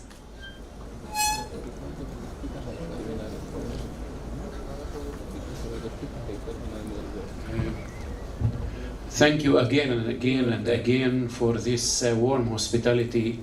We enjoy our time every time that we are coming here to India and especially to Varanasi. This is my second time here. This is not a workshop, this is a mutual learning between us and you, and I'm very happy to be part of this team and your bigger team and part of your hospital here. I hope that we will continue sharing our knowledge, improving ourselves, improving our staffs and our hospitals in the sake of our patients in the end. Thank you so much. Now I will request Mickey sir, Professor Habital, please come on the dais and say a few words.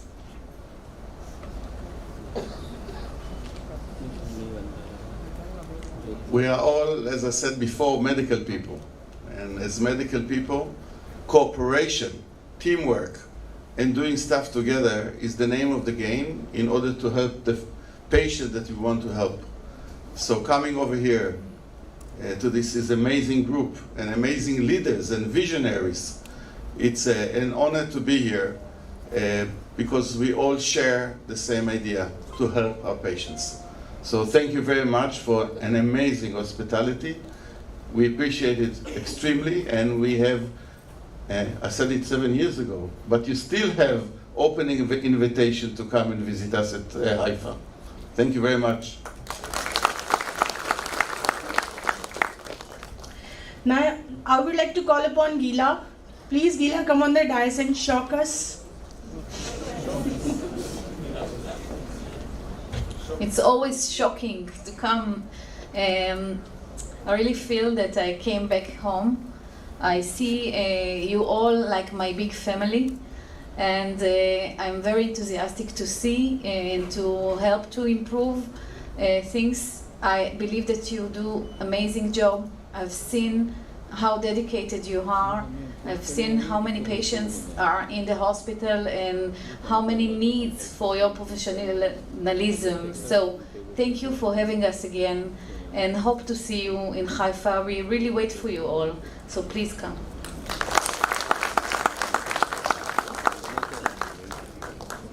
I request Guy to please come on the dais and say a few words.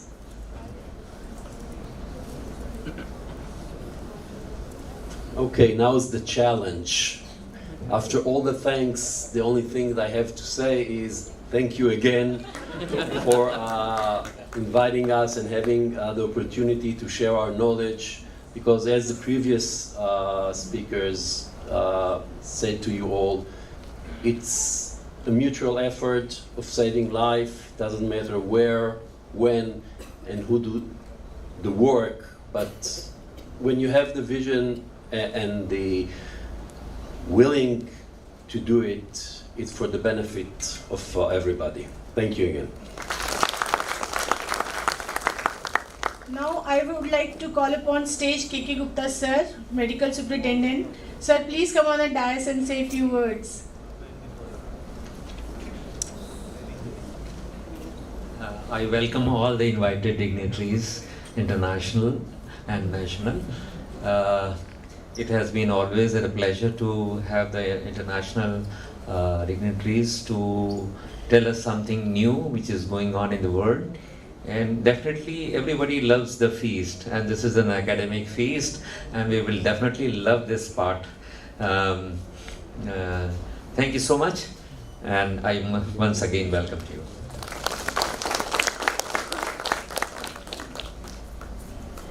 I feel honored to invite VK Shukla sir. Sir, please come on the dais and say a few words.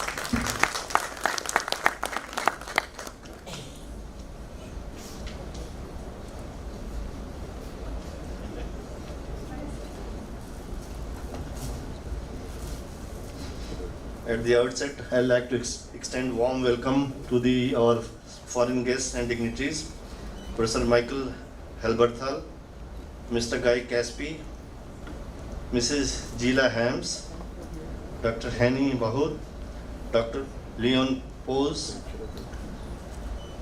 Medical Superintendent, SS Hospital, Professor KK Gupta, Professor in charge, the man behind the development of this trauma center, and Professor in charge, Professor Saurabh Singh, invited guests, delegates, ladies and gentlemen. At the outset, I'd like to extend warm welcome and our gratitude to our visitors who have taken time out from their busy schedule and traveled all the way from Israel to Varanasi. And this shows, their affection to the city and to this trauma center. And we are really grateful to you all and hope to continue this. And as you have rightly mentioned, I extended invitation to Haifa. I think we are also extending you the welcome to this place whenever you feel like, and it will be advisable to have two-way traffic. The faculty coming from there and the residents and nurses, and similarly our faculty, nurses and residents visiting your place. I think that will really force the bond, and I think the two together can make a real difference. Because as you all know, I think you are second to none as far as the trauma facility and training and research is concerned in the global map.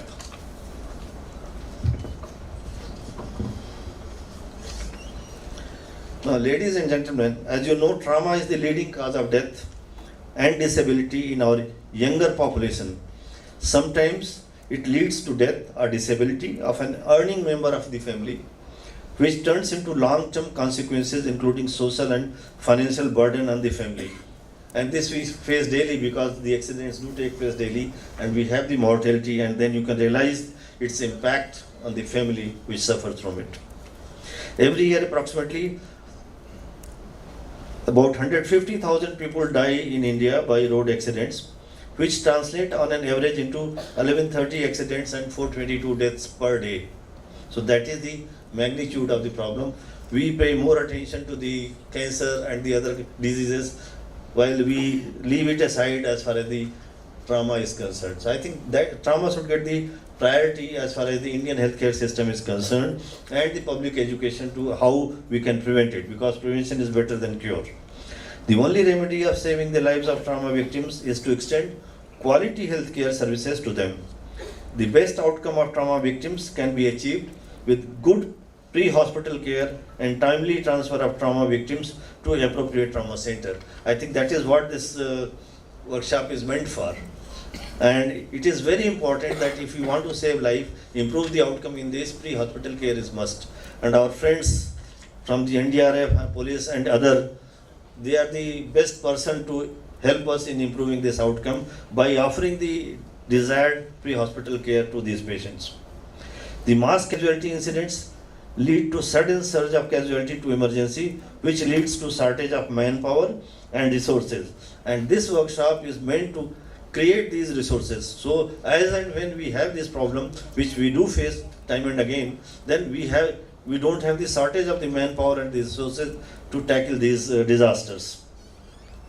Successful management of sudden mass casualty incidents needs a high coordination between the medical systems and the non-medical systems, such as the police department, army, media, communication system, and other ancillaries, and the NDRF. Our friends, as you all know, they have done a commendable job in the Syria and Turkey, this earthquake, which I think even the residents of these two countries have acknowledged, as some of you might have seen, how they have been received and given farewell at the airport.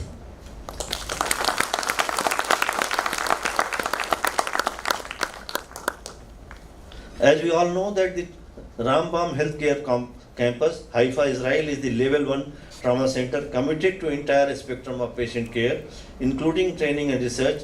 Time to time, Israel has proved the benchmark for trauma and the chemical, biological, radiological, and the nuclear disaster preparedness. I have been told that the BHU's trauma center is having collaboration with Trauma Center of Rambam Healthcare System, Haifa, Israel, for teaching and training in field of trauma and mass casualty. The first Indo-Israel trauma course and mass casualty scenario workshop was held sometimes in 2017, and it was because of the pandemic which we all faced that this program was delayed, and the second course is being organized now. And this is going to focus on pre-hospital and hospital care and triaging drill, mass casualty incident drill, CBRN, pre-hospital and hospital drill, role of nursing coordinator, lessons learned from 2017 to 2023 from various disasters. I expect that a large number of delegates across the globe, besides the doctors, practitioners and scholars from different parts of the country, are participating in the workshop and will witness a high-level scientific discussions and deliberations. I believe that this event will provide an exclusive platform to the budding doctors, surgeons, medical scientists, nurses, and paramedics to interact with the experts of the field. You won't find this golden opportunity. These experts who are available here, you should interact with them. Whatever queries you have, don't hesitate. Ask them and how to face this. If you have any problem, if you want to undergo training, please request them. They are more than happy to accept you and train. I expect that this program will help them in acquiring new skills and strengthen their existing knowledge in field of trauma and mass casualty, which will certainly translate into better patient outcomes. With these words, I once again welcome you all, and I congratulate everyone associated with this program. And again, I will emphasize that two centers must join hands and make it a regular workshop in two countries. 1 year here, second year there, maybe whatever is convenient to you guys, and that is how it is going to reinforce what you are working for and what we are aiming for.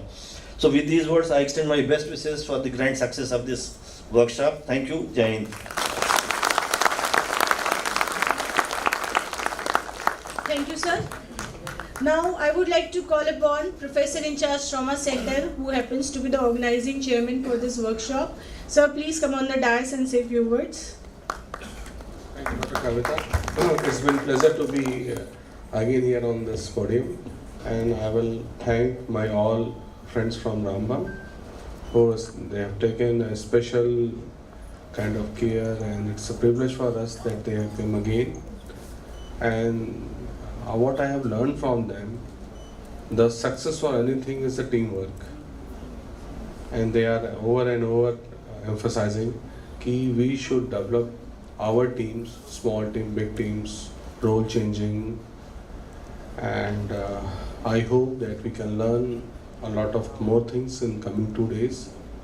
And I thank everybody who came here, my beloved resident staff, senior staff, doctors from adjoining districts, NDRF staff, my MOs, and I hope that we can make this program successful. Thank you.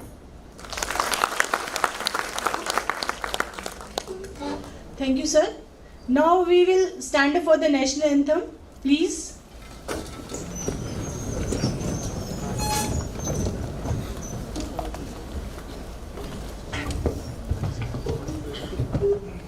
Jana Gana मन अधिनायक जय हे भारत भाग्य विधाता पंजाब सिंध गुजरात मराठा द्राविड़ उत्कल बंगा विंध्य हिमाचल यमुना गंगा उच्चल जलधि तरंगा तब शुभ नामे जागे तब शुभ आशीष मांगे गाहे तब जय गाथा जन गण मंगल दायक जय हे भारत भाग्य विधाता जय हे जय हे जय हे जय जय जय जय